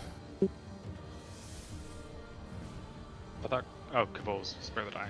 That's right. Keith took a really big fucking hit. She's out for at least 3 hours. And then Kavul, give me a D4 when you get a moment there, buddy. Yep. 1 sec. No worries. Can I? I'm gonna say, and I don't know if it works, but I'm gonna say like assuming that I was close enough to witness the oddity on her Keith's chest area, that I'm gonna cover her up a bit and sort of get that out of plain sight. Yeah, absolutely. I mean, you were the only one close enough to see it glow at the time. So, yeah, if you wish to protect her modesty, that's fine. Kavul's out for about an hour, as he's a lizard, and I guess the poison doesn't affect that long for lizards, I guess, or something. So He ate poison earlier. It's counteracting it. So, Oscar, you are rummaging through some crates. In these crates, there's clothing, silk, right? Nice clothing. Amongst it, some literary works of stories, some old child nursery rhymes, things of that nature. Nothing inherently magical that jumps out to you. Then you push aside a crate, and there seems to be a cage, an empty cage, small enough for a small creature. And then as you push the cage aside, there's like another small like shoe crate, like think of a shoe box, like a crate the size of a shoe box. But inside that shoe box, as you open it up, with some silk and clothing, like linen and silk kind of mixed together, shredded in there, you see something very interesting to you. And I had a picture of it.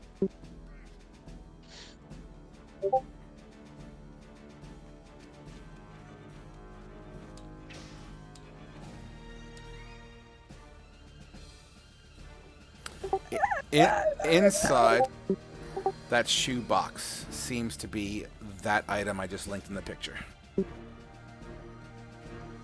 Oscar falls to his knees, and he's like, must protect the child. And he picks up the box and grabs more linens and stuff like that, puts them down, like places the back of his hand to feel like if it's cold or something. It's cold on the outside, but it seems to, when you have your hands on it, your warmth of your hands, because you're warm-blooded, it seems to get absorbed by this egg and radiate it back slightly. Is this audible by others? That's up to Oscar. Technically, he's kind of behind a bunch of crates and shit, so however Oscar wishes to handle this, it's his deal. Or can I do a perception?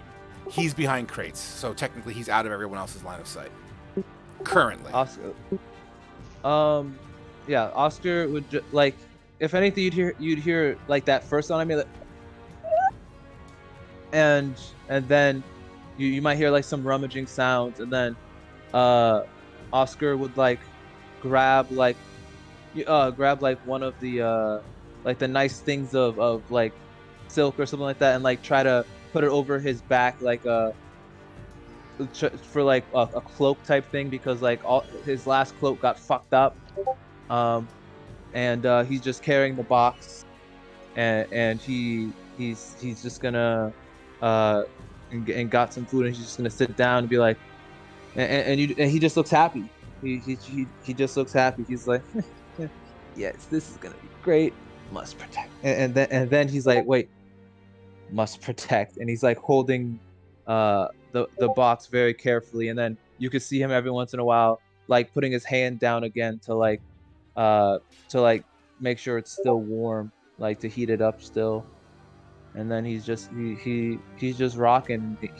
He's ready to get off of this fucking island. Because it keeps trying to kill us.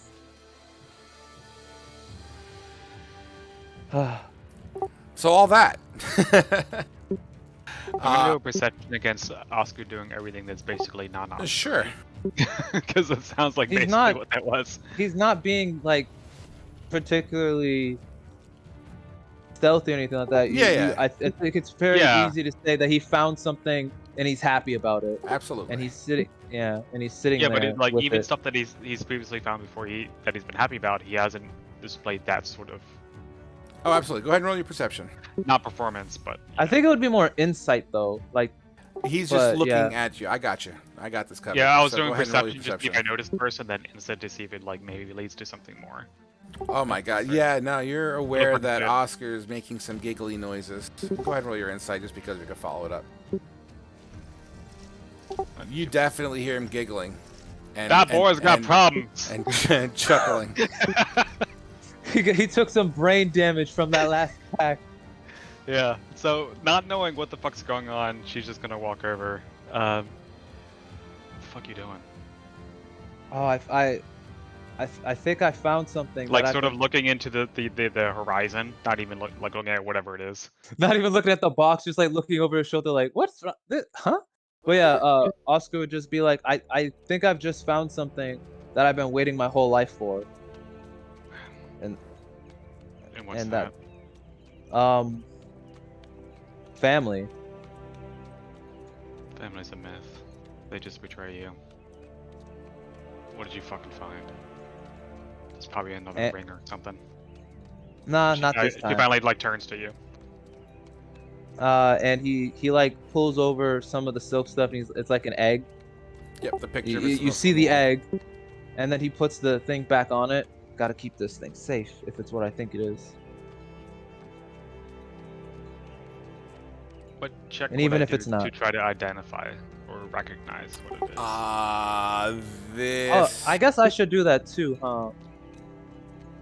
And I'll save it for I next mean, you session. could act on assumption. That's good. Yeah, fair. I'll save that for next session. Just a moment.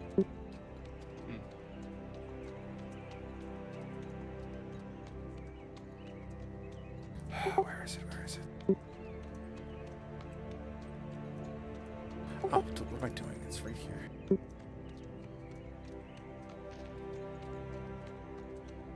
Sorry for the delay. Fine. You'd have to use. Actually, you would use a nature check.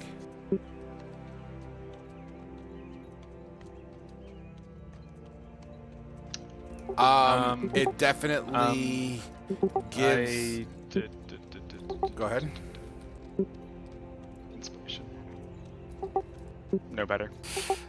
You definitely get a vibe that this seems to be a dragon egg of sorts. Unable to identify its origin.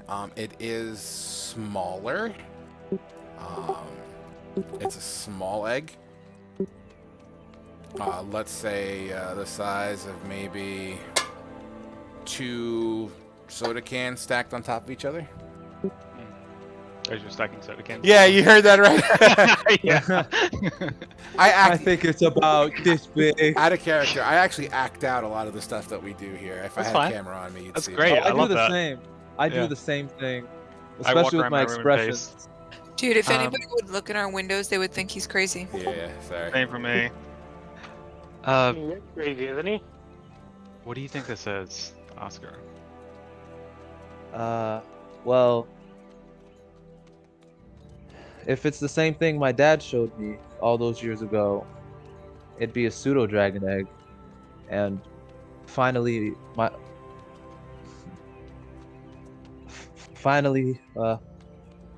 a friend of my own. Would you wish harm upon a friend? What? The fuck? No. It's your question. No. And I think you should give it to me to hold, or at least someone else besides you. Hard pass. I say this earnestly because that ring is doing things to you, and if you're holding the egg, it could do things to it. Oh, don't worry. I'm only I don't really touch things with this hand much anymore, other than my books. She strikes him to knock him out and takes the egg.